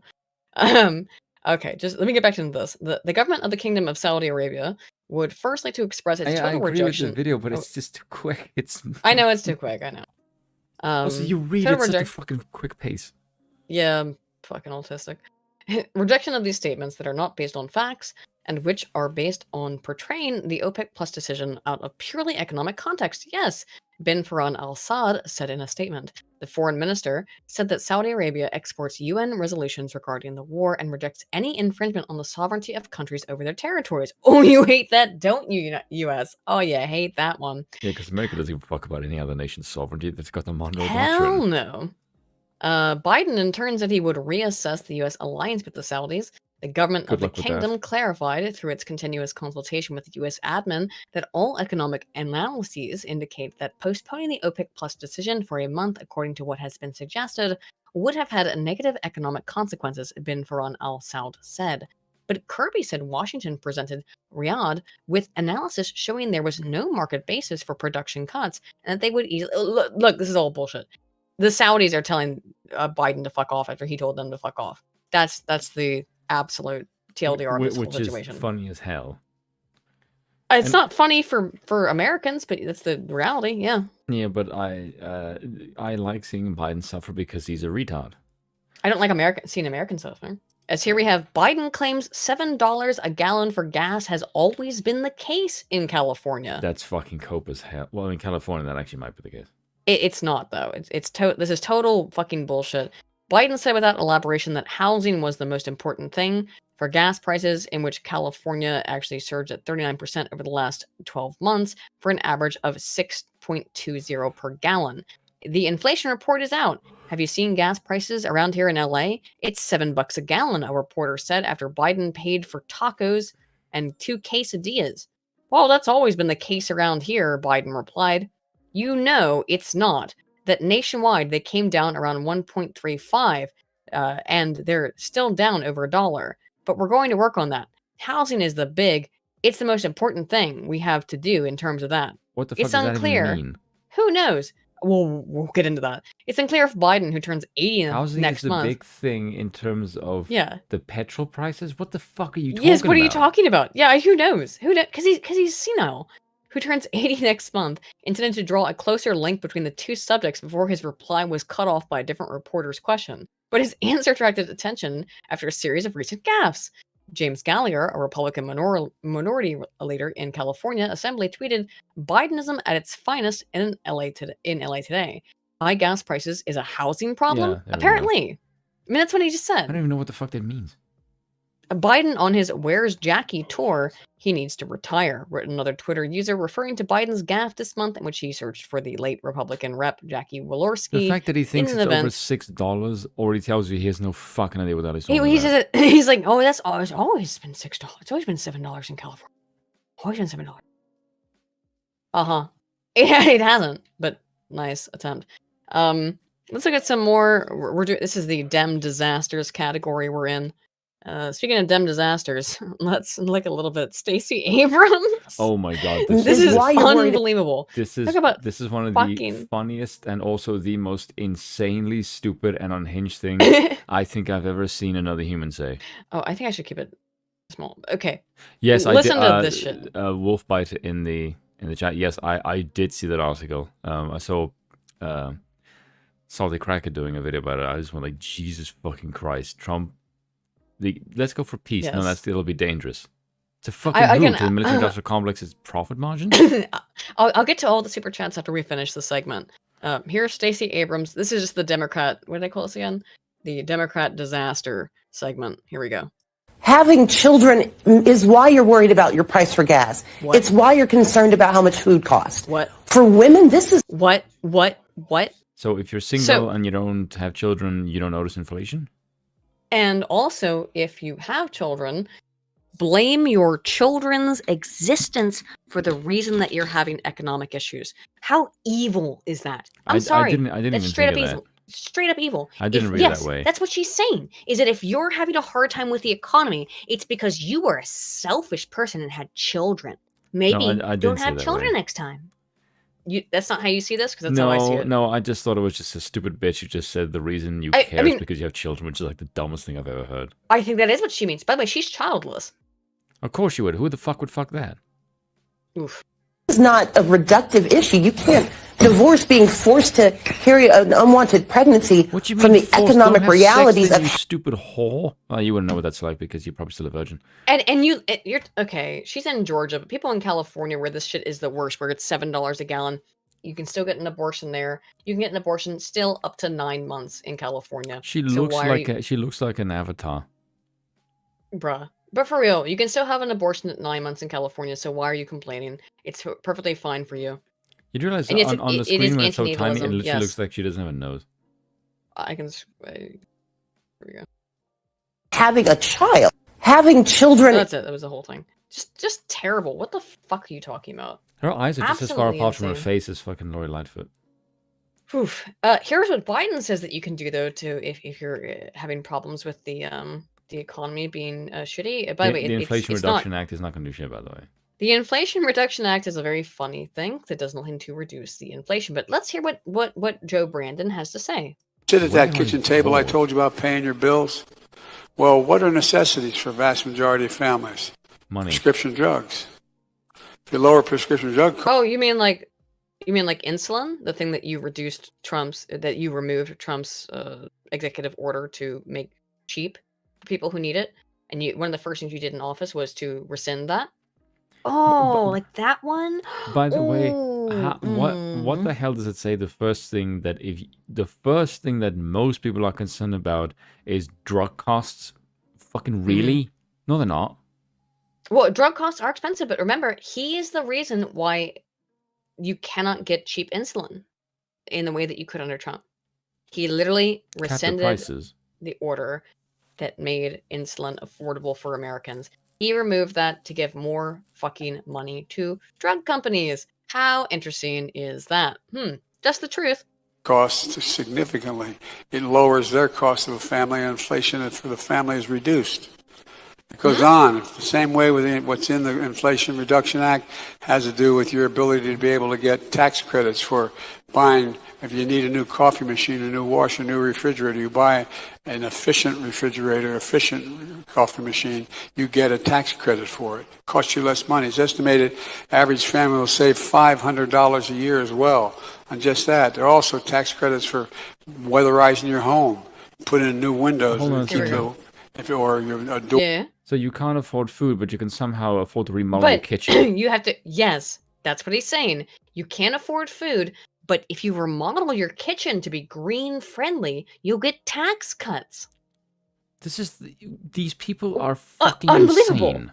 Right? He's saying, yeah, I know you can't afford food right now, but if you spend tens of thousands of dollars to remodel your home, then you'll get a tax cut, and then you'll be. This is the same thing with a fucking electric car. I know, it's the same thing as the electric car. I can't. I know you can't afford gas. You fucking then cunt. buy 100. Yeah, I can't afford gas. Then buy $100,000 electric car. Excuse me, what? Excuse me. Door that doesn't, leak air and bring in the coal. Your brain leaks air every time you talk. There's a lot in here that lowers the everyday cost for middle-class families to be able to make it. And look, I come from a wealthy state, the state of Delaware. Well, guess what? I've never been a big fan of trickle-down economy. Where I'm serious. But by that's where we've been for the last 30 years, guys. Okay, well, what a curious thing to say. Wait, let me just get straight. I'm not a fan of trickle-down economics, but I come from a wealthy state where that was tried and it made us wealthy. Where no one has to bother. Where, if they do have a problem with it, they can just build a new extension. So what does that say about the so-called trickle-down economics? It means they work. Nothing. It's all nonsense. Yeah, well, trickle-down economics isn't real. It's absolute nonsense. So this is a here's some interesting stuff. This is a Project Veritas leak. What this is that this in this particular thing is that oh God! Instantly this text makes me want to punch this dude. This is New York City Mayor Adams. Excuse me. This is mayor. This is one of his top aides of the mayor of New York City. Admits to busing illegal immigrants into the state as voters. Here we go. Here's his words from his mouth. Top aide of Eric Adams in New York. So the Republicans were like, here are 11,000 people we don't want to deal with. I think what Abbott was doing has proven effective. It's flooded our system. And frankly, I don't know how much Biden is going to appreciate having a mayor be like, hey, you owe blue cities money because of this migrant crisis. Eventually, it's going to make Biden look bad, which we're a month out from the midterms. It's a very perilous situation for him. And I don't know that Eric Adams is capable enough to navigate it. And ultimately, it's us struggling to comply with our own laws, our right to shelter laws. The city has a right to shelter law. No one in the city is supposed to sleep on the street. People do, but they do it by choice. And our laws state, we have to take care of it. That is the law of the city. The law is not designed to say, we want asylum seekers to come to New York City. That's not the design of the law. Can't we just amend our right to shelter laws? I mean, we could. We're choosing not to. Oh, it's we could repeal it. There was talk about us just limiting the number of migrants we would accept, and I'm glad that we didn't do it that way. If the mayor did that, everyone would resign. They'd be like, all right, I'm out. This guy. I have colleagues in government who are going to resign if the mayor put a cap on immigrants. If he was after 20,000, we're not taking care of them, they were going to resign over it. How many will we accept? All of them. We don't like it, but we'll take as many as they keep sending. I think the optics of this are bad for Biden and they're bad for the mayor. And I think Biden's saying all right, I'm just going to give away money to New York City because they can't take care of these migrants is going to just be bad politics for him. The city is broke, which makes me very nervous as someone who is paid by the city. We're anticipating a $10 billion budget deficit by 2026 right now. there was free money from the government for the last 2 years because of COVID. Yeah. All of that's gone. Can you just raise the taxes? The mayor doesn't want to. I mean, that is an option. Or we could like reduce services, just not give people enough stuff. I don't know, pick something. Department for the Aging. It's been cut up, obviously, but like this is some crazy shit. Immigrants, like we're housing immigrants right now from Texas. It would be very easy to be like, nope, not anymore. So again, what happened there, if you guys missed it, is that they're basically saying that they're importing people into New York to vote for them illegally. They don't care. I mean, how curious, right? If there's no money, the first thing to do is cut services.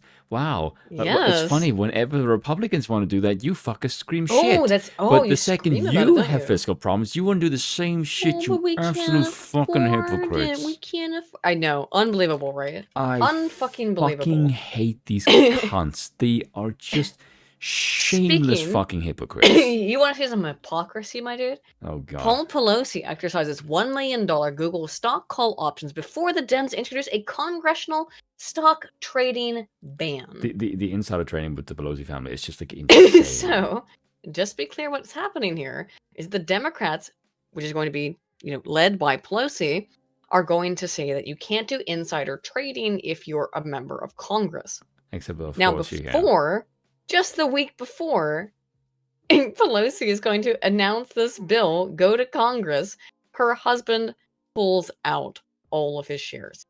Yeah, I wonder why. He cashes out. It's so they can get rich and then pull up the fucking ladder behind them. Yeah, so that you can't do the same thing. This is actually disgusting. This is sickening. Well, the good thing is she's not going to be Speaker of the House much longer. I guess so. She's older than dirt. This is the party that supposedly cares so much about regular people. But then they're like, hey, well, I know that people are upset that the Democrats keep doing these deals with giant mega corporations. So I promise you, we're not going to do that anymore. And in fact, we're going to make it illegal. But I'm going to tell my husband the weekend before. And by the way, trust me, she didn't just tell her husband. She told everybody else that she's friends with the Democrat Party. And they were like, oh shit, I'll move my stock portfolio. I'll give it to my lawyer, for example, and it won't be in my name. It will still go to me. But I'll make sure I can try to divest myself of any kind of problem. The shamelessness of these fucking it is. It's just unbelievable. It is so overtly and evidently shameless. They don't again. The level of corruption in America. Why do we know about this? Overwhelming. I find it so funny when people say, Russians are way more corrupt than we are. Like, are you sure about that? I mean, look at this shit, right? I mean, they are, but still, goddamn. Your corruption is open. So you think it doesn't Yes, it is kind of the worst thing. So we talked about those polls earlier. That were showing that not looking great for the Dems. This has been my most favorite unhinged clip of the week. This clip's amazing. Here is great. Pelosi's response to the fact that the Dems aren't polling well. Important topics. The Speaker of the House, Nancy Pelosi. Welcome, Madam Speaker. Thank you very much for coming. My pleasure to be here. So let's talk about rising inflation concerns along with crime, giving new momentum to Republicans after the Democrats were closing the gap, the historic gap. Yes. So after the Supreme Court ruling, there was huge outrage. That has seemed to subside, at least among overriding concerns. Despite all the legislative accomplishments, and I want to cite them, I want to, say it's been an extraordinary session. You and the president have done so much in terms of domestic concerns, the economy. So why is this message? Why do you think the president has gotten this message through the voters? Well, first of all, let me say that I think that much of what you've said I don't agree with. That is to say, the New York Times poll, I think, is an outlier poll. The New York Times is an outlier poll. It's not an accurate poll. The watch now, she says something interesting, but play it and I'll tell you to stop it. Yeah. Here, listen to this. Okay, so New York Times poll is an outlier poll. I'll go back. Yeah, but listen now, what she just said doesn't make any sense. I know. Listen to the whole thing. Here we go. That is to say, the New York Times poll, I think, is an outlier poll. You cite one poll, but all the other polls. It's also the Real Clear Politics average is showing similar issues. No, but that was one that brought down the average, and it was an outlier. It wasn't even that big a sample. Yeah. Okay, hold on what you just said there. This one brings down the average. If the average was higher, it means that your poll made the average lower. So your poll would have been diminishing of this. It would have been upping it to make the average lower. So that defeats the purpose of your own argument, Nancy. Yeah, of course it is. It's fucking stupid. Like, this is complete and utter cope. So I dismiss that. I have been... You dismiss it because it doesn't agree with what you want reality to be. Yes, and reality is you're not going to be Speaker of the House anymore in a couple of days. Your feelings don't align with reality, and that's what you're upset I don't about. think it's because anything aligns with reality with this we'll one. have to see how much they can fortify the elections No, they're not going to. For our precious, glorious democracy. No, that's not going to happen this time around.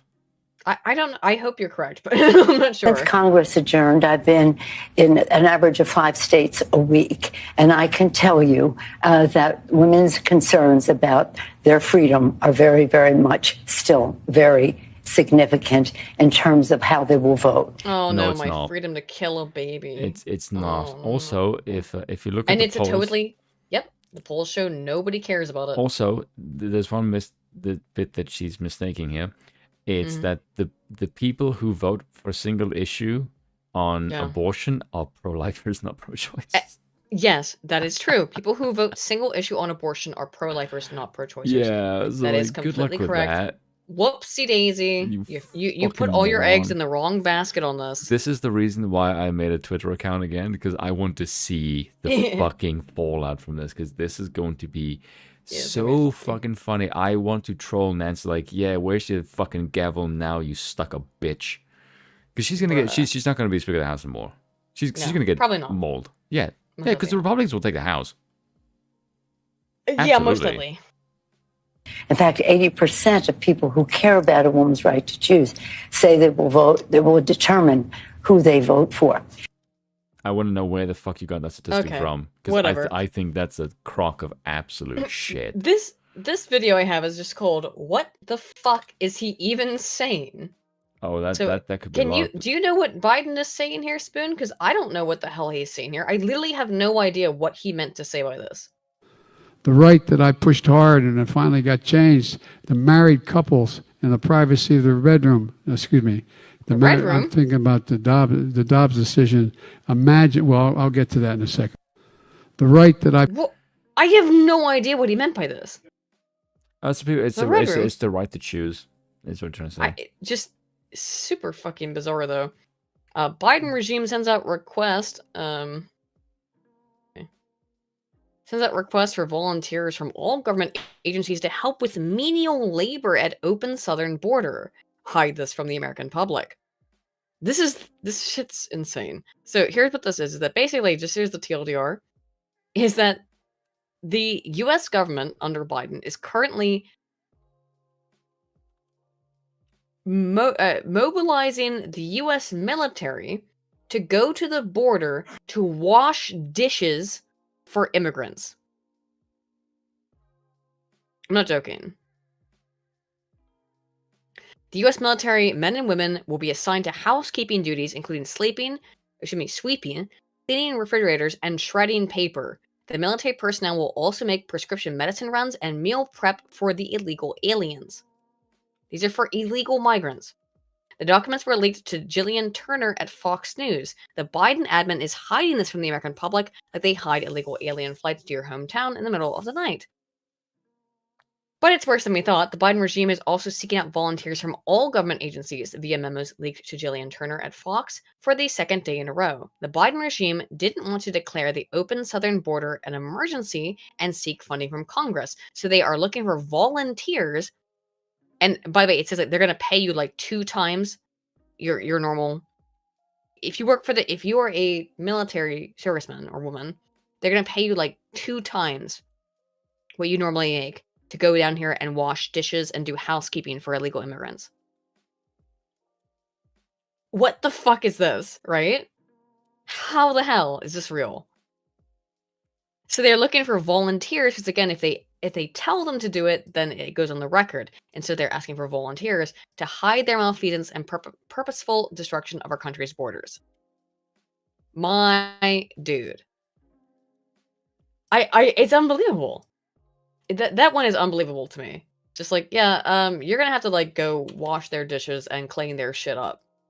because but we can't tell you to do it. You have to go volunteer. We'll pay you twice as much.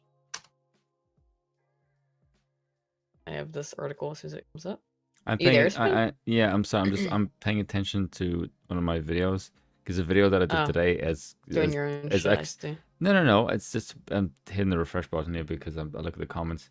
Apparently my video has done quite well today. I don't know if you guys have seen the video that I did today. I did a rant on Mitch McConnell, and I was especially savage in this rant. I said some. Well, you've heard the rant. Yeah, I said some very, very based shit. I think as far as my rants go, that's probably the best video that I've done. It was very good, yeah. And I did it like razor fist. So the rant is like in that kind of style. And ended with God fucking speed. You did it in God's fucking speed. Yeah, because I thought it'd be funny. Here's something else I like. Headline: Defund the police councilwoman begs Seattle police for protection after poop is thrown at her house. Why is poop in quotation marks? What it was poopy. Yeah, so there's no need for that. It's actual shit that was thrown at it. A post-millennial being post-millennial. The Seattle Police Department responded and took a report on a council member is now requesting, quote, permanent patrol presence monitoring her place from 5 p.m. to 10 p.m. every day. This woman fought to defund and destroy the police in her town. And now she's saying, hey, look, eat shit. Now, let's watch this post-millennial. Seattle City Council rejecting a proposal to slash the police budget in half. Despite the unexpected move, the council did approve. Councilwoman trying to literally destroy. No, the pretty one on the left there. Oh, she is pretty. I don't know what her name is. Laying off 100 officers, dismantling the team that works with the city's homeless, and trimming pay for some of the department's top brass, including Chief Carmen Best.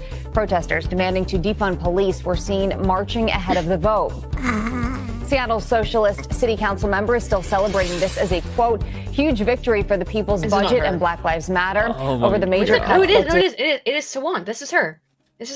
A huge victory for the people's budget and Black Lives Matter movements. Yeah. God. Pass. Here to break it down, columnist and Seattle correspondent for the Post Millennial, Ari Hoffman. Ari, it is good to see you. Thanks for being here. Good morning. How are you? I don't really care what their opinion. I mean, like, look, they're fine, but it's kind of hilarious, right? I love seeing just shit. Like, because I've seen so many people who advocated for this, they've been robbed or something. Yeah. Hammered them. Say, hey, guess what? If you don't make people, or if you don't give them a deterrence for crime, they commit more crime. No fucking shit. Listen to this, though. This is not the first time the radical council member has asked for police protection. In December of 2020, following the riots that rocked the city in the wake of the death of George Floyd, Sawant demanded police protection in response to threats. However, it was later revealed that Sawant had used the threats for publicity before contacting the Seattle police. Oh my God. Sawant was one of the most vocal members of the Defund the Police movement in Seattle, which led to hundreds of officers leaving the force. Following the defunding movement, crime skyrocketed, and the city is on track to beat last year's record high number of homicides. Rapes and assaults have also spiked. 911 response times have steadily climbed, and many residents reported being placed on hold. And now she had shit thrown at her house, and she's crying and wants a permanent police escort around her house 24 hours a day. Eat shit, you stupid bitch. Well, they certainly threw it at her, right? Okay. I really don't give a fuck what happens to these people, like at all. I have an article for you, Spoon. Like, this is the crap you shitheads push. It's your boy. Oh, what? It's your boy. Here's an article for you, Spoon, your favorite. Because I have to use the bathroom. God. But it's your favorite boy, Spoon. No, He's your favorite. No, if you're gonna make me read this crap, then I want you here to hear my rage. Okay, I have to go pee. Yeah, well, 30 seconds. I've read this article. Okay. All right, hang on. I'll be right back. I can sort out all the stupid whys that I have here. For God's sakes.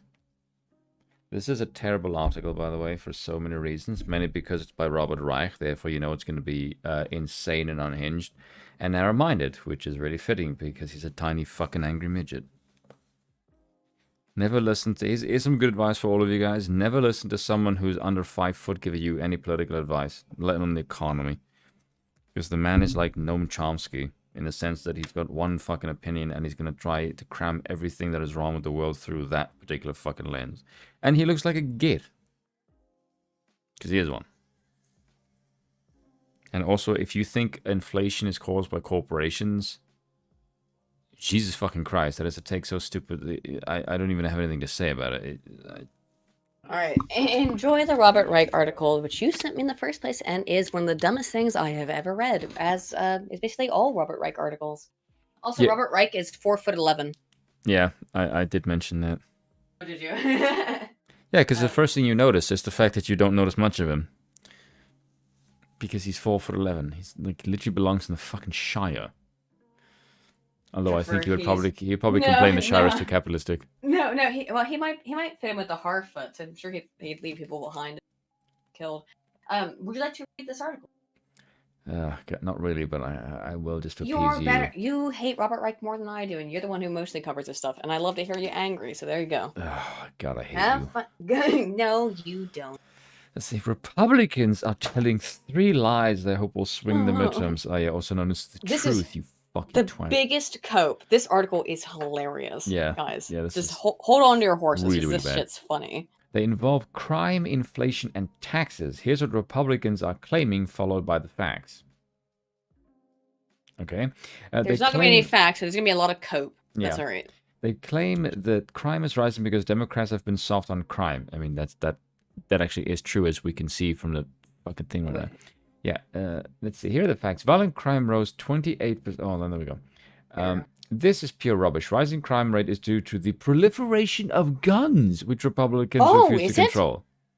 Where's the evidence for that? Do you have any data? Do you have any statistical analyses? Guns. Anything? Oh no, you don't. Oh, you don't. It's just made up in your fucking head. The proliferation of firearms is the reason why there is more rapes and armed robbery. Yeah. Well, guess what? How does that even make any sense? And in the states where you have the most gun control, with the most gun control, where you also have guns involved in violent crime, they're done by gang members who own them illegally. Look instead at gun violence done by legal gun owners. That is how you must analyze these data.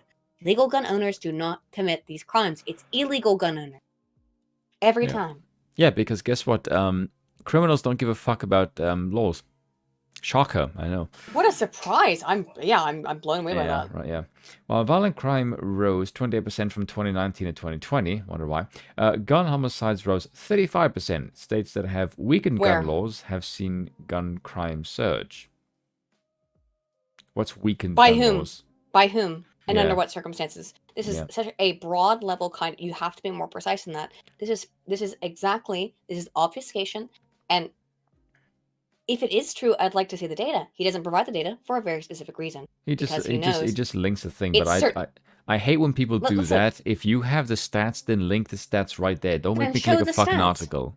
Yeah, and then show the fucking statistics in the article, but you won't because Robert Reich is an idiot and a liar. If you're trying to make a point, why are you telling me to click on something else? I don't understand this on a journalistic point of view. Like, if you're trying to make a case for me, give me the stats yourself.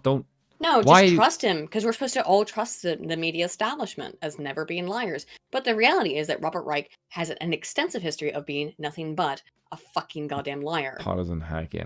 Clearly a major driver of... clearly is the wrong word, by the way. A major driver of the national increase in violent crime is the easy availability of guns. Nope. No, it isn't. That's... No, and again, the people who do absolute violent bullshit. crime own guns illegally. You are lying. You see, the violence can't be explained by any of the Republican talking points about being soft on crime Democrats. Well, the $970 or less 5-finger discount in San Francisco is actually driving How about the fact that everyone who did violence during the Summer of Love was bailed basically bailed out by George Soros and other people and Democrats? Yeah. Yes, exactly. Literally, a Democrat politician was shot at, and the guy was released. Yeah, they'll shoot their own politicians, but it doesn't matter because they think they need these populations to vote for them. People, and that's why they don't first want ask to questions. Never. They do not want to make it to that felon. They don't want to give anyone a felony conviction because if they give someone a felony, they can't vote. So of course they don't want to give anyone a felony, even though they're destroying shit.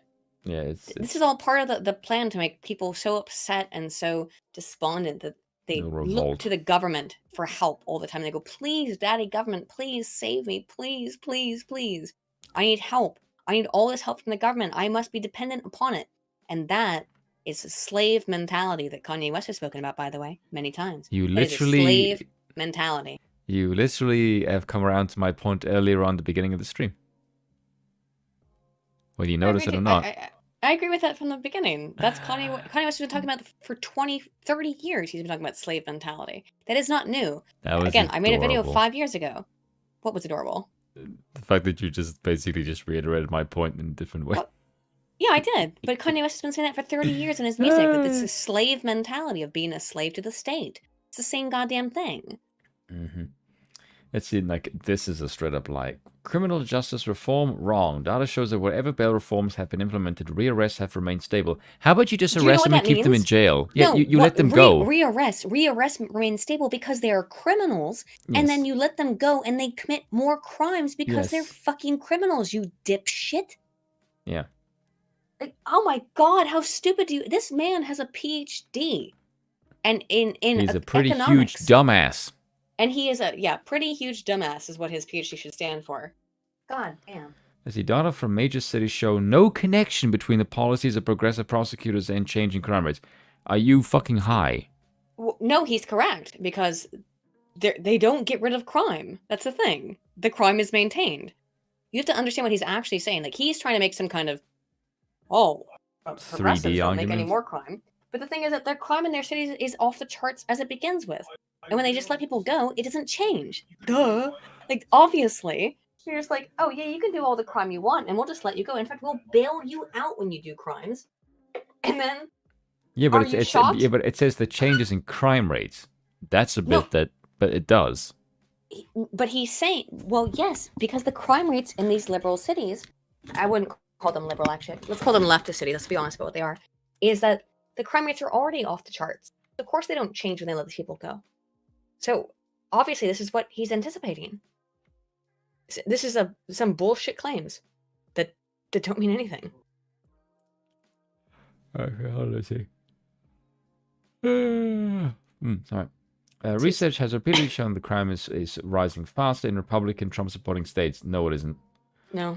The think tank Third Way found in 2020 per capita murder rates are 40% higher in states won by Trump than those won by Joe Biden. That isn't saying much. I mean, yeah, okay, it might be, but it's because the crime rate in all the blue states is already off the charts.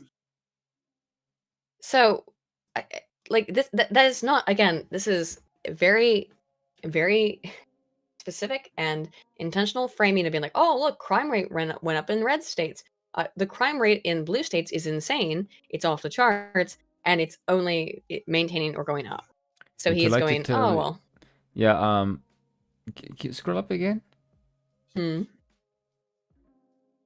see. The murder rates are up by 40% high in states won by Trump. 40% in 2020. Yeah, during the lockdowns. Yeah, that's what I was thinking myself. Yeah, during the lockdowns. Yeah, and that's another important point that Aaron Gray brings up here in the chat is it's red states and blue cities. So all of these states, where is the crime increasing? Where is the crime increasing in these states? Is it in rural areas or is it in the cities in these states? The reality is it's in the cities, just across the board. That's the reality of it. Spoon is always sleepy. Wake up! Are you sassing me? Yes, we have. You said you got me 2 hours. Let's go. I may regret that. You promised me this. Let's go. Get hype. Shut up. Let's be clear. It's been Republican policies that have made it easier for people to get and carry guns. You say that like it's a bad thing. And by the way, yes, Republican policies have made it easier to carry guns, and that's a good thing. Why is that bad? Because when people don't commit crimes as much when they think that when they know that someone else has the capacity to defend themselves. That there's some consistent evidence on that as well. So look at that. Republicans are lying about the real cause of rising crime to protect their patrons, gun manufacturers. Oh my god. Yeah, whatever. Yeah, this moron. guy's a complete liar and idiot. Let's see. Okay, this is now. Oh, this is where it gets really, guys. Robert Reich. Let me bring up a picture of him. We talk shit about him all the time. Yeah. But I want you guys to see what this. It's because you can like. fit his entire body in a 320 by 400 pixel photo. That's not a joke, by the way. Wait, what? Oh, it's fitting. Yeah. It's quite funny that his surname is Reich and he's tiny, considering that Reich was not. Dude, here he is. Then Jon Stewart is bending down. Yeah, this dude, like Jon Stewart could be on his knees for all you fucking know. He's got. I'm just saying, midget rage. He hates everybody. Oh my god, look at this one. There's so many pictures. He also lies about his height on the internet. He says that he's like a normal sized man. By the way, it's okay to be a midget. It's fine. Like, I don't think it's a problem. But he literally lies about his height and he says he's normal height. No, you're not, Robert. You're 4'11". You're like 2 inches away from a midget. I actually think that 1 inch shorter would make him legally a midget. Yeah, I think so as well. If it's 4'10" or 4'9". Yeah. So there you go. Just a little bit of a the more you know segment, right? Yeah. Oh, call me Mark. Hey, yeah, Napoleon complex. Yeah. Absolutely. Nice to see you, Mark. You up now after a long ass stream last night. Continue though, Spoon, if you would. Why would Robert Reich not want to carry a gun? You'd think he would, considering he's a manlet. Like, because he can't no defend himself physically. Oh, because it would be unfair, maybe. I don't know. Maybe somebody would. Oh, it's like he's 75 years old. He's 75? Yeah. He's like 70. He's in his mid-70s. Oh my god, he's 76. Yeah, you're right. Jeez. Yeah. Doesn't look it, does he? No, no, I but suppose bullshitting keeps you young. He's a tiny, tiny man. Yeah. He's a tiny man in thoughts and in reality. Yeah. He's just he did get sniffed by Clinton. Yeah. Let's see. They claim that inflation is due to Biden's spending and wage increases. Mm-hmm. That's because it is. Mm-hmm. That is literally what causes inflation. No, but here's the facts. Let's hear the facts. Let's hear the facts. Baloney. Okay, we got. Let's see. The major cause of current inflation is the global pandemic shortages of all things, coupled with Putin's war in Ukraine and China's lockdowns. What does that have to do with the? What does it have to do with America at all? No. Yeah. Nothing. The major domestic cause of the current inflation is big corporations. Oh, of course. Go up there. I can't see. Oh, sorry. There we go. It's big corporations that have been taking advantage of inflation by raising their prices higher than their increasing costs. Okay, so many things are wrong with this. First of all, how the hell can you be the cause of inflation and also take advantage of it? Oh. Okay, first of all, congratulations to Mark, who reached over 10 grand on his comic book project. I had to go sleep with like 2 hours left on it, but that's fucking awesome. However, this dude, it's awesome. Well, Mark, you just got here. We had a friend down here who was, I think, socialist kind of leaning earlier. Very, very lovely lady, Stardust. But we of course disagreed with. As I know, you and I disagree with things politically, Mark. But that's the fun thing.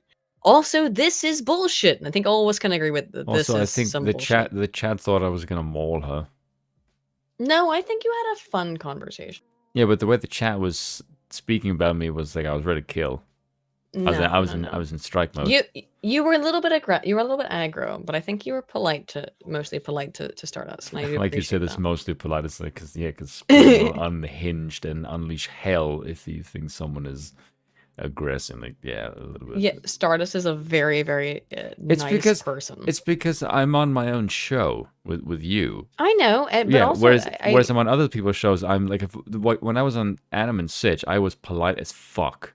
And because, yeah, because it's not my turf, so I have to behave because it's somebody else's show. However, if you come on this show and I disagree with you, I'm liable to take your head off because I can say whatever the fuck I want on my channel. I know, but good times. I did appreciate you being polite to Stardust. Oh god, it's not so mauling gay, isn't her it? from that way. Because so it's okay. I like us to have good discussions. Yeah, it's okay. I only maul white women. All right, let's move through this. I got about an hour and a half, or hour and 20 minutes left. I got to go. Yeah. Well, hour and 20. What the fuck? I'm not gonna be till 2 a.m. Because that's what you told me. No. This was at 11:30. Okay. Let's move so you through got it then. 40 minutes left. All right, I got 40 minutes. Let's go. You do data. You're supposed to be good with numbers. I didn't remember when you said that. I thought you said it like around midnight. Oh, wow. Yeah. You sass me. Did you just wow me? Yes, a little bit. Continue. Let's see. Here are the facts. Oh my god. The fact that he has to say that over and over again is like sus as fuck. Let's see. Inflation can't be explained by any other Republican talking points. You printing money is what causes inflation. Printing money is pretty much what creates inflation. Like, just saying. What was it? Milton Friedman and Ludwig Mises, who was in the place where they were printing the money, and he says, "You want inflation to stop? Can you hear that? Yes. Yeah. Make it stop doing that noise, and you'll stop inflation." Money printing machine go brrr. Yeah, there you go, exactly. It's besides, let's see, Biden's spending rubbish again. Yes, actually, that can't be causing our current inflation because inflation has broken out everywhere around the world, often at much higher rates. Yeah, because they also spend money, you stupid cunt. Yes. Oh my god. I mean, this man has a PhD in economics, and yet he has a literal child's understanding of economics. Which to me says that he's just lying. But right? that doesn't make any sense. So the entire world is inflation. Okay, so what was the cause of that inflation? What could have caused you're it? not fucking telling me what the entire world did to inflation. You're just saying Could it have inflation been just 2 years of lockdown? 2 years of lockdown, and then going to war with Russia? Oh, maybe that could have caused it. Uh-oh. Yeah, because inflation is broken out entire around the world, often at much higher rates. Why? You're not telling me why inflation exists, you fucking No, because he doesn't idiot. want you to know that. Yes. Besides, heavy spending began in 2020 before the Biden administration in order to protect the American and the economy from the ravages of COVID-19. No, He you admits shut it here down the economy. that the problem was, yes, it was COVID-19. They shut down the economy. They want to blame Trump for that, but it was the left that demanded that stuff. Let's be real. It was Trump shouldn't have necessary. capitulated, but I don't know what Trump could have done. The whole world did it. So he was, kind of... Now, you see, if Trump was king, you could have said, fuck you, I'm not doing any of this shit. And then you would have had no problems whatsoever. You wouldn't have had inflation because you wouldn't have been spending like a fucking drunken sailor. Yep. It's the American workers getting wage increases. Wages can't be pushing inflation because wages have been increasing at a slower pace than prices. Wages can increase inflation. So please explain to me how the hell does the corporation increasing their prices somehow produce inflation? When the corporation increases their prices, yes. Why would that increase inflation? Because what happens is that when wages increase, companies increase the price of their goods to meet the cost of the wage increase. Yes. It's not really fair, but it's the reality of the situation. And so when wages increase, then prices increase. It doesn't actually affect the inflation issue. Yeah, but that's my point. Like, what the fuck? That's nothing to do with inflation. No, it does have to do with inflation in that if you're raising wages to meet the inflation cost. Yeah, but that's a response to inflation. That's not the cause. Yes. That's my point. Okay, yeah, you're correct. Yeah, because that's I'm like, what the fuck? That doesn't make any sense. You see, the biggest domestic culprit are big corporations. Like this is the man has two spheres, which is I love big government and fuck Republicans. It's I love big government and I love big business until I don't love big business. And then his entire world's view is everything can be solved by government and everything is the fault of Republicans. No, everything can be solved by big government and big corporations. Let's be clear. This man is a literal retard. I'm shocked that about everything Robert Reich says because he's a real big idiot. Let's be clear. The biggest domestic cause of inflation is corporate power. Republicans are lying about this to protect their corporate patrons.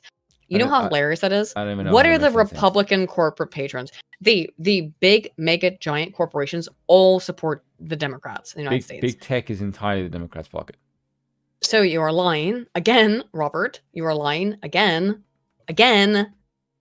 Finish this article out, and then I think I'll do the super chats because it sent us a bunch of stuff. Let's see. Here are the facts. The Inflation Reduction Act passed in July provides funding to begin the IRS staffing back to what it was before 2010, which is hell, by the way. After which Republicans diminished staff by roughly 30%, despite increasing since the number of Americans filing tax returns. Well, this is a whole issue because now they've been told that the IRS has hired 80,000.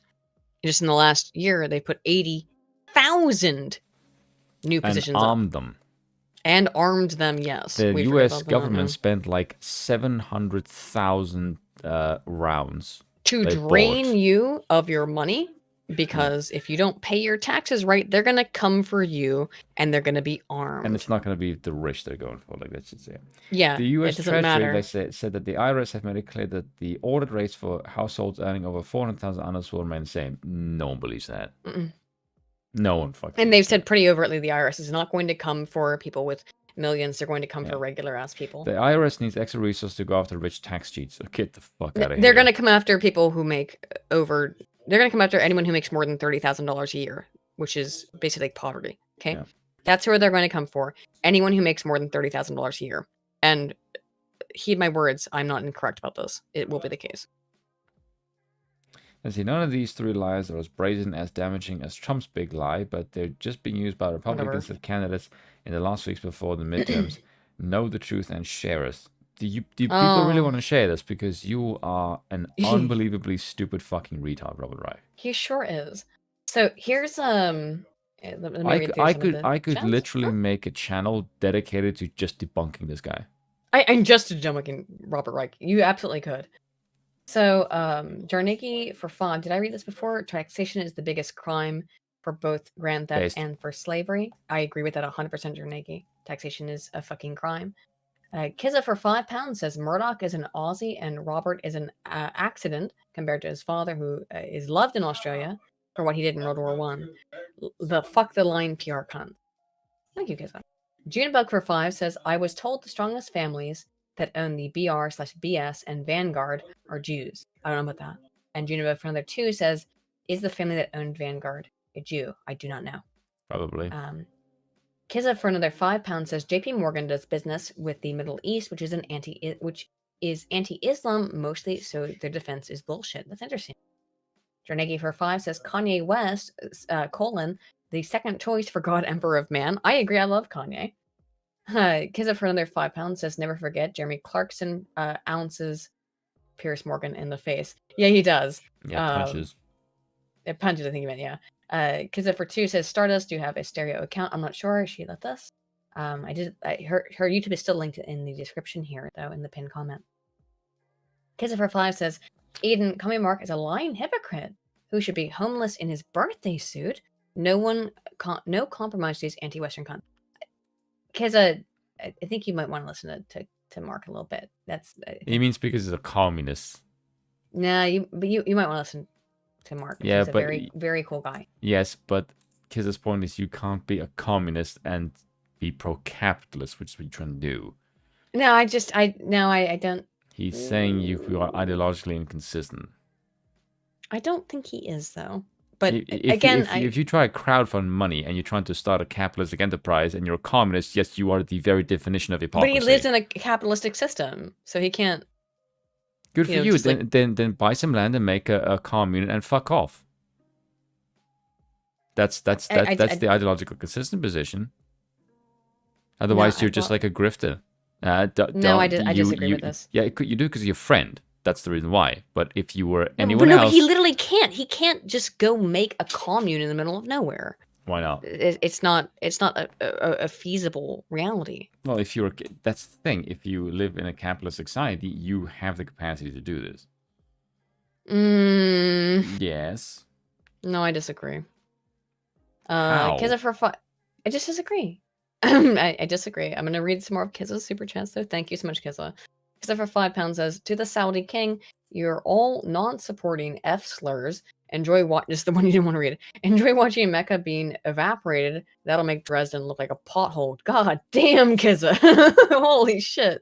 I only saw the F slur there. Kizza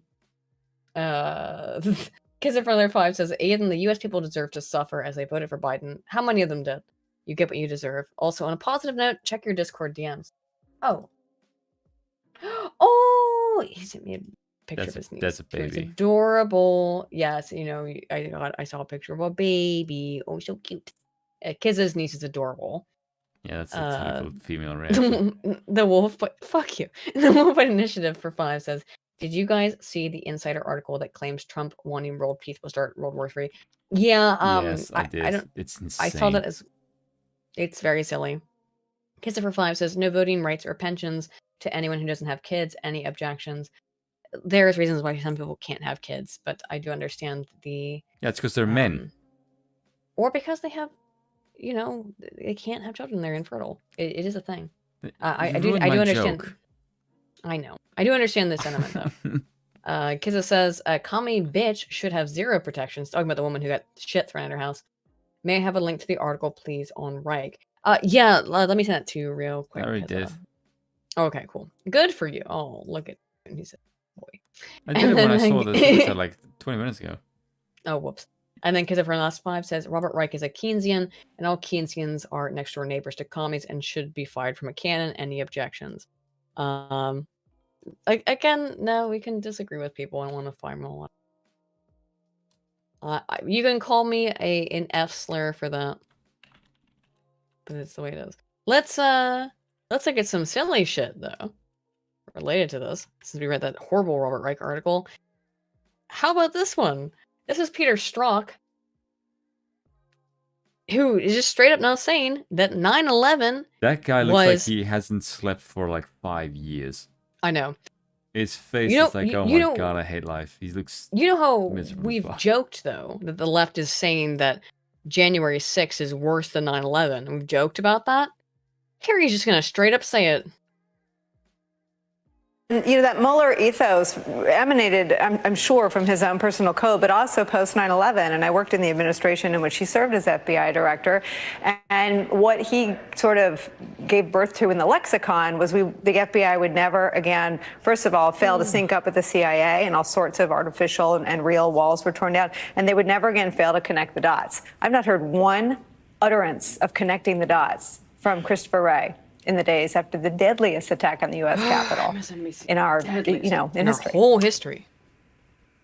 Do Nicole. you remember when the British burned down the White House? Oh, did you forget about that one? Oh, we forgot about that one, didn't we? We forgot about an entirety of U.S. history, except we are historically illiterate. Well, I think that's right. And I think if you look at the scale in terms of the threat to democracy, I mean, 9/11 was a... I really need to get a button, Spoon. I really need to get a button. Anytime someone says our democracy, I need a button that just... What should it say when I hit it? What should it say, Spoon? I'm going to have one custom made, I swear to God. I just that was easy. I could do that. But like our democracy, our sacred democracy, our democracy. I'm tired of hearing it. It is a code word. It is nonsense. It means nothing. But here, listen to this shit. Tragedy. We lost thousands of lives in a horrific way that we still mourn to this day. But when you look at something that is an attack on democracy, something that could actually bring about a fundamental change to American governance as we understand it, 9/11 is nothing compared to January 6th. What the fuck, dude? Oh my god. Go on. Can you believe that? 9/11 is nothing compared to January 6th. Dear God. And the fact that the FBI and the rest of the government, if they are not on the same sort of war footing that we were on in the weeks and months and years after 9/11, shame on everyone. Dear God. Jesus Christus Pantocrator. 9/11 is nothing compared to Jan 6th. They've completely made this the real shit. Here we can see, for example, that Igor Danchenko, one of the guys who helped promote the PP Gate and that Donald Trump was colluding with the Russians, he's the one who told the FBI and Mueller that Donald Trump was colluding with the Russians. He's been found not guilty for overt lies. It was like, yeah, you lied, but you're okay. Danchenko not guilty in a court. A jury of his peers, 12 jurors, decided they would not put him behind bars or not find him guilty on 4 counts of lying to the FBI. Now, Danchenko was in the courtroom at the time. We don't know exactly if he breathed a sigh of relief. We had to come out and get this news out as soon as possible.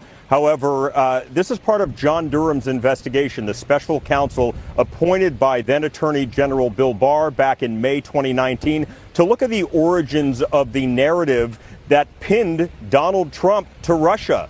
Back in 2016, early 2017, we covered extensively efforts by the FBI and others to investigate Trump. That was kind of the purpose of the entire Mueller report. So John Durham was tasked with looking at the origins of the Russia narrative to see where it came from. Well, let's see where he it charged goes. a Hillary Clinton campaign attorney named Michael Sussman last year. Who is sus as fuck, just to be fair. Sussman was on trial also for lying to the FBI. He was acquitted in May. And this is John Durham, the special counsel's second loss in a court of law. We've been told that John Durham is still going to move forward with a narrative, something written, a report, a full report for the public to be able to see, kind of weaving this entire narrative and really putting a bow on this more than 3-year investigation. But right now we can tell you Igor Danchenko found not guilty on all 4 counts. Neil, jurors began deliberating yesterday at 2 in the afternoon, went for 3 hours. This is the guy who just straight up said that he knew all this shit about Trump, and it turned out that he had worked with the FBI and he had worked with Mueller, and it's just like, oh, it's fine for him to lie about Trump. Hours went all day today. We were kind of wondering what was going on today, and then about 40 minutes ago they had a question about a conversation that took place with an FBI agent. I mean, that's really what it is. Just he's allowed to lie. It's fine. Facebook is spying on you. I mentioned this earlier. Facebook suspends wife of FBI whistleblower Steve Friend after she responds in private message to post asking if family needs help.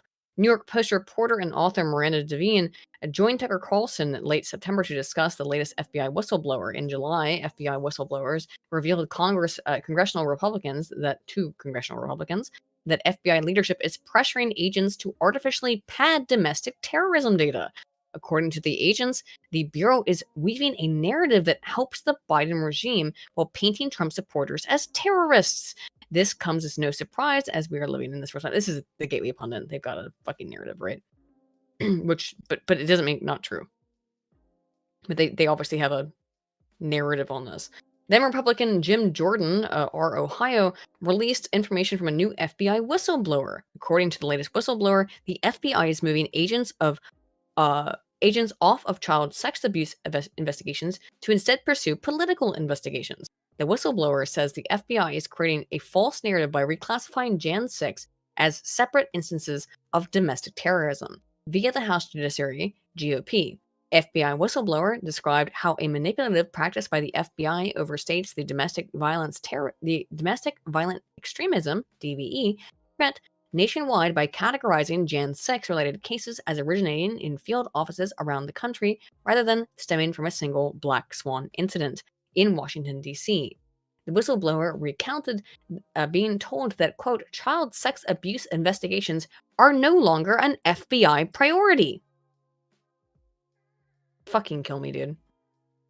Miranda Devine revealed the names of the latest FBI whistleblower, Steve Friend, who exposed the FBI's disgusting lies on tracking domestic right-wing terrorism. Steve Friend is a SWAT team member who has been with the FBI for 12 years. He is married and has 2 small children, according to Miranda. Quote, he could not just live with his conscience after he was dragged off to these very important child porn, child exploitation, and human trafficking investigations that he was working on, and put on the very bogus Jan 6 cases that he has been working on. He could see from the ground how the FBI Washington, D.C. field office was manipulating these cases to try and expand and pretend the problem was bigger than it was. He also didn't want to participate in SWAT raids on people who were being accused of misdemeanors at worst. Steve Friend stood up and said, I will not do this. On Saturday night, FBI whistleblower Steve Friend joined Dan Bongino on his weekly Fox News TV show. Friend told Bongino that he was permanently suspended from Facebook after responding by direct message to a parent's post asking her if her family needs help. Facebook banned her. Her family is not allowed to get help, according to Facebook. They stood up against the FBI, so now Facebook is going to punish their entire family. So, in other words, a woman's family was affected by child sex exploitation. A federal agent was trying to help her, and in response, Facebook banned them both. Holy shit. You still there, Spoon?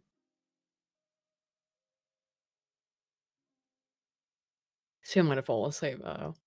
I'll keep going, guys. I got things. Spoon. Huh? What's up, Bill? Hang on.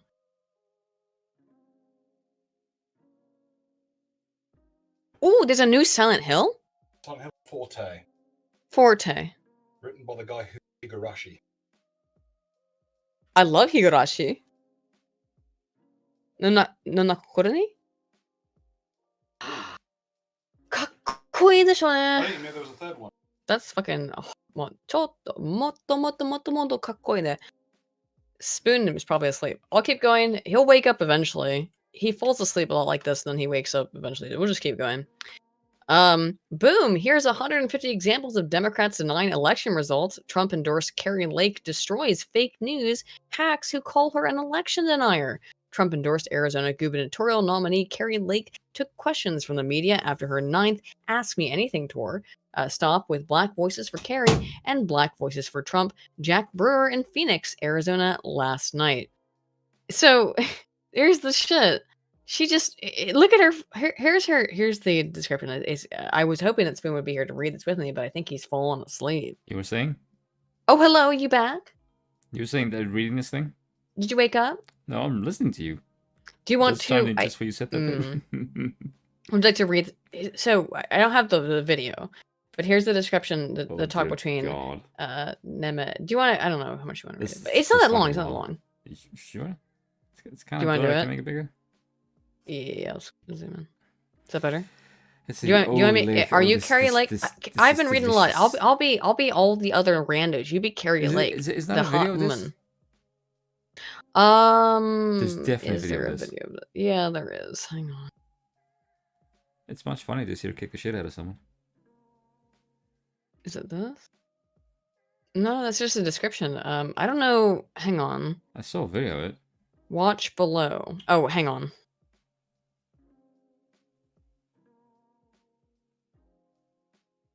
Here we go. Maybe we'll be able to see it here. Oh, here we go. Okay. Well, if it works. After a minute. It's Rumble. Just give it a second. It's not YouTube. Yeah, I know. Hey, give it a second to kick in. We'll see. Otherwise, I'll have to refresh. Miss Lake, right here, please. I want to be the first one today, please. I don't know. I always give Jordan. Oh, you always go to Jordan. I always give Jordan the first one. What do you think, Jordan?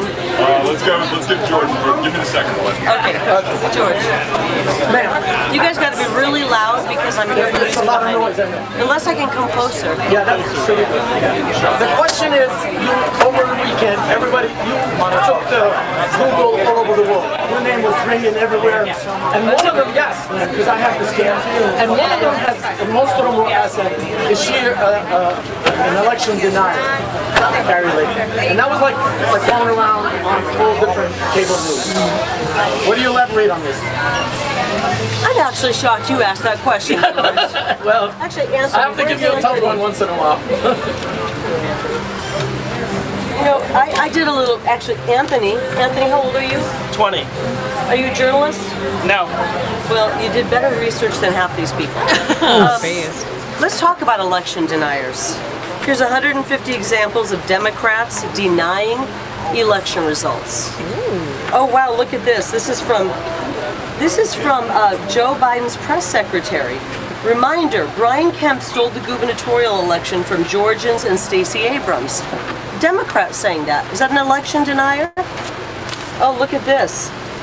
Just heard Republican Ryan Costello said it would be difficult for Stacey Abrams to win because she lost her state bid, but yet she's still claiming she never lost. This is outrageous. Hillary Clinton. Trump is an illegitimate president. Is she an election denier? Yes, I mean, this is it. Yes, she is. But this is the fucking truth. And thank you, Carrie Lake, for showing this shit. Because I'm fucking tired. And what you gotta remember is that these people do not care that they lie. They know they are lying. They know they are lying 100%. And they just don't give a shit.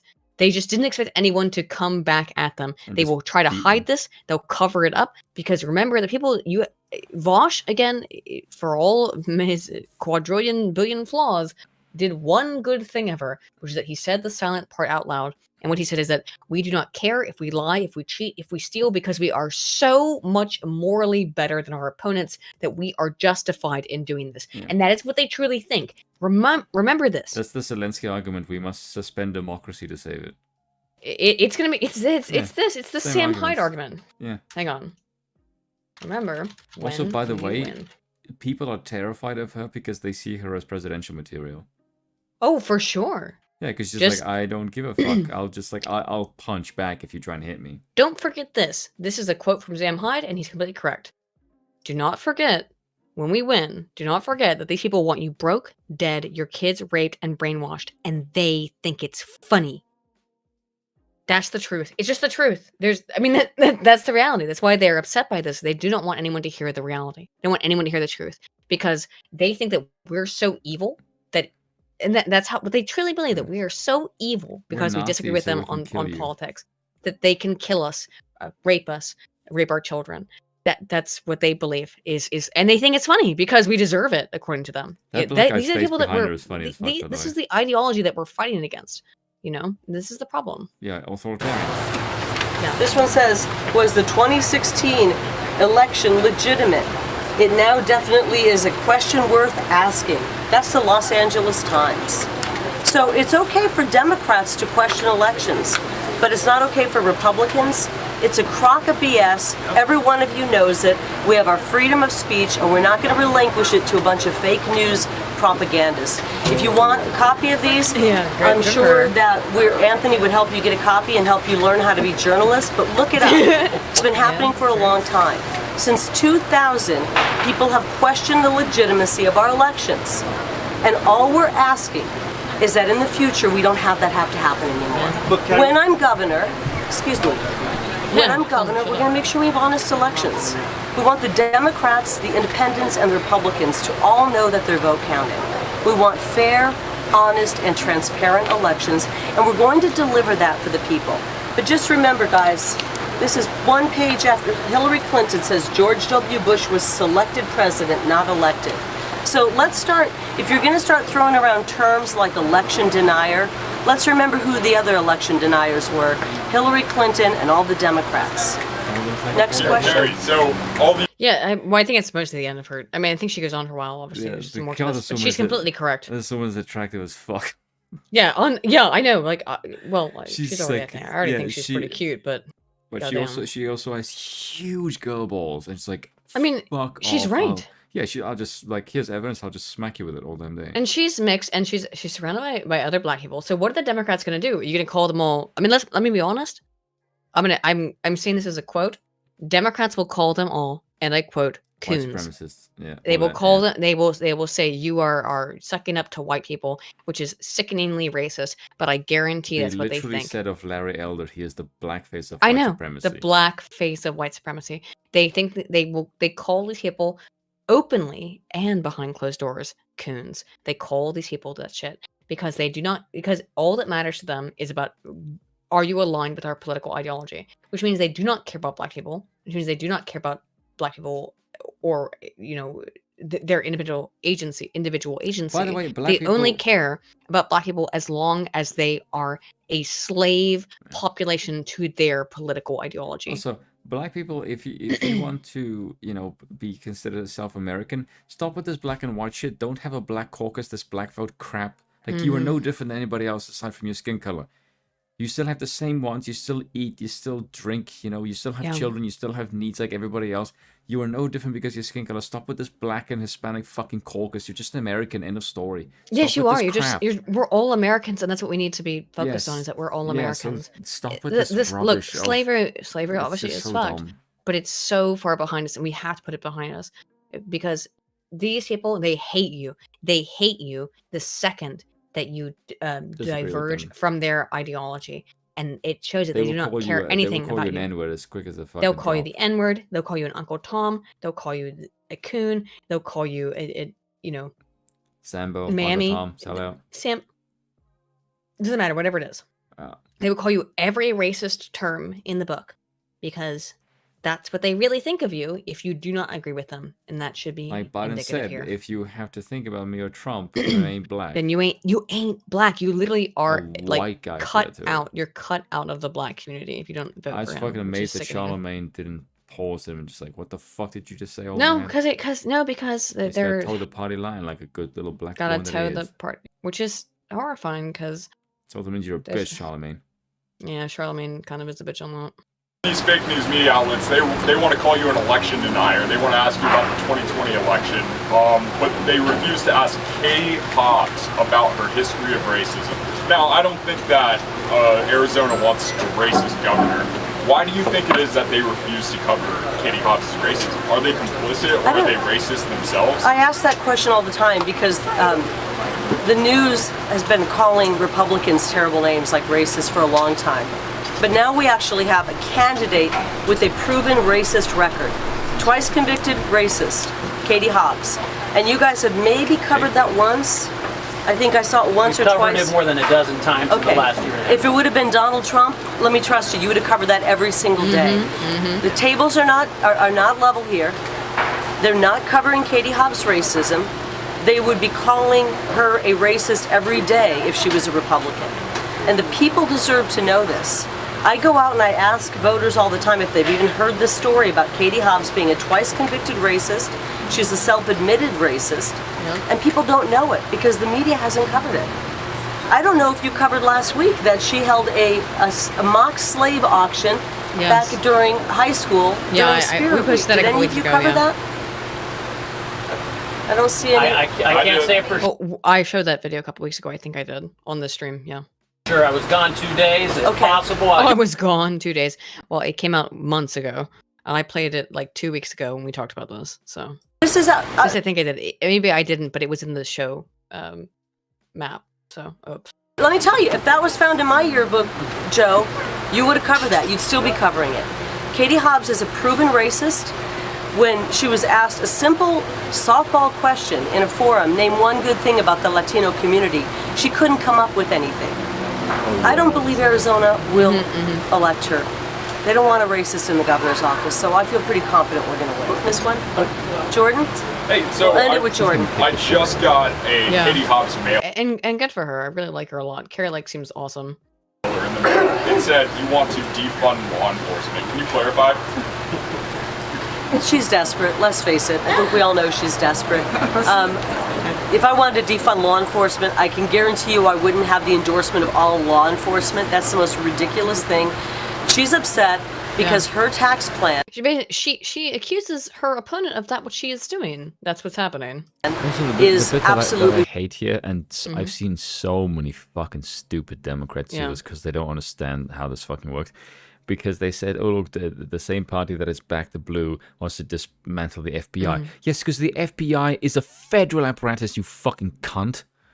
Hence the name, the Federal Bureau of Investigation. Right. They don't like that. They don't have a problem with local law enforcement because it's not the same entity, It's really not dumbass. good that you and I say the same words at the same time, even though I know what you're going to say. It's oh probably not a good sign. We've become too much in sync, my dude. It's just so dumb. Like, I'm a foreigner and I'm looking like a bitch. Even I know this. I know. I'll ask you right after we finish this what we're going to end on, because we only got like 15 minutes left. Ridiculous. My tax plan will actually help people and help them in Joe Biden's horrific economy. Our plan is to get rid of the grocery tax and to get rid of the rental tax to put $500 million back in the pockets of hardworking Arizonans. And cool. Carrie Lake, awesome. Totally support her. Absolutely 100%. Now, you need to have, this is going to sound weird, but you need wealthy people in politics who don't have the incentive of trying to enrich themselves. That's what Trump did well. Very Like, true. I'm already wealthy. Like, what am I in office for? So I can do a good job and I can flex my massive ego and say you all suck. I agree. I What actually would you want like someone to- with a massive ego and power. What would It's you like to end on, Spoon? I have the culture of cringe, which is like Rings of Power, She-Hulk, on the bodies of all of my G4, enemies. Rings Sorry, of what? Power, this is okay. Culture of cringe, which is like Rings of Power, She-Hulk, G4, Amaranth, or the transgender tyranny, Oh, or COVID God. continues. I get three. You get three options. Three Which of the things that I would you hate. prefer? I know, of course, because I hate them too. You pick one. I don't give a fuck. What do you want to do? I have questions, I guess, about the Amaranth thing. It's gonna be really hard to look at the Amaranth stuff. It's just boobs. Yeah, I mean, I guess the thing with Amaranth is that like she claimed that her husband was abusive towards her, in which case, if that's true, that's horrible, and I totally disavow that. She's just some chick. If she didn't have tits, no one pay attention to her. That's a girl. Yeah, like at the same time though, she's not saying that all the time that she's made millions and millions of dollars off people by showing her titty and being sexually provocative is she was being forced to do that by her husband. I just don't believe that. Yeah. But I'm just gonna go into this, the culture of cringe, but we'll go into it really quick. let's blaze through this. Some of this stuff is really good. Choose woman. Safeguarding democracy. Oh my Amazon's God, rings flop could trigger global economic depression. Economic experts are sounding the alarm.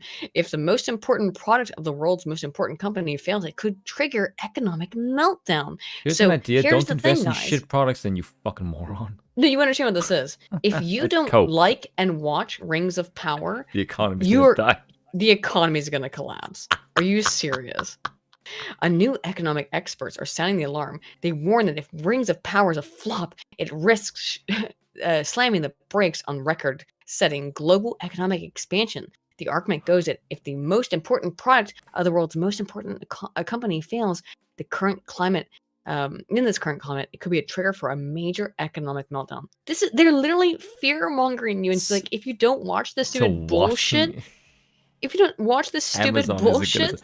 So basically, let me get this right, Amazon, you made a product that nobody wanted, and now you're going to force us to make your own fuck up. Yes. This is insane. You're basically doing like a government bailout, except with viewing figures. That's like essentially what you're doing. Like, you shameless bunch of pricks. Let me read you this. Rings isn't just a movie or a TV show or franchise. It's the very soul of our democratic system. And that's why it's failing, because it's shit. Yeah. In short, while Amazon saved the representation and diversity on the screen, this sounds like it's a parody, right? It's not. This is completely serious. Just so crucial elements of democracy. The world could now be teetering on the edge of destruction if it flops. It is fail. Nightmare scenario that could even make Donald Trump's attempted murder of democracy on Jan 6 seem like a walk in the park by comparison. Who is writing this shit? Who did write this? It's a woman. Obviously it's a woman. Who wrote this garbage? Oh, they don't keep their name on it. They wrote it for Society and Culture for IQFY. No, that's the not DISA. No, I mean the very top of it. No, that's just their website. Are you sure? Yeah, it's just their website. Because that looks like there's someone who'd write that kind of shit. Yeah, but I mean, this is an amazing article. Like, god damn. Everyone in the comments just like, are you fucking kidding me? Because are you really fucking kidding me? God damn. So here's another interesting. So that's if you don't support Rings of Power, you don't pay them money, you don't pay them time by clicking, you're going to cause an economic when the economy of people of color who want to place in European folklore history will be dead. You understand what they're saying? No. Can I just say? I want to say just every people of color. Fuck you. The reason I'm saying this is because I'm so sick of you fucking assholes constantly demonizing Europeans' history. It's terrible, and that you fuckers want to place in it. Yeah. So, but just to be clear, that don't be in our stories, then, you fucking assholes.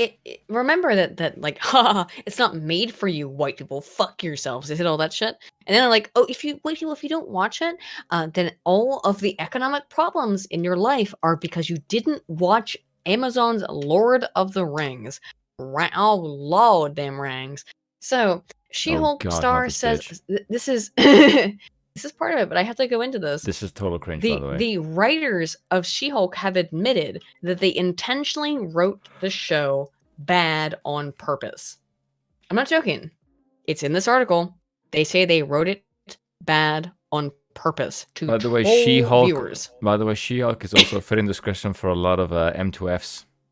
Yeah, so they're saying they intentionally just made a horrible show to troll fans. Yeah, I'm sure you did. Yeah, I'm sure that was totally the case. This isn't in any way post facto cope. To the surprise of absolutely no one who watched even a minute of the Disney Plus series She-Hulk Attorney at Law, lead actress Tatiana Maslany, head writer Jessica Gao, and director Kat Corio have confirmed. Is that a name? Yeah, Tatiana Maslany. Congratulations, you are literally named after one of the most trolling accounts on all of Twitter. Oh, that's true. Tatiana have McGrath. Confirmed the development of the Marvel Cinematic Universe's latest entry was predicated entirely on making fun of their own strawman interpretations of dissatisfied male Marvel fans. So, in other words, they made the show bad on purpose. Yeah, the trio provided this insight in their own live-action take on Jade Giantess during a post-season finale interview given to Variety. Speaking first with Maslany, the trade news outlet asked the She-Hulk star how it felt to see said finale, quote, tackle some of the exact same trolling comments that Marvel fans have been making. Okay, can I put something out? Of course. If trolling is the reason you are making the show, why have you stopped? Mm-hmm. Well, they say there's going to be a season 2. Okay. I've heard that there isn't going to be one. To which she praised, quote, Jessica Gao is a genius. She knows about the culture we're living in and her position in it when she's writing these stories about a woman superhero. She knows what that response is going to be, added the Jennifer Walters actress. As a cast, it was delightful sending each other these troll responses like, oh my god, give them a week and they're going to literally see this pop up verbatim in the show and become the villains of the show. It was thrilling. You're basically you're happy. They're saying that they're all cunts and they fuck your fans because they don't like your shitty work. So, for example, I know you see the image here though of the guy on the screen, right? Yes. Spoon. You probably don't know who this is, but that is the face of Doomcock. Doomcock is a I'm aware. Media reviewer. Yeah. So they put media reviewers into the fucking show and made them the enemies and big villains of the show. And yet they look more based than you. Yeah. Met with a follow-up of questions of whether or not she was, quote, expecting to face the trolls when you signed on for the show, Maslany asserted, reading the script, it was so true. There's so much resistance to a woman just existing in the space of superheroes. Go fuck yourself. Just go fuck yourself. How dare people not like me? I'm so tired of it. I'm so fucking tired of it. Like, dude, I'm actually... This is what you get for making me read this crap. No, like, I'm about to get emotional now because I have been... That's a very woman thing to do, Aiden. Don't do that. No, I know. I'm only going to get emotional in that. Like, look, here's the shit. I have been a woman involved and invested in and a fan of comic books my entire adult life. Adult life, I have to be very clear, because I didn't get really into comic books until I was about 14 or 15 years old. Even though I had the comics as a kid, but it wasn't until I was like 14 or 15 I started to really realize it. And it wasn't until I was like 20 that I really started to realize how much I loved comic books. Like 18 or 20. So the last 12 years of my life have been extremely dedicated to comic book. Even though I always loved comics before that. But I was a kid, I wasn't like super invested, you know? The thing that's very frustrating about this is that all of what this does is it by nature eliminates my existence. They always say like, you're erasing trans existence or shit like that. Like, well, you're erasing my existence when you're like, oh, women weren't allowed to be fans of comics until we did our stupid shit. Yeah, actually, in fact, I was a fan of comic books, and you are making it difficult for me now to be a fan of comic books because every single one of these fucking bullshit things that comes out makes every person who likes comics thinks that me as a woman who comes in and is interested in and is doing things with comics is a fake and a phony and a loser who's trying to like profit off of it in some way. Thank you so much. I've appreciated that for the last fucking 15 years I've been doing this shit. I've really appreciated that. And by that I mean, go fuck yourself and you can kiss my fucking ass because I can't stand that fucking garbage. I just like a comic book. I like comic book characters. Daredevil was my favorite character when I was like 7 years old. And I'm supposed to like fucking... Oh my god, what they did to Daredevil in this series makes me want to fucking put a bullet through my skull. But...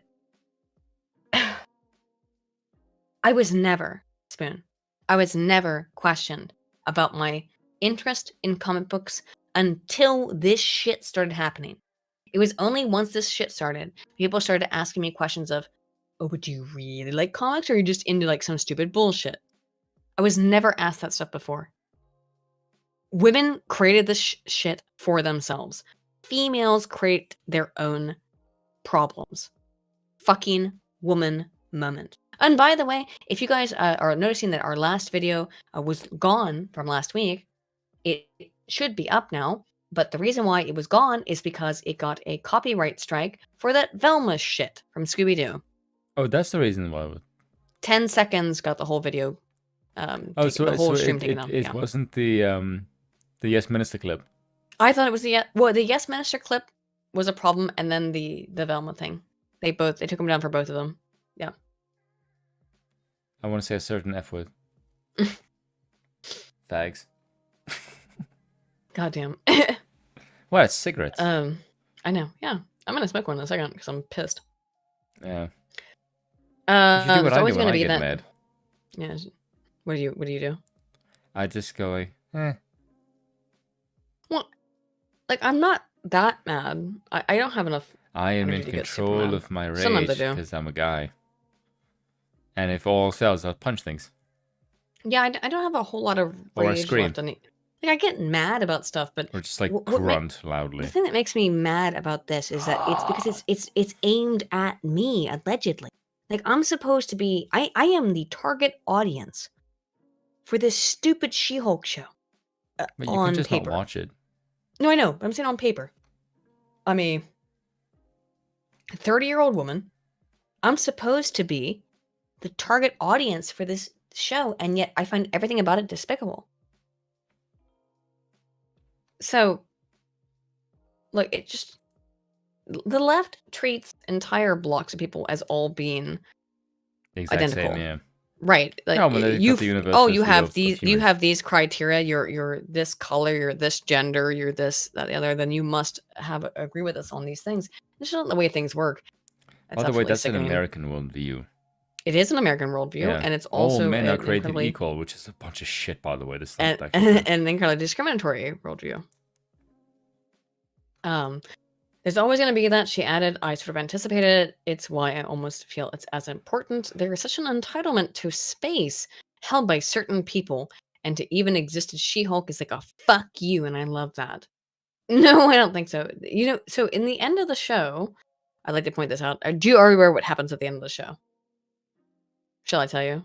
Go on.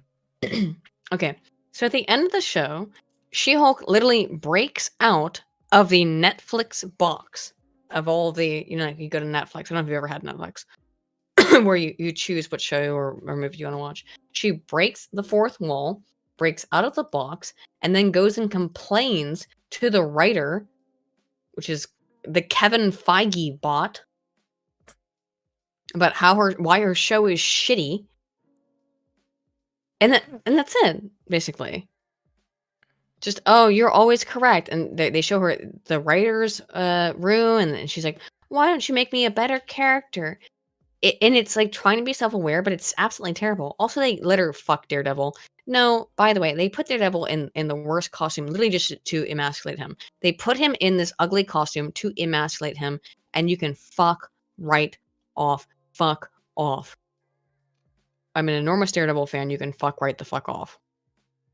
Student of History for 20, hey, thank you, says, as someone who was a nerd in multiple genres and nerddoms, I shall confirm officially once and for all, none of the sweaty, ased needs are gonna complain about females in nerd spaces. If she's a fan, they'll get excited because she's a nerd girl. Exactly. My entire experiences through my entire life, in every single hobby that I've been involved in, has been that if I come into it as a girl who is being like, hey, I'm interested in Magic the Gathering, you know?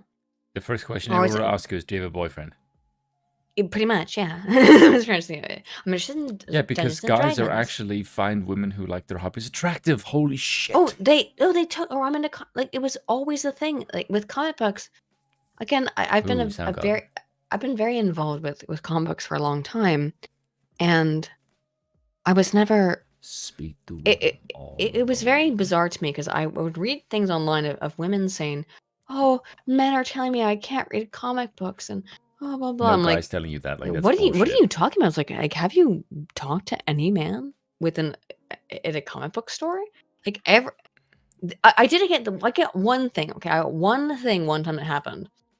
And this is true, is that one time I was at my LCS, my local comic book store, and there was a guy there who was like a complete big fat loser guy. And like, okay, he was stinky. I mean, literally, like, he stunk. He was at there. And I was sitting there talking to the comic book shop owner, who I had known now for months, right? We were having a conversation. And this guy, who was clearly like, he had mental issues, okay? Right? There's other things wrong with this dude. This is not the normal guy. But I am saying that it did happen to me. But it's one instance out of 1,000 instances that were positive.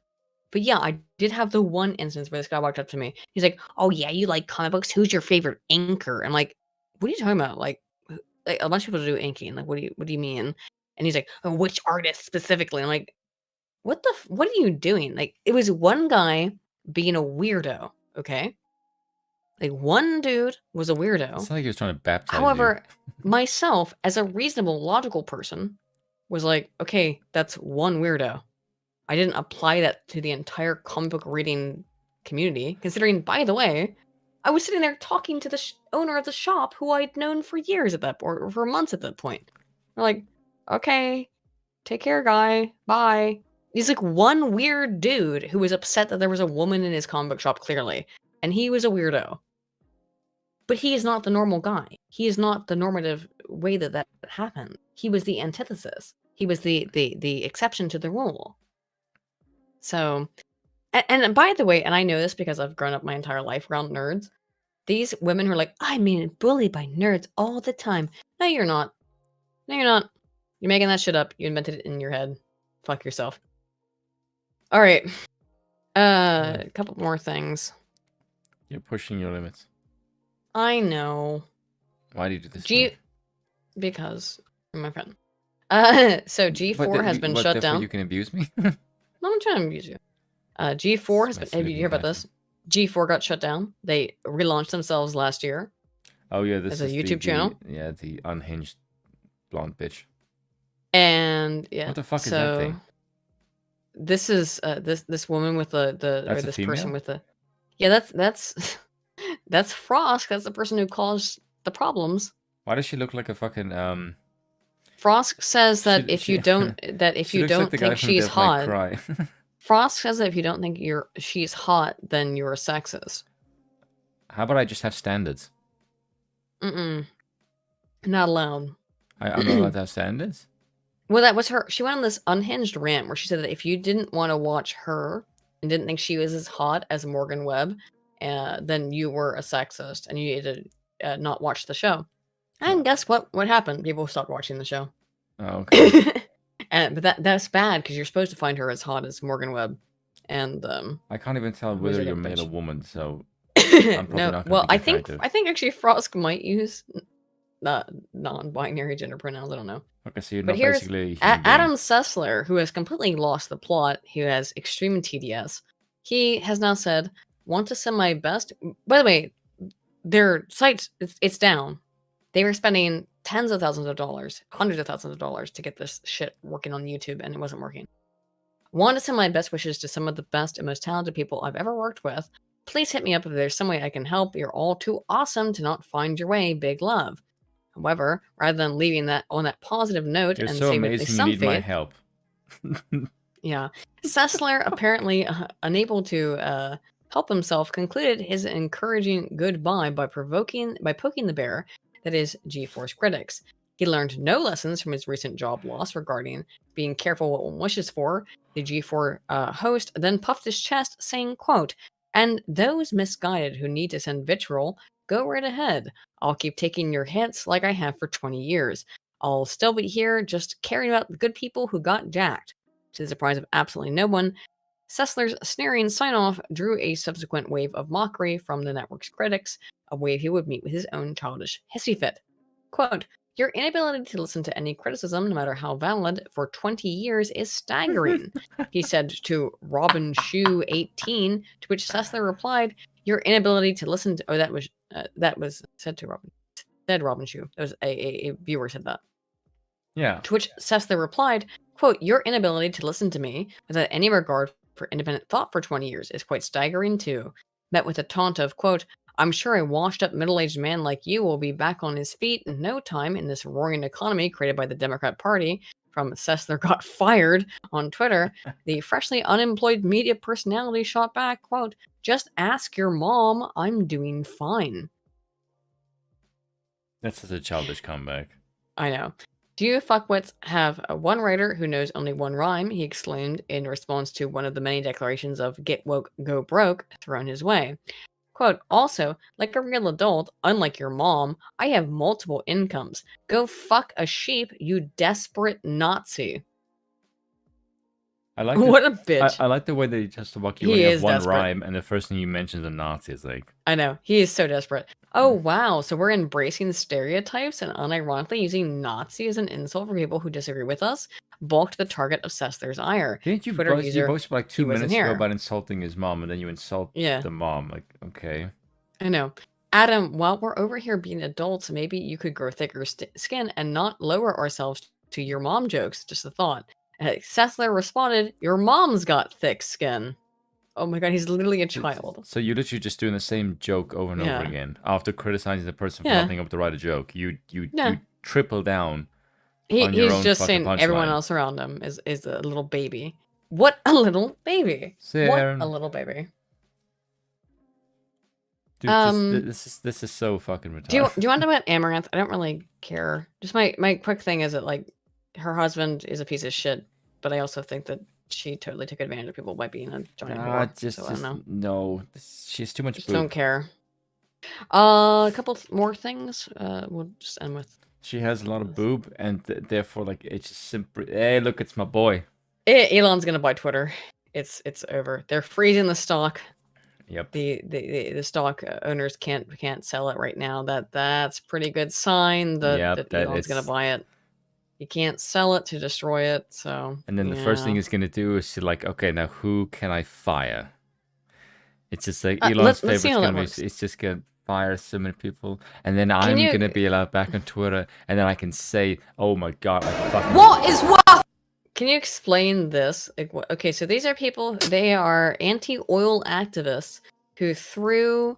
Is that paint? Is that a girl or a boy on the right? They're both girls, obviously. I don't know about the one on the right. The one on the left is clearly a girl. They probably identify as something else. Also, the accent is a dead giveaway that you're a posh, middle-aged fucking toff. Yes, they threw a paint on middle class or not middle-aged. A priceless painting. It was whose painting was it? I forget now. Van Gogh.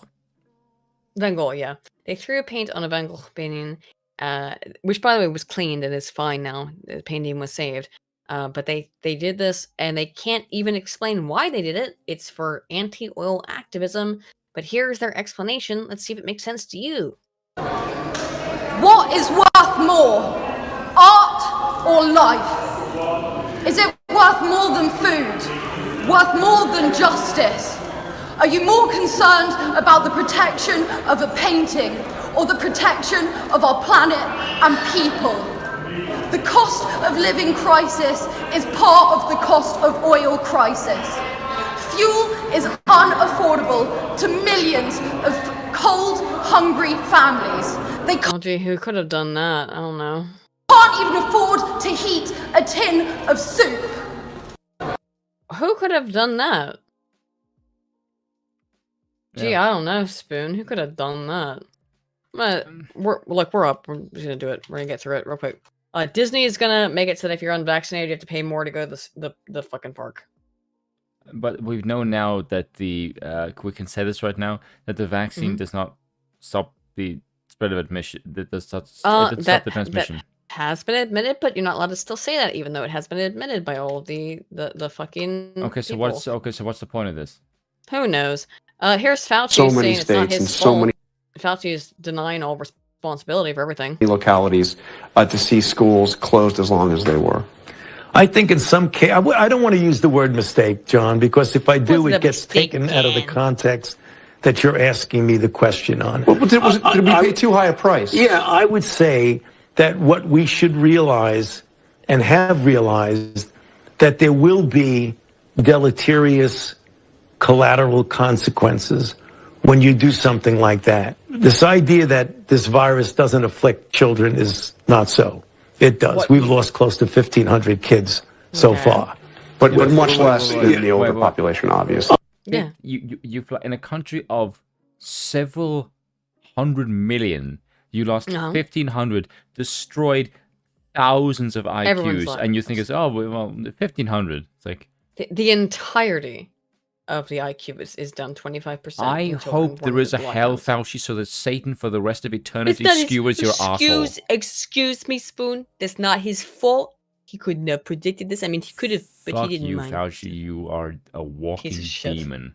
Fuck you. Oh, of course. Yeah. But you shouldn't discount that it does afflict children, so it isn't without consequences. If you go back, and I ask anybody to go back over the number of times that I've said we've got to do everything we can to keep the schools open, no one played. No, but you didn't say that actually at all, Fauci, did you? And in fact, it's going to get even. He never said this. CDC is now going to likely vote to add COVID vaccines to the child vaccination program, which would mean that the children will have to be vaccinated with this vaccine that we know just things about from their entire lives. They're going to have to keep getting it. And it's the thing that, do you want to get homeschooling? Because this is how you get homeschooling. Yeah.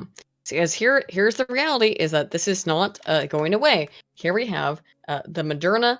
I'm glad you brought that up. I saw that announcement. And I wonder, when it comes to the mRNA platform, let me get nerdy with you for a second here. The mRNA platform does have that quick, very strong efficacy that we saw, but also does wane. This guy even see? I don't know how he can. He's so squinty. But yeah, this is the CEO of Moderna. Most protection. We do see that with the antibody titers. But this woman sucks his dick this entire interview, but listen to this shit.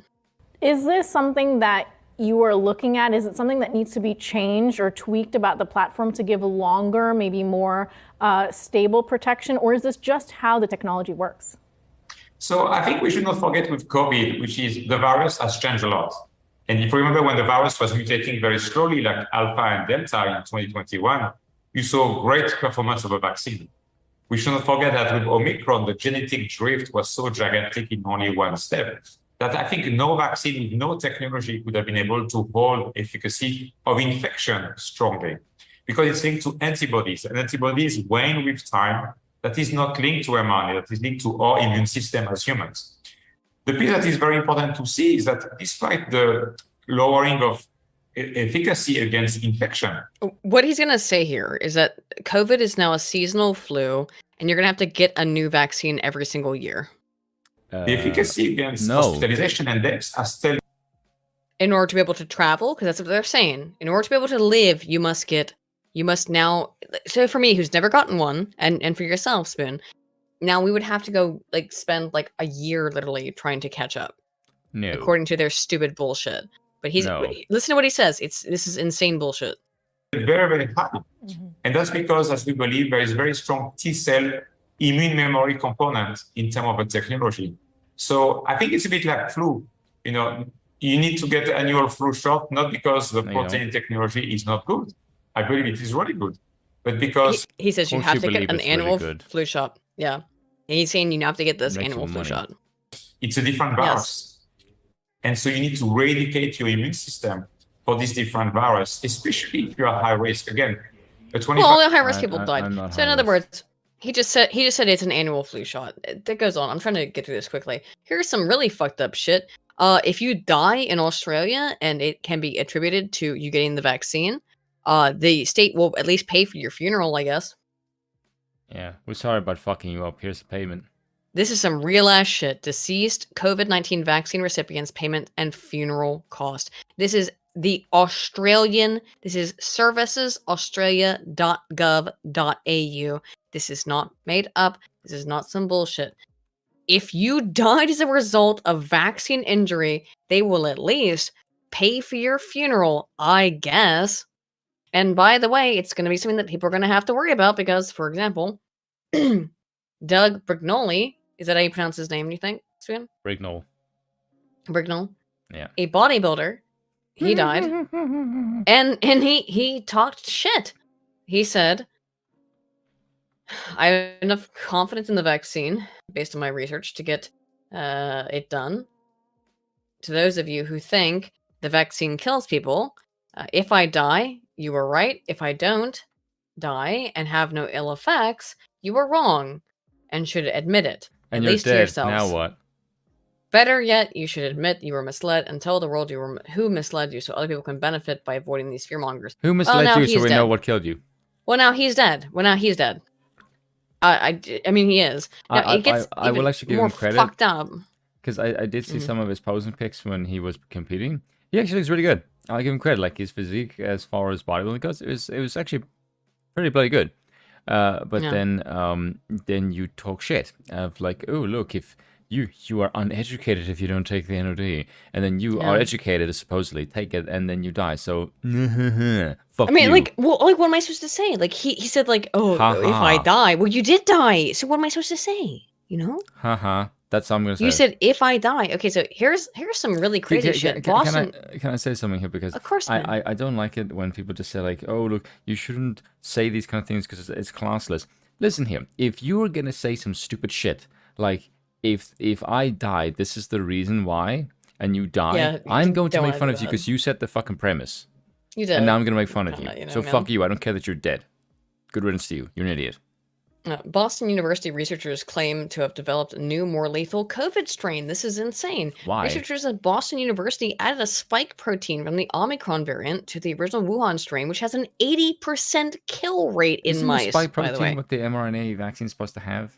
Yeah, so I don't understand this at all. So it also can kill you? Okay. But by the way, the company, it is the National Institute of Research on Virology that is funding this Boston University research, which means Fauci is in charge of it.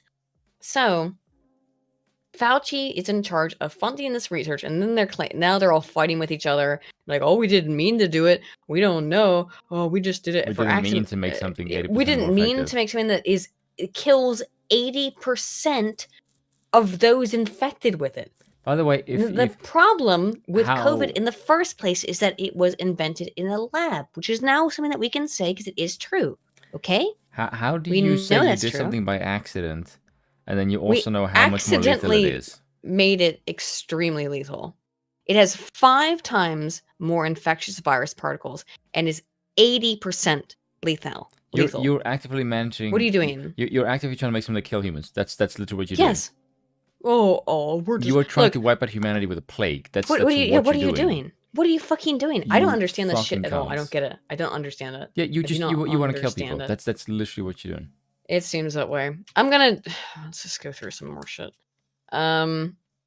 Secret audio reveals main teacher ranting about politics, mocking Trump supporters and parents. This shit is off the fucking rails, Spoon. I'm just gonna play some of this. Holy shit! It's in this video. This is why you need to make not just an alternative economy, you need to make a parallel society because these people are. Do you want to share well with these people? Because I don't. No.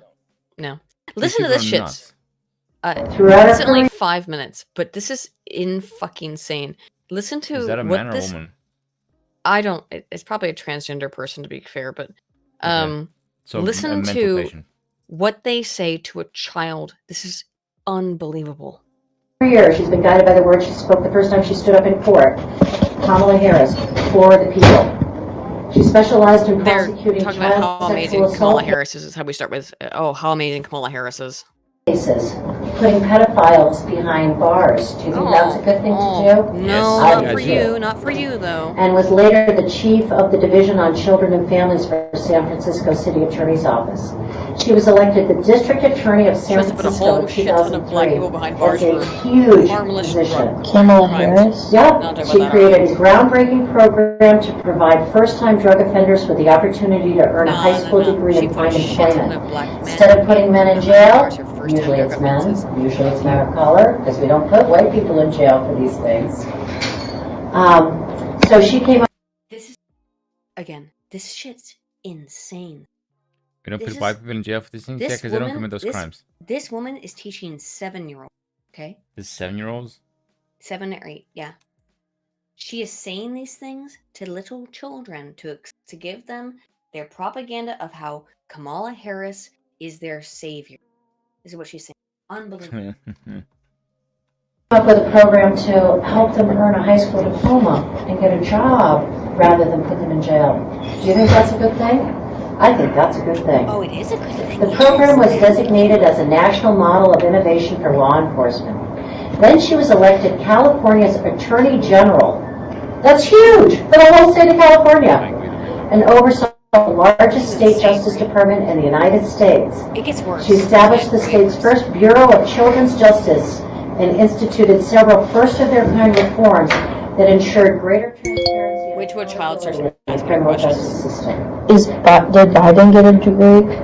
Oh yeah, Biden's very well educated. Biden's very Did well Trump?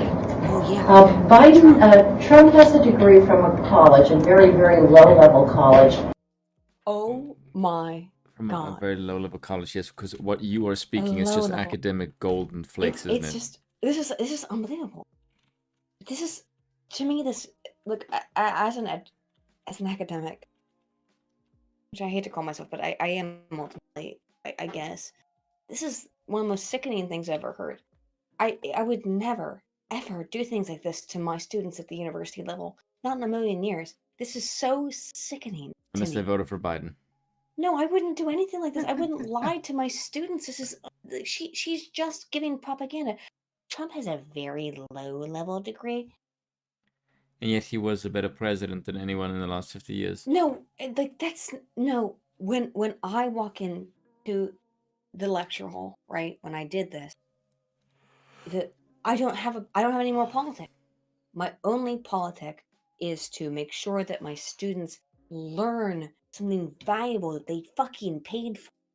That is my only politic as a university professor. It always has been, and it should be for everybody who's a university professor.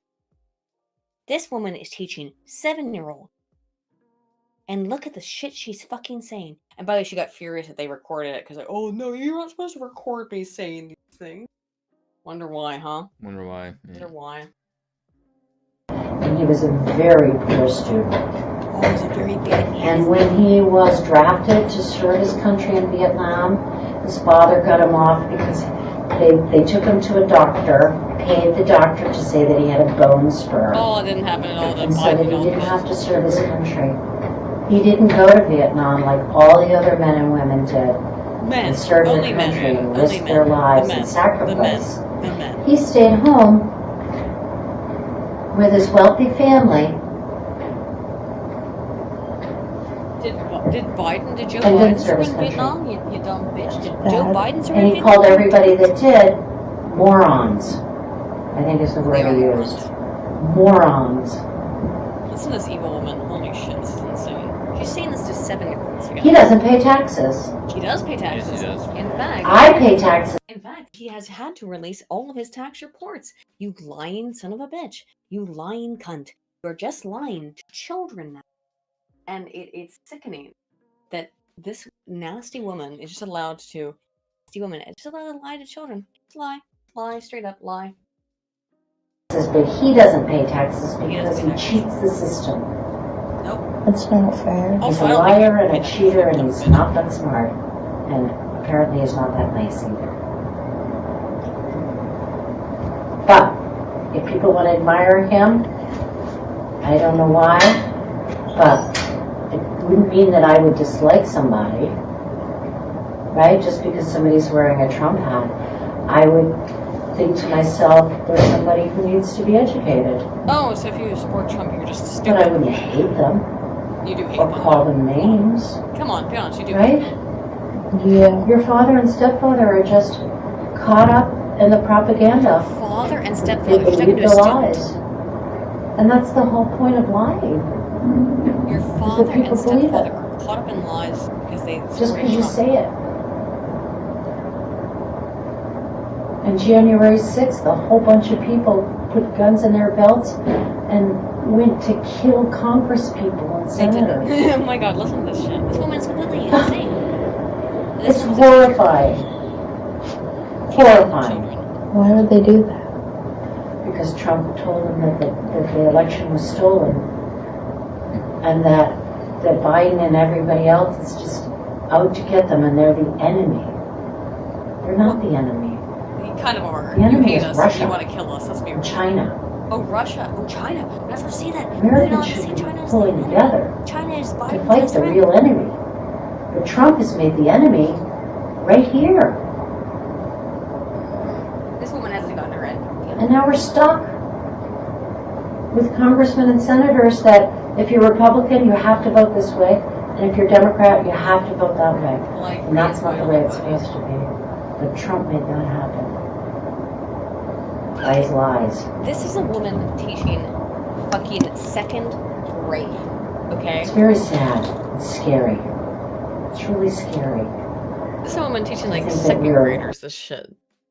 And she's, of course, furious that she got recorded because she doesn't think anyone would be able to record her stupid bullshit. No, I want to post this really quick. The Ultra Beauty, which is one of the top 5 biggest, it's not. No. Oh, did my internet die? Hello? No. Can you hear me? Yeah, I can Oh, hear you. it's weird. Okay. Forget about this. Oh, I think the Daily Signal is being oh, here we go. What's up? Ultra Beauty podcast. Ultra Beauty is one of like the top 5 biggest companies for women's cosmetics in the entire world. They had a podcast on girlhood that featured 2 biological males with no women, and it made a lot of women say boycott Ultra. Now, I could go through all this shit, but it's very bizarre. But here's the things. The clip from the hour-long episode, I'll just bring up, let's watch that made people upset. This was sponsored again by Ultra Love. Beauty. I know I can still be a performer. I know that I can have a family. I want to be a mom one day. And I absolutely can. And that's why the narrative still has a long way to go. What the fuck is that thing? You can't be a mom. You're not going to be able to give birth. Sorry. You're barely human. Just the truth. You can't be a mom. Because when I was grieving Boy Dylan, I didn't know those things were even accessible to me. Okay.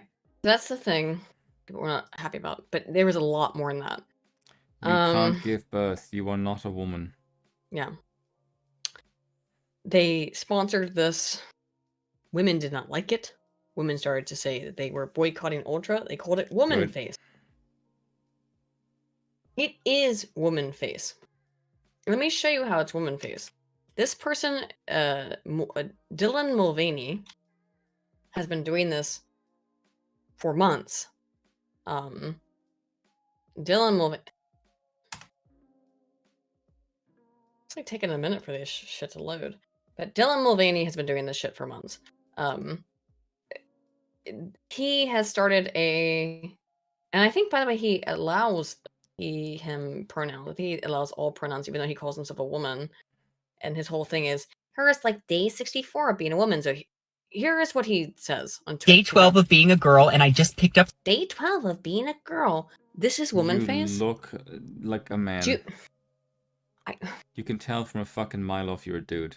I can still see the 5 o'clock shadow you're trying to hide. Okay, but this. Oh, just listen to this shit. Listen to this shit for a minute.